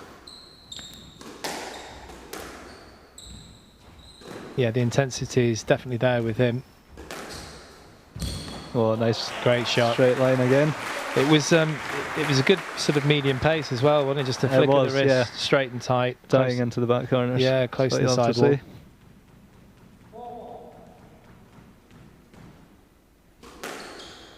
Crucial here for Sheen not to make sure that Prott doesn't run away with the next couple of points. He's got to do something quickly, doesn't he? It could turn into that 3rd game that we saw again.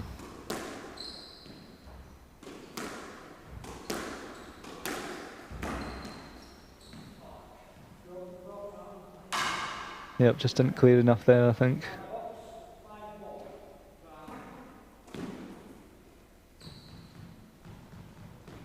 Those are the kind of floating drives and things that he can't afford. That was what he was doing in the 1st, and in the 3rd that didn't work for him. He's got to up the pace. He's got to do more like that.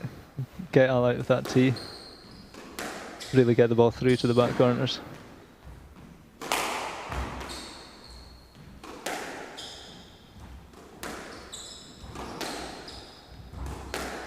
Yeah, I agree, and it's not always just about pace and length as well, though. It's about taking the ball early, you know, taking the ball in front like that. You know, look how intense that was from Prott. You know, takes time away from really the opponent, taking out in front of himself. Yep. Just not giving the ball time to breathe, or his opponent. And if it's not a winner the first time, he's got the easy volley. Yep.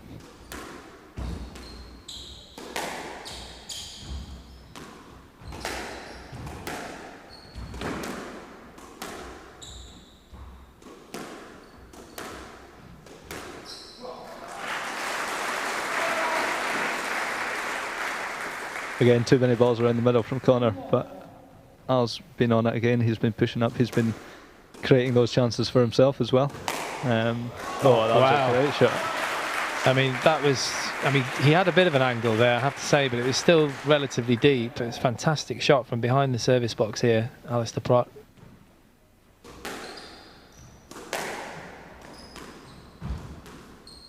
Just 3 points away here, Prott, from potentially going into the 2nd round.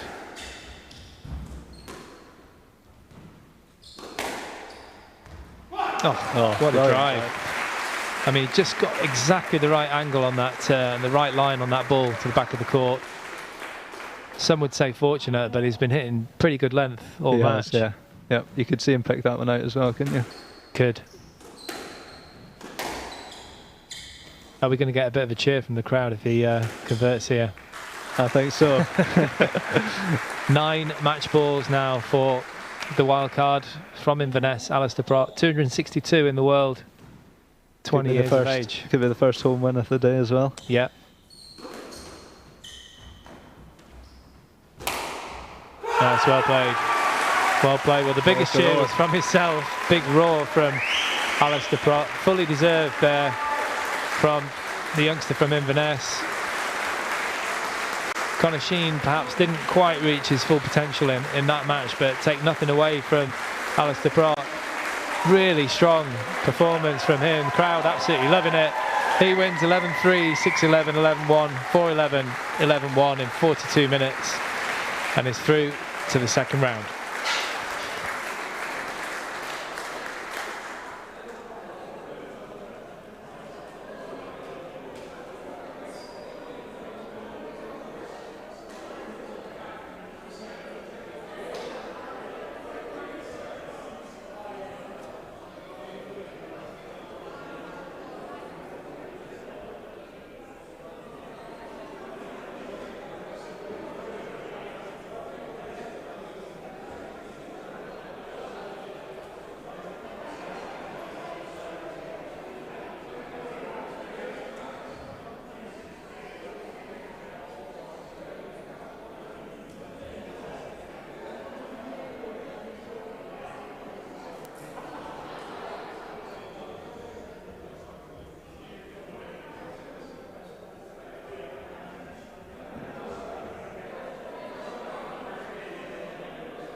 wherever I wander, wherever I roam.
Welcome back to the Springfield Scottish Open, the last ladies match of the day between Torrie Malik of England and Emilia Korhonen of Finland.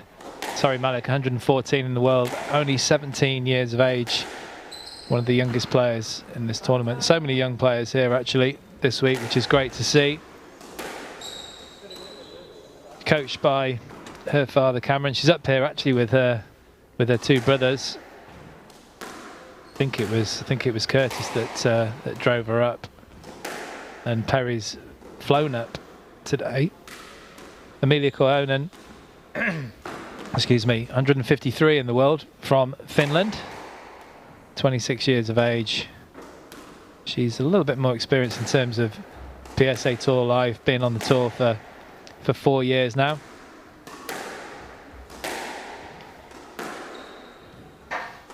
Simon Park, and joining me for this final women's match is Georgia Adley of Scotland, 74 in the world. Good evening, Georgia. Good evening, Parky. How you doing? I'm good, thanks. How are you? Yeah, been good. Nice to be here. Looking forward to this match? Yeah, looking forward to it. I played both these girls before, and both really nice players, and they both have some really nice shots, so it could be an interesting one. Any predictions? I know it's a bit early, they're still in the knockout, but it's a bit early. No, I don't expect you to sit on the fence. I'm gonna hold you to a prediction. All right, I'll go. I think Torrie's playing pretty well. I'm gonna go 3-1 Torrie. Okay. What about you?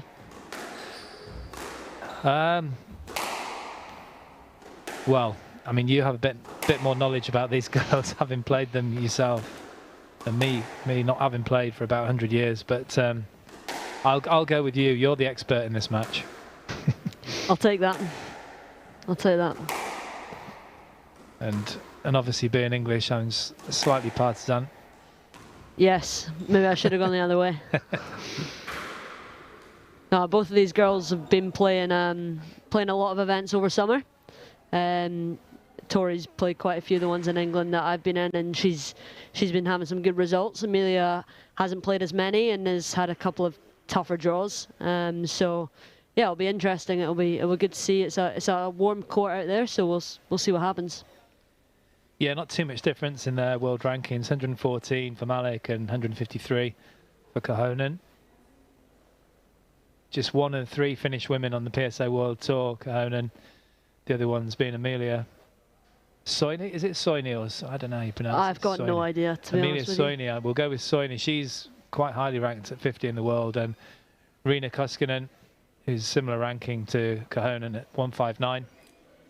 Yeah, other Emilia has had some pretty good wins out there. She's been doing well on those platinums, so maybe that's inspiring Emilia Korhonen to go and do some damage in this event.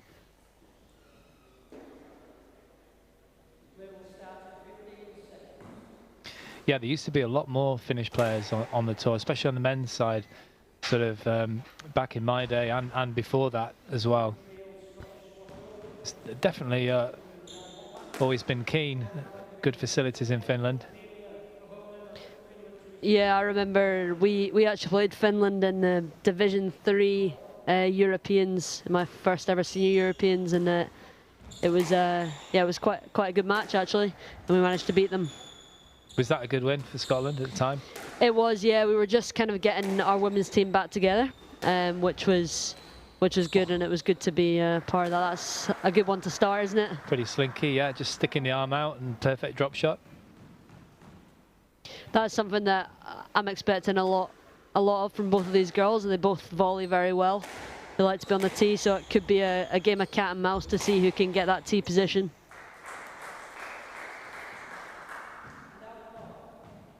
I didn't ask you actually. Did you get wins over both these two, or? I've not played Emilia in a proper event ever, I don't think. In fact, I think Division 3 semi-finals was that one time I've played her, but I've beaten Torrie the last 2 times we've played over summer. Been tight both times. Yeah. Tricky player to play. And obviously youth on her side as well. I mean, you're pretty young, but she's even younger. Yeah, everyone's young to me, Georgia. Yeah, I think this could be a good one. They're both kind of taking the ball in well to start, so. Yeah, sure.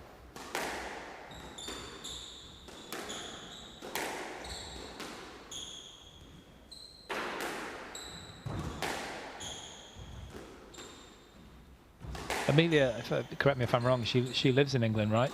Yeah, she lives in Bristol. Right, okay. Yeah, she's gone out with Sean Conroy and is coached by Hadrian. Okay. So is hitting with those players and a lot, which is, you know, it's a good setup down there. I've been there a few times to hit and train, and it's it's good. I enjoy training there. Yeah, Sean Conroy unfortunately had to pull out due to illness. I don't know if you know what the illness was. I don't know if he knew at the time, but obviously not wise to travel when you're ill. Yeah, definitely not. And yeah, it's not nice when you're on court with anything and any kind of illness and you can't really breathe and feel like you can't play the way you want to. It's not the way you want to compete, really. She's playing that a few times, hasn't she? Yeah, it seems to be a bit of a tactic, that one. The shot down the middle. Definitely can catch the opponent, as it did in that case. Unless you're playing, I know she's retired now, but I remember watching those Renee Melwalele shots where behind her back. That. Yeah, some absolute classics, weren't they? Unbelievable. I think there was one where she lobbed it perfectly into that back corner. Couldn't do anything with it. And it was, yeah, I remember the one you're talking about. I'm sure it was just luck. Absolutely not. Pure skill. Yeah, I think that's the correct decision in that case. To be honest, it looks like it's all about the length, really. Whoever can get that ball past the service box first is winning, and if they're not, they're getting punished.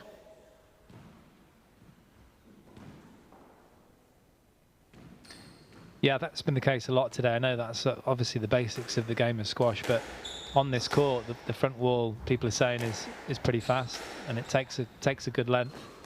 You can, if you're playing well, you can get the ball past your opponent quite easily. That was a lovely boast there. Landed so short. Emilia couldn't really do much with that there. So many players in Bristol these days, they lose count of all the players that Hadrian Stiff's got in Bristol. Yeah, he's working with a lot, and you know, a lot of those younger guys are up and coming. You've got Yao doing amazingly well. He's what is he now? Top 20? Yeah, I think so. He must be just, sort of lower end of top 20, 18, 19. Great player, isn't he? Yeah, so good to watch. Just so smooth and simple squash, and putting a lot of pressure with that. Yusuf Solomon, he's down there as well? I think so, yeah. So 6 game balls now for Torrie Malik. Good start for her.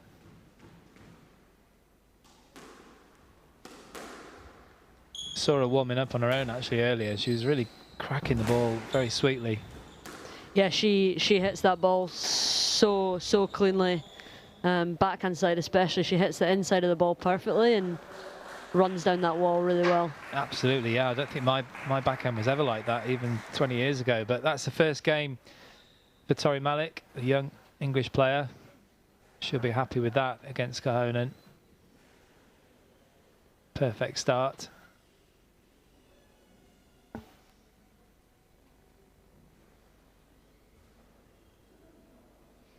So Torrie Malik takes the first game 11-4 in just 6 minutes. She leads by 1-0.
here we go for game 2 then. What would you have said to Emilia in between games there? I think someone needs to shut the door for start. Steve Cummins is still on net, getting involved. Didn't see him. He's a legend, isn't he? Yeah. I think she needs to work on that precision a little bit. She's giving Torrie a few too many opportunities on the volley, I feel. And as you mentioned earlier, she is a very good volleyer. Malik, she hits the ball very sweetly. See, even that last shot, the cross court, she got away with it there. She was onto it early, but didn't get quite the width that she needed. Yeah. It's just attention to detail, I think. And there's an opportunity. Too heavy on the drop shot. Yeah, and I think, like you said, Torrie does hit that ball very, very well. And if you leave that ball setting up, she's hitting down on it, and that ball is bouncing twice very quickly, and you can't do much with it. Certainly don't want to be playing errors like that off the serve if you can help it. Yeah, so it's trying to toughen up a little bit mentally. I mean, we both mentioning the shoulder in the break there. That could be an issue. I mean, I don't know if you've played with a sore shoulder. I have, and it's not pleasant experience, but could just be preventative, giving her too many excuses. But it's close to being a stroke, that one. Yeah, got to be careful there. When that ball's setting up as well, you're wanting to really hit that line if you can.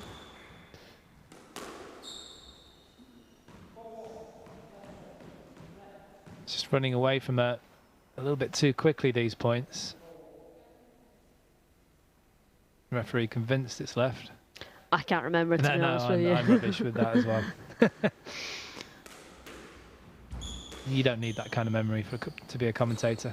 Exactly. Just got to get the facts. That was a nice shot there. Just last minute flick of the wrist, and the quality was good enough to beat her. I don't know what you think, but Korhonen just looks a little bit resigned at times. At the end of rallies, like there, she's not really putting in 100%. She looks a bit flat to me. I don't know whether that is to do with the shoulder. Maybe there's a bit of pain there, and that's frustrating. It's always frustrating if you're playing in pain. And yeah, she just got to do a bit more of that. Get that ball deep and get onto the ball early and take her in and be attacking.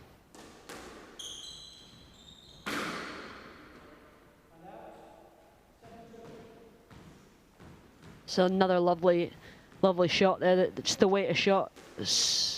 Beautiful shot. You don't often see the volley lob. Don't know if you play many volley lobs, but it's normally goes out of court if I do. Sure it doesn't. But it's a fantastic shot. Underused these days.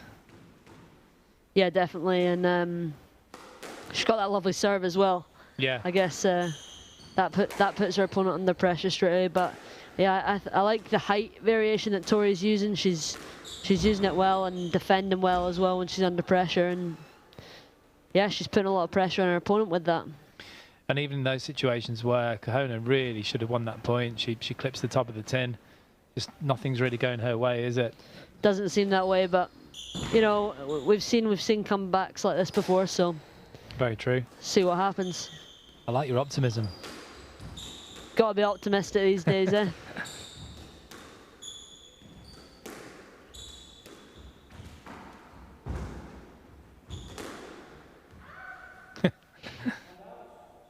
It's a nice little channel game there for a little bit. Quality was pretty high, nice and tight. Yeah, some good work from both players. That was just, I think they confused each other on that last point, the last shot. Torrie's just got to try and get her focus back again. Just a few unforced errors, maybe. It's a lot of strapping, isn't it? It really is, yeah. It's not often you see it all around the shoulder. It's usually around the thighs, isn't it, or the calf muscles. Yeah, definitely. I sometimes forget you need your arm to play squash. I know that sounds silly, you do, but really. but you know, in the gym, it's all kind of mainly leg stuff and a little bit of arms. But actually, you know, you're hitting that ball with that arm, aren't you? Absolutely. Yeah, I mean, I haven't seen, you know, Emilia a lot better, but I feel like she can play a lot better than this. Yeah, definitely. Hopefully she can just regroup in the break and reset her head and her squash and go again and just kind of almost go again, like fresh, 3 games, go and win them. Yeah, so Torrie Malik looking in control here, getting a bit of advice from her brother there. 11-4 again in the second game in 5 minutes. She's 2-love up in 13 minutes.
What? So you're still optimistic here, Georgia? Yeah, definitely. She's getting this game. 3-1. I've called it. It's going to take a huge improvement from Korhonen here. I think we saw in that last match the way that the tables can turn so fast and so dramatically, and squash is one of those games. So yeah, you just got to try and focus on the simple things when you're maybe not playing as well as you'd like, and go from there. That's certainly the way I tried to do it. That was a lovely shot there. Very, very clinical, that finish. Best shot of the match so far for the Finn. Really simple swing there from A to B pretty quickly. Yeah, and it was nice. But then you've got to back it up, can't you? You can't sort of let it go with unforced errors like that. Yeah, definitely. I mean, that's something that Torrie maybe might have learned. I'd have to ask her. But coming into the senior game is how can you be consistent when you're a junior? You can get away with the little inconsistent things, but as soon as you switch off it against a good senior player, they're going to just absolutely tear you to pieces, really. Absolutely. Well, you've had the chance now to play quite a few of the top players, haven't you? And feel what that's like at the very highest level. Yeah, and I think for me it's just that consistency is like anyone can, well, not anyone, but you know, most players, if they're training well and working hard, can hit a perfect straight drive and a perfect drop shot. It's just how do you do that under pressure and consistently. Yeah, absolutely. Yeah, and the big points, it's between the ears, as you will know. I mean, it's all about the mental strength, obviously physical strength, and that breeds mental strength, but the toughest players mentally usually come out on top. It's a great shot. She was onto that so early. Yeah, she almost looked like she went the wrong way at first, but she managed to move her feet really quickly and just fire that in. It was looking good for a minute. So she's going to get it back. You were hopeful. I was.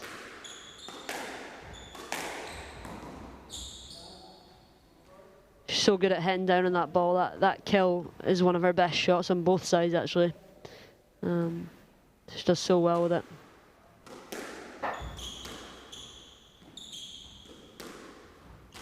She's got a very promising future, hasn't she, Malik, I think? Yeah, definitely. Definitely. She's got the technique, and She's quick onto the ball, physically pretty strong, and you know she's only 17 years old, so got a long time till you're peaking at that age. You know, most of the players are peaking at 30. Would you say? Yeah, I mean, it seems like that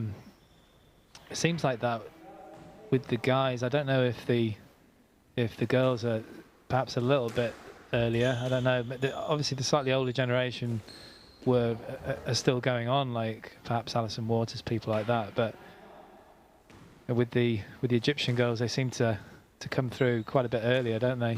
But it doesn't really matter, you know. People mature at different rates. Yeah, definitely. My coaches always tell me that I'm like, oh, Yeah. why am I not as good as Hanya? Yeah. And he's like, it's all right. You'll mature at different rates. You'll get exactly. Okay, it's getting a bit tight here. Yeah, I didn't feel like I fully matured as a player till I was 23 onwards. What age were you when you reached your highest ranking? I think I was around late 20s. I was getting big wins at this age, but couldn't keep the consistency. It takes time. But Malik here, the 17-year-old, well, it's over. She's not wasting any time. Sorry, Malik. Fantastic win for the 17-year-old. Korhonen didn't seem to be at the races. Perhaps she is feeling a little bit of pain with that shoulder. But all credit to Torrie Malik. It's a great win for her. 11-4, 11-4, 11-7 in just 19 minutes. She's through to the second round.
Welcome back to the Springfield Scottish Open 2021, the final match of the day. Scotland and England again. Fergus Richards on the left-hand side in the red top. Should really be in the blue top playing for Scotland, but he's 195 in the world, 25 years of age. He's been on the tour for 3 years. He's reached 1 PSA final so far in his career. Fergus Richards, born actually in London, but moved up to Wick age 3 and currently resides in Edinburgh. Harry Falconer from England, number 9 to 16 seed, is currently 165 in the world, 23 years of age, from Lincolnshire, but based in Sheffield. He's won 3 PSA satellite events so far, Canterbury, Carlisle and Stortford. These two did actually play in Pontefract in the summer and had a bit of a humdinger. Fergus Richards coming through that in 5. So it could be another tough match. Well, I'm Simon Park, and joining me for the final match of the day is 5-time Merseyside senior champion, Connor Sheen. Good evening, Connor. Evening, Parky. How you doing? Okay, yeah, a little tired, but unlucky earlier. Thank you. Have you recovered yet? Got over it? Yeah. Yeah, you're having a couple of beers later. We're on 1 so far. What's your prediction for this match? I'm going to go for the home player in this one. I think it's going to be Fergus in 4 games. Yourself? It's difficult for me to say because obviously you're the expert. All my co-commentators are the experts in terms of playing against these players. You know, you've played against both these lads, I assume. I did see, as I say, the match in Pontefract, but you're basing that on the fact that Harry's not been able to do as much recently, has he? Fitness-wise. And obviously Fergus in front of a home crowd. I think it'll be tight. I think it'll be a long game. Both quite attritional.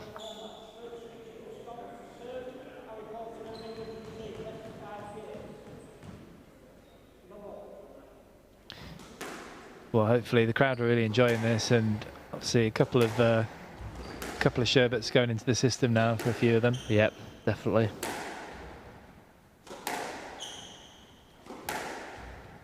Certainly got behind Alasdair Prott earlier. Did they?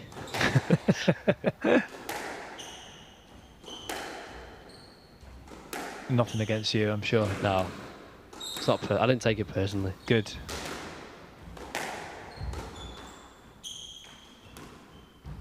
Just nice to see crowds back in. Yeah, just watching any squash crowds, events. Yeah, any sort of atmosphere in squash clubs is always welcomed. At PSA events, definitely from the player's point of view. You don't really mind if it's the crowd going for you or against you. Just something, bit of atmosphere is always nice. Yeah, well said. Just a bit rushed, that last volley from Richards.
Some quite attritional stuff here, Connor. Still only 1-0 in this first. It's very lively on there, isn't it? You played on there earlier. It's warm. Yeah. It's warm in there. Did that affect you at all, or? Not really. It does take a nice ball into the front, and the back corner. It's just quite lively around the middle. So, but I think it was always going to be attritional between these two, especially. Yeah, I mean, I was at Pontefract for that match I think it was in August, in the summertime anyway, and yeah, pretty similar to this. I didn't sort of stick close to it the whole time, but I was aware that Richards managed to come through. Again, just a bit rushed there from Richards, but I mean, that must have been well over 50 shots. Yeah, you'd think so. We're in for a long night if this is going to carry on. Yeah. It's a good job we both love squash, isn't it? Well, I knew that whenever I lost in a tournament, the first thing that I wanted to do was talk about squash. Yeah, I'm exactly the same.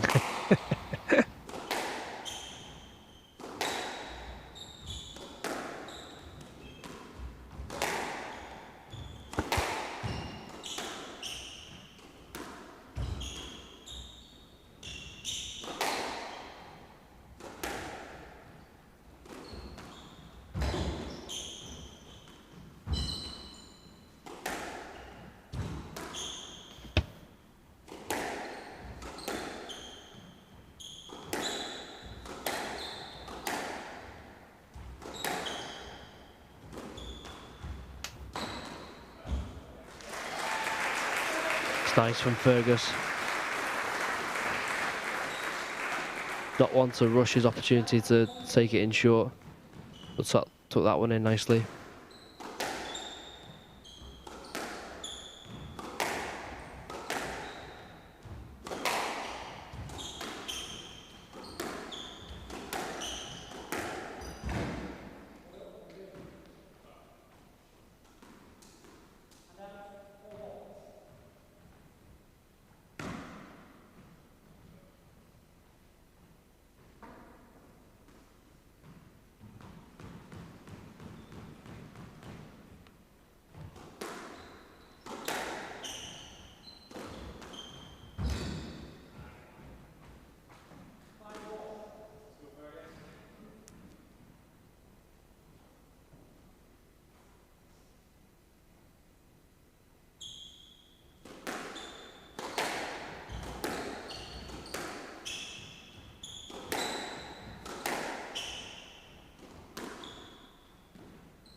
Unlucky from Harry, working the ball around nicely there, but just clipping the tin. His backhand drop. Fergus yet to really get stuck in this game, but he'll stay in there.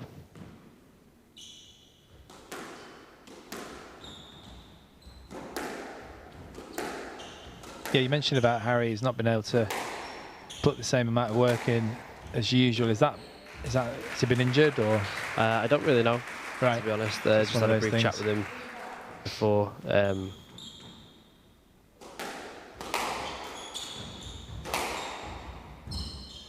he was on that quick, wasn't he? Very explosive there. I mean, he's a big, strong boy, but yeah, sometimes it's not always advantageous. I think one thing that's been happening with a lot of players around the, say, between 80 and 200 in the world or so, I think because there was no events for a long time and then a lot came on at once, people were, me and myself included, were rushing in to try and defend points and try and get them back on on the board, so we weren't dropping down the rankings too harshly. And it's not really given many people time to adjust and try and get sharp again. It's just been straight back into tournament mode, and sure, you're not quite the same. And you know as well as anyone, if you do a run of tournaments, it can kind of run you down, or you don't feel as good after them if you've not got decent that strength. breaks. Yeah, there seems to be tournaments on now, nice which finish. is good. And I'm definitely not complaining about tournaments being back on, but there is an element of some players just playing a bit too much. And obviously we've got league squash coming back, thankfully, within the next couple of weeks, for especially in the north of England, and in the south as well, I'm sure. Yeah, it makes sense. You can imagine that because whilst some of the top players were able to play, you know, platinum events and gold and silver events that were on Squash TV, some of the players that you mentioned in those rankings, I mean, I know for sure that 1 or 2 actually gave up, and some people found it very, very difficult, I think. Yeah, no, it's been it's been challenging definitely over the past 18 months. That's one way of annoying your opponent. I don't think I'd be doing that to Harry Falconer. I wouldn't either. Yeah, I know some people have dropped off playing just because it's not been feasible to carry on over the period, and then when they've got back into squash and training and stuff, they've not either remembered it the same, or it's just not felt the same.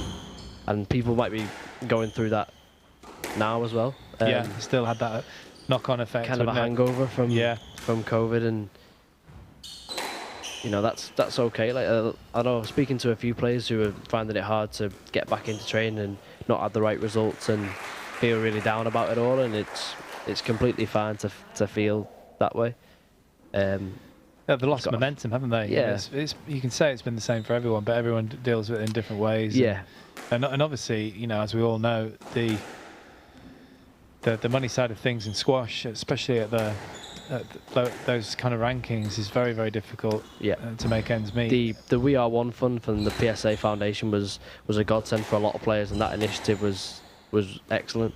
I know a lot of players were really thankful to have that option, myself included, at the early start of the lockdown.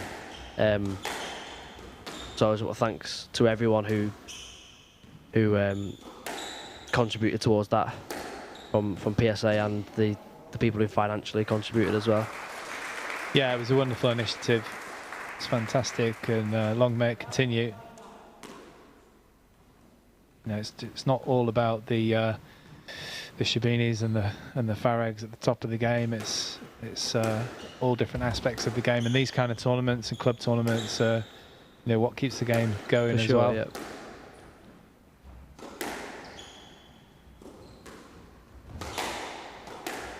I've only spent the day here so far, and it's been a fantastic event. Everyone's so excited. A big thanks to Springfield, of course, who's sponsoring the event. Well, that was surprised. I think we're both surprised with that one. Yeah. I don't think there was a line around the back. I think that's the line he took. Yeah. I don't think he could have gone round the inside. And towards the side. Falconer was kind of drifting to the right a little bit as well, wasn't he?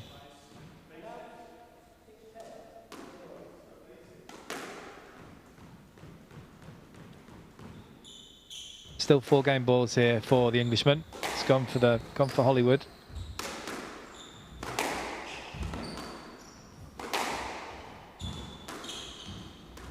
He's got some power on that forehand, doesn't he, Falconer?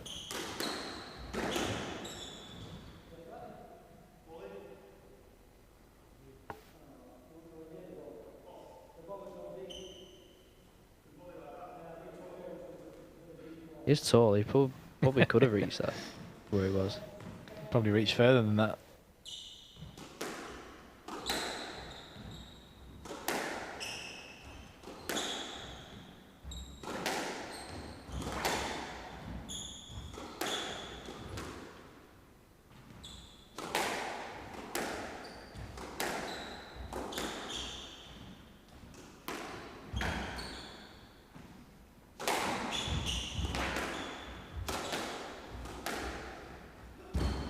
That's a really good length. Well timed, fantastically timed there from Harry Falconer. Didn't try and overhit it on that backhand volley. He's got a fantastic line, and it gives him the first game.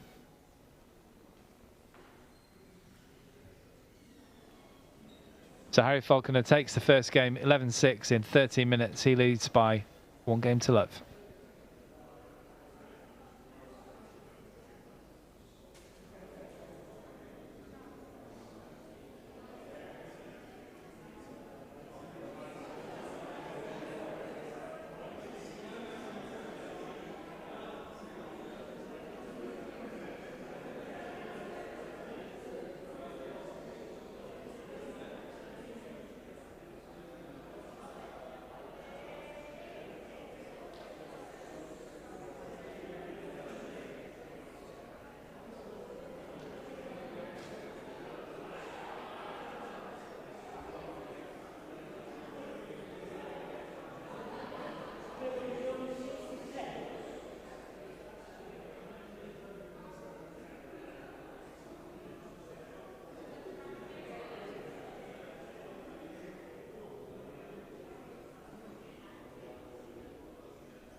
So a fantastic start for Falconer. Are we going to see a response from Richards here, Connor?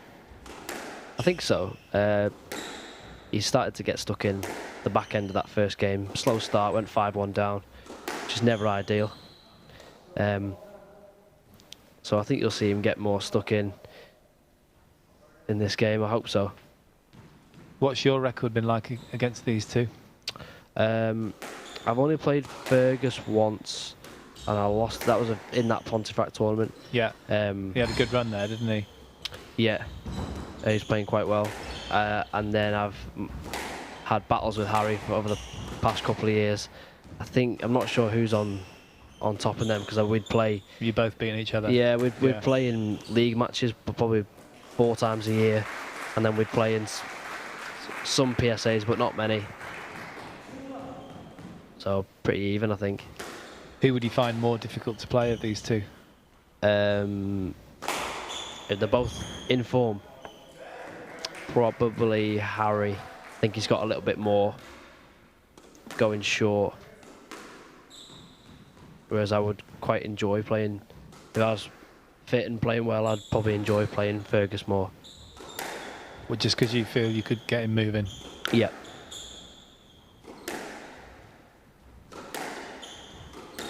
And hoped he wouldn't move me. At all? Yeah.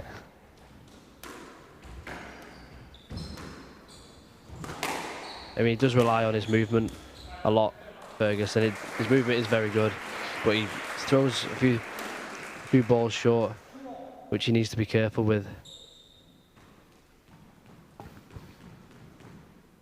Likes to counter punch, but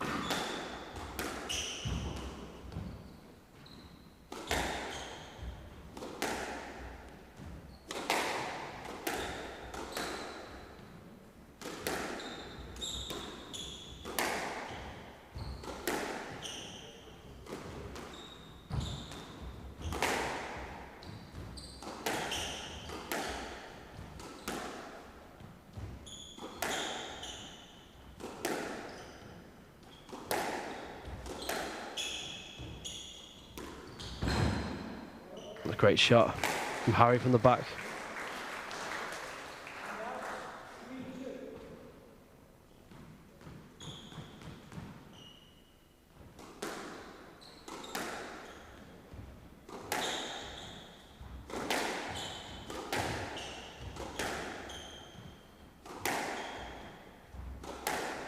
Is this your first time in Inverness, Marky?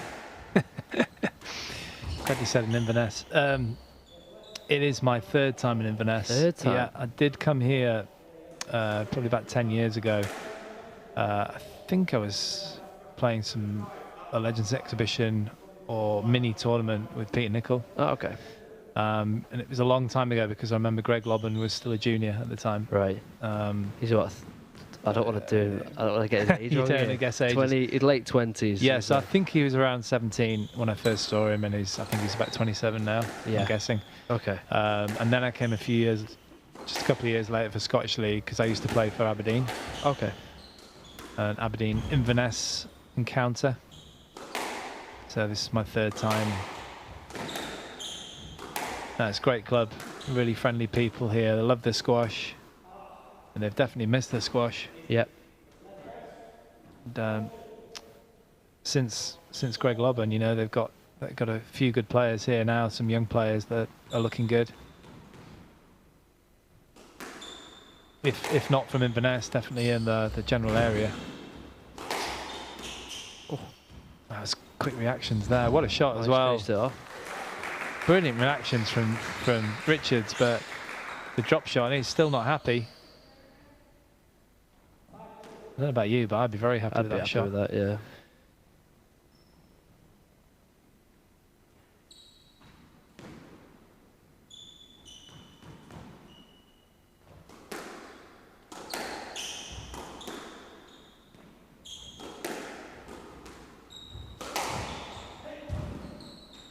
Big chance here for Richards. They're a bit heavy on that drop shot. Oh, I've noticed that a little bit today. You know, people have got a few opportunities and just a bit heavy on the touch at the front.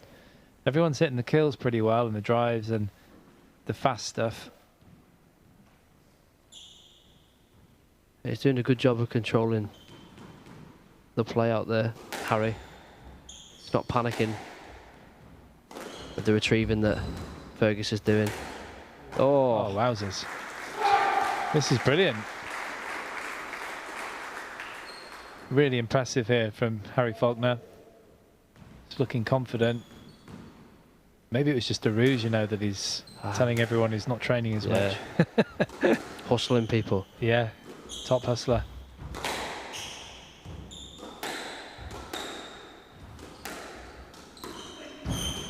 Might be smarter than everyone gives him credit for.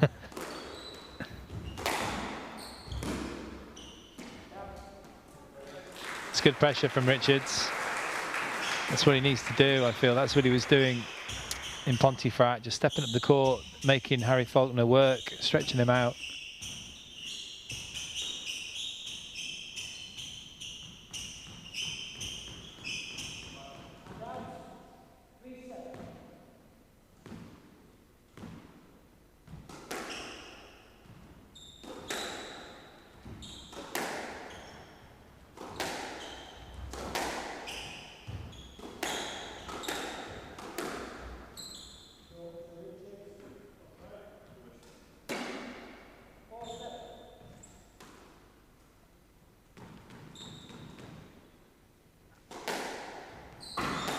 What's the next event for you?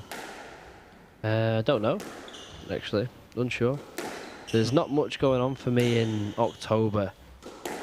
There's not... None of these kinds of events, or no. just... No, there's nothing going on in the UK really in October that I'm aware of. November there's quite a few that's on. In the UK or? Yeah, UK and Europe. But my kind of focus over the next couple of weeks is just on the return of league squash. Yeah. Who are you going to be playing for? I'll be playing North West League for Liverpool Cricket Club again, and then I'll be playing Yorkshire League for Chapel Allen. Well, good luck with both of those. You in any racquetball leagues this year? I can't walk at the moment properly, so I just need to get myself neither fit. can most of the racquetball league players. I mean, after that victory against yourself, I knew you'd find a way to make it. What was it, Sunday morning at 7 o'clock did we play? It doesn't matter what time it is, you went on court, you agreed the challenge. It's actually a Saturday morning. You promised that you'd get an early night, but I don't think you did. I didn't.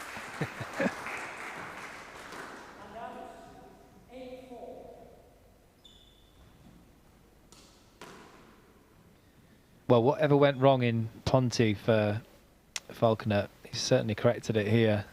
So far, anyway. Things looking very good for the Englishman. It's looking really sharp out there tonight. He is. And it's not all crash bang wallop either. He's kind of, his shot selection is good today. He's reading it well. There's not too many unforced errors. No. And Nghiem Pontefract, it was a bit of a, don't want to say hack fest, but it was a lot to the back. Not much going in short from either player, but yeah, it was tonight, a bit of a hack fest. How he's really taking his chances.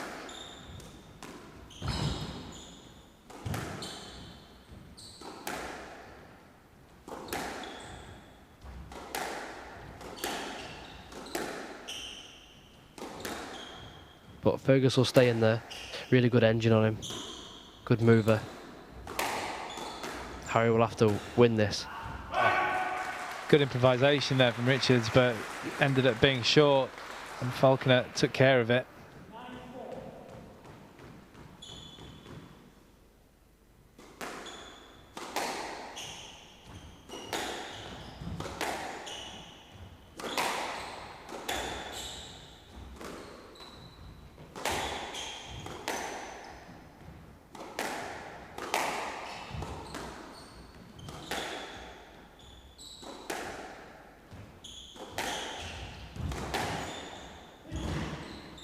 Oh, what a get there.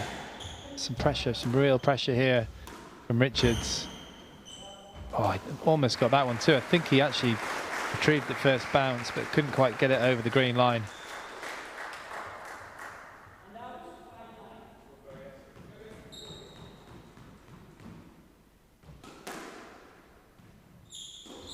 Good gutsy play from Richards, hanging in there, trying to scratch a couple of points back somehow. Try and make Falconer a little bit nervy.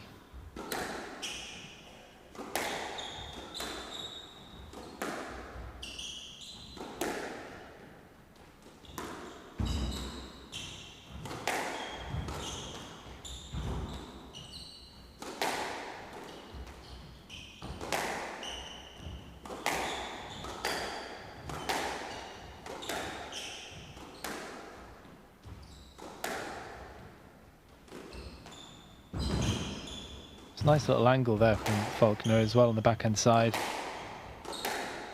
You can see, as you said, about it being a hackfest in Ponty, I think Falconer is a little bit more aware of that in this match, and although he's quite happy to play a bit of length, which is good, he's looking for then the next opportunity to take it short.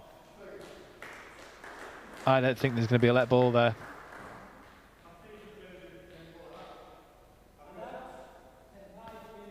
Yeah, it's come out loose, and he hasn't done a lot wrong there, to be honest, Falconer. 5 game balls then to the Englishman.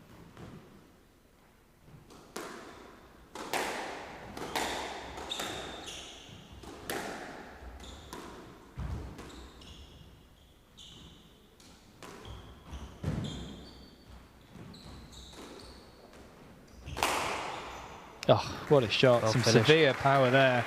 Talking about the forehand side from Falconer, some really impressive power, taking the ball incredibly early there, making the most of that loose shot from Richards. And it doesn't look like there's going to be any drop in standard from Falconer.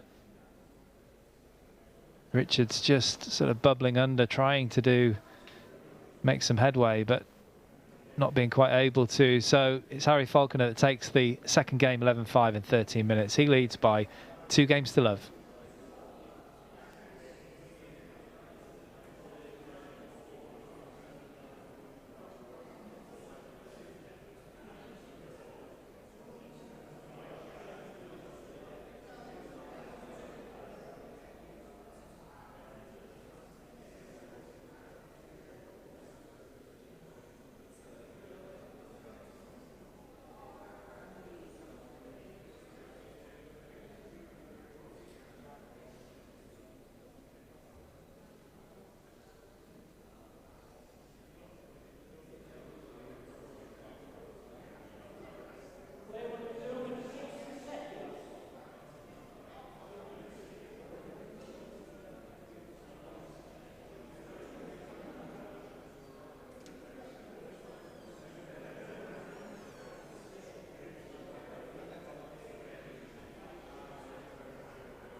So it's going to require a huge improvement here for Richards to break through, or he's got to hope that Falconer sort of drops his level a little bit, perhaps gets a little bit fatigued. Not really done a great amount of work in those first 2 games. No, and all credit to Falconer really, as we're talking about the shot selection and the movement and the reading has been spot on from him, hence why he's had to do very little work.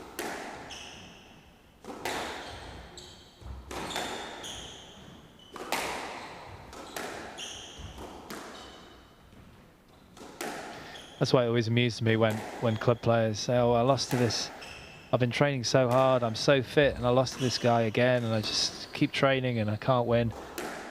And you know, it's understanding that it's not just the fitness on a squash court, it's about the precision and the reading of the game. Yeah, there's always that one guy at your club who a bit overweight and doesn't really look after himself, but keeps his position in the first team or something just because he's a good squash player, got a good squash brain. You're not referring to me, are you? No, you haven't got the good squash game. Oh, yeah, but I am overweight. You were the runner, weren't you? Probably get that a lot, don't you? People don't give you credit for your squash ability. Yeah, yeah. Just saw you as a bit of a runner. Used to be the case. Did it annoy you? It did a little bit, yeah. I think a lot of players just kind of, people just talk about your one strength, kind of your super strength. Good to have a super strength though, at least. Yeah.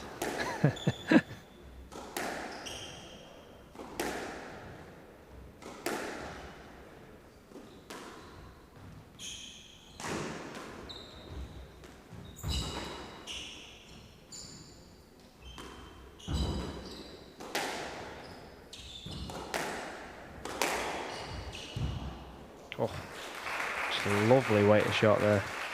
Yeah, the level is still being maintained here. Just waiting for that drop off really, and it doesn't seem to be happening.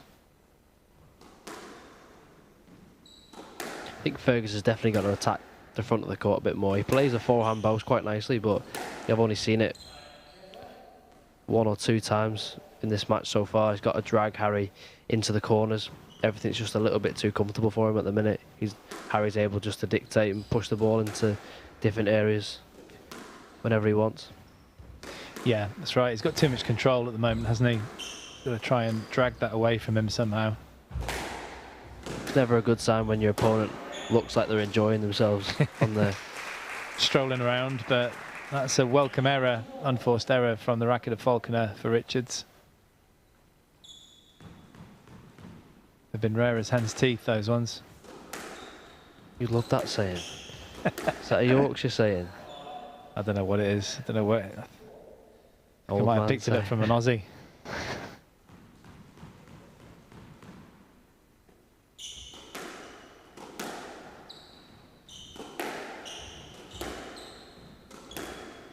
I think you should bring out more Scouse sayings on the commentary so we could all learn.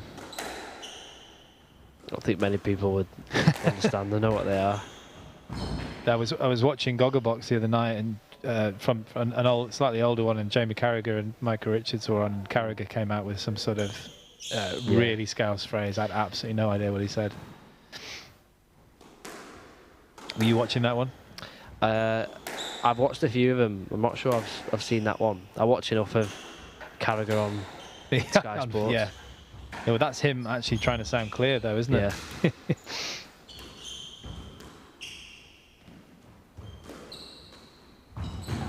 At least we can understand you, Connor. What a shot. Appreciated by Falconer. That's nice to see. And we appreciate that one as well. He really chopped down on that one to perfection. Obviously, easier said than done about being more severe on attacks into the front. That's not the most comfortable part of your game, but it's definitely something that Fergus needs to do. Being 2-love down, something needs to change. Or at least be absolutely. a bit more positive. Yeah, with what plan A he's is doing. not working, is it? It's definitely something's got to change here. It was pretty close, that one. Falconer was Harry nowhere all near over it. He was all over that. He was about to volley that, wasn't he? Absolutely.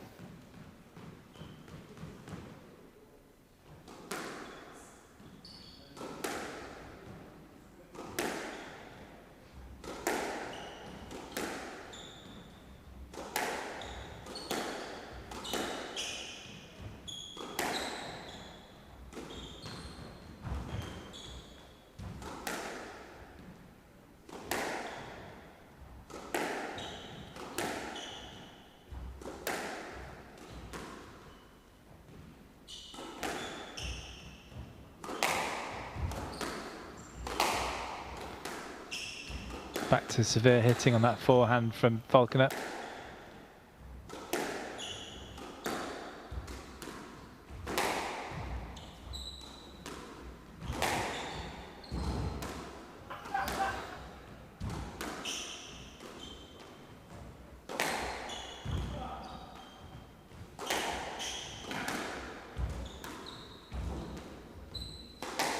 This is a little bit better. It's the tide's turning in this rally slightly.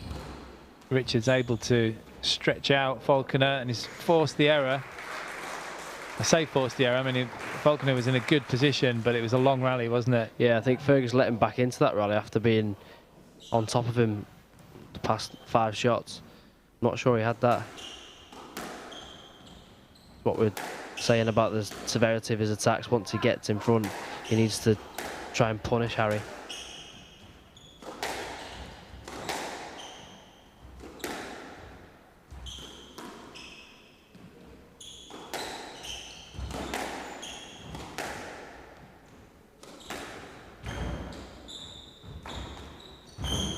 It's a lot better from Richards. Yeah. Much better. He had the drop shot, the slice across court one, really stretched out Falconer again, giving him those opportunities, a bit more time. A bit more variety, what we've not seen for the first 2 games.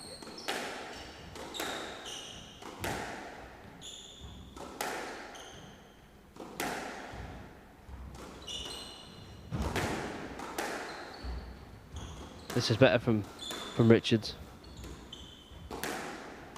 Much better, but is it too little too late? Well, you never really want to start to get going in a match at 2-love down. One of my specialities.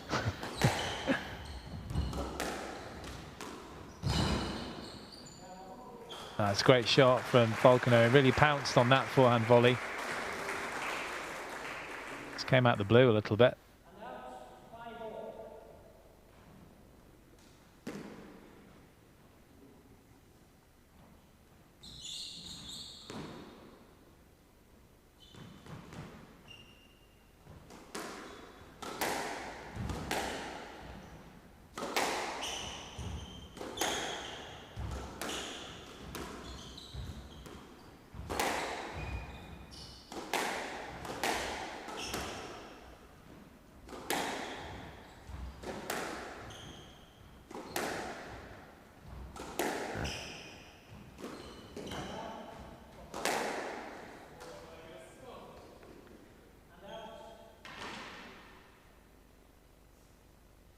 Well, Fergus will be quite happy with that unforced error. That's just a couple of signs here that Falconer might be getting a little bit weary.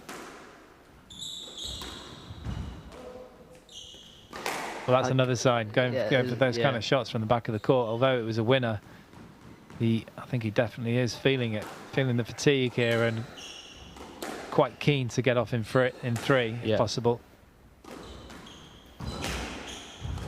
It's definitely experimenting with the front of the court a bit more.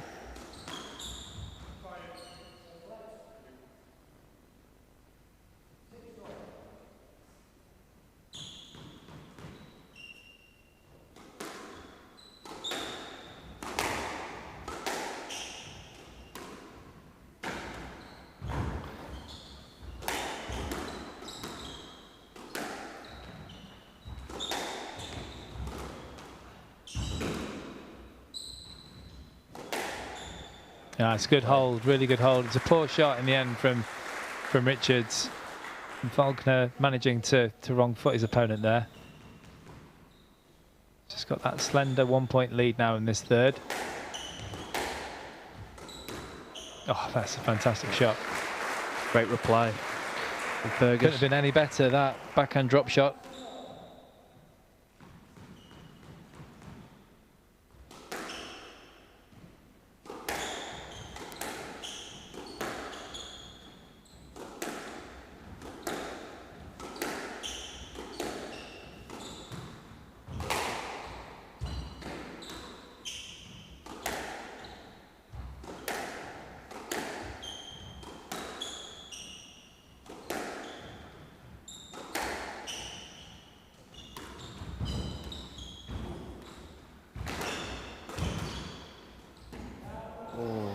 Well, that volley just showed the advantage of having such a long reach there from Falconer, just clipping the frame but managing to stay in the rally.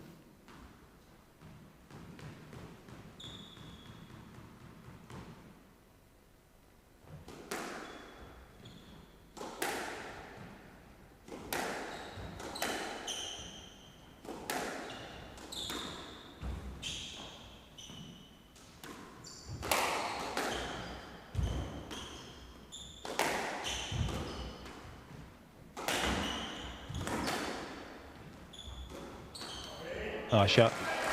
I was just about to say maybe a chance missed for Fergus. But a nice bow whip round. Did you predict a Richards win on Mike? Yeah, I did. Wasn't the score's gone? Yes. I said 3-1, but yeah, unlike a lot of people, I'm not as bothered about the score, just the winner really. Yeah. So you're still going for Richards win?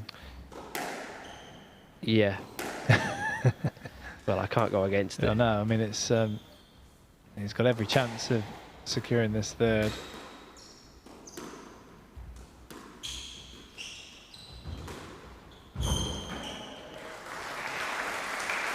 The old leisure centre. Very effective.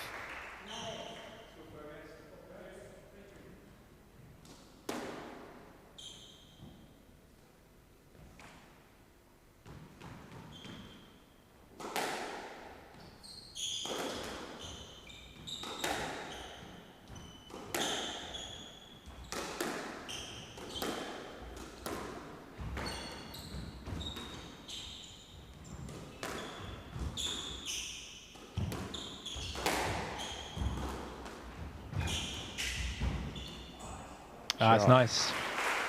Good movement there and anticipation from Falconer.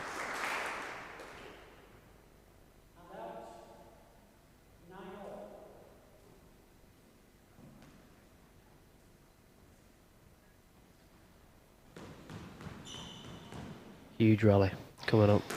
Yeah, very important here, both players. It's all about holding the nerve here in these situations, staying tough mentally.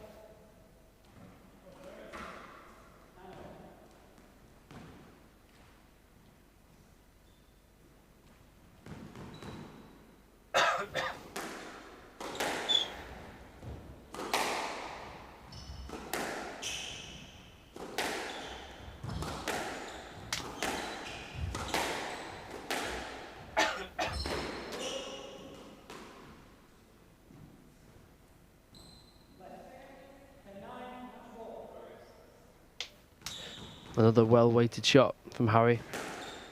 Sets up his first match ball. Just the one opportunity here for the Englishman. Oh, he's got a chance. Is that going to be a stroke? Oh, I think that was a let. Was it? I thought he was through to play that. But well, there's no review situations in these tournaments. Feel a bit for Richards. He made a good comeback there, but it just wasn't quite enough. Harry Falconer absolutely delighted with his performance, and have to give him credit that it was a really good performance. One of the best I've seen Falconer play. You'll have seen him play quite a bit more than me, and against him, of course. But you can hear the roar coming through to the commentary cupboard. But Harry Falconer coming through 11-6, 11-5, 11-9 in 45 minutes. That was a really good 3-love victory for him as he goes through to the second round.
Well, it's been a great day of squash here at the Springfield Scottish Open 2021. Some fantastic results, 1 or 2 upsets, and a couple of Scots coming through today, which has been really good for the home crowd. Some amazing young players coming through, and it's going to be another fantastic day tomorrow too.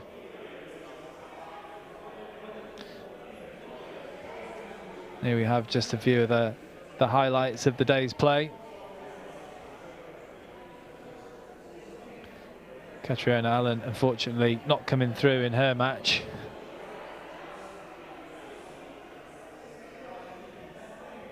Really good talent, though, Saran Nghiem. And there we see Stuart Macgregor not able to capitalise in his match. Some wonderful squash. Pollen from Spain coming through there against Macgregor. Some unbelievable determination. Bartley in fine form against Murchie, the wild card.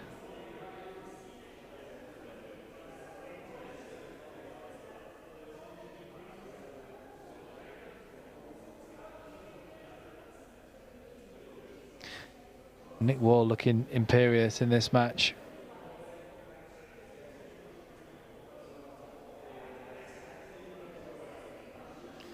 Martin Ross there, another local player, not quite able to give his very best, but Nick Wall, you have to give credit. He's looking very, very controlled in his match. Great battle, great finish between these two.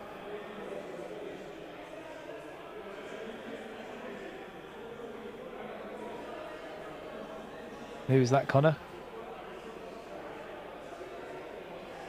Alasdair Prott there, very happy with his win against my fellow commentator Connor Sheen. Fantastic match, that one of the matches of the day too. Another local player coming through.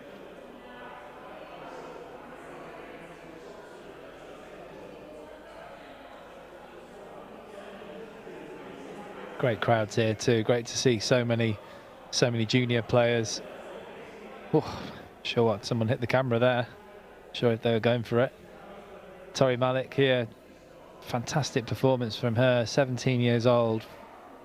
Very, very impressive, great future ahead of her. And here was the final match, Harry Falconer just not really dipping in form. Fantastic performance from him, considering the last match was in 5. You can see what it means to him coming through in 3. A nice round of applause from Fergus. So thank you for joining us today at the Springfield Scottish Open, and join us again tomorrow.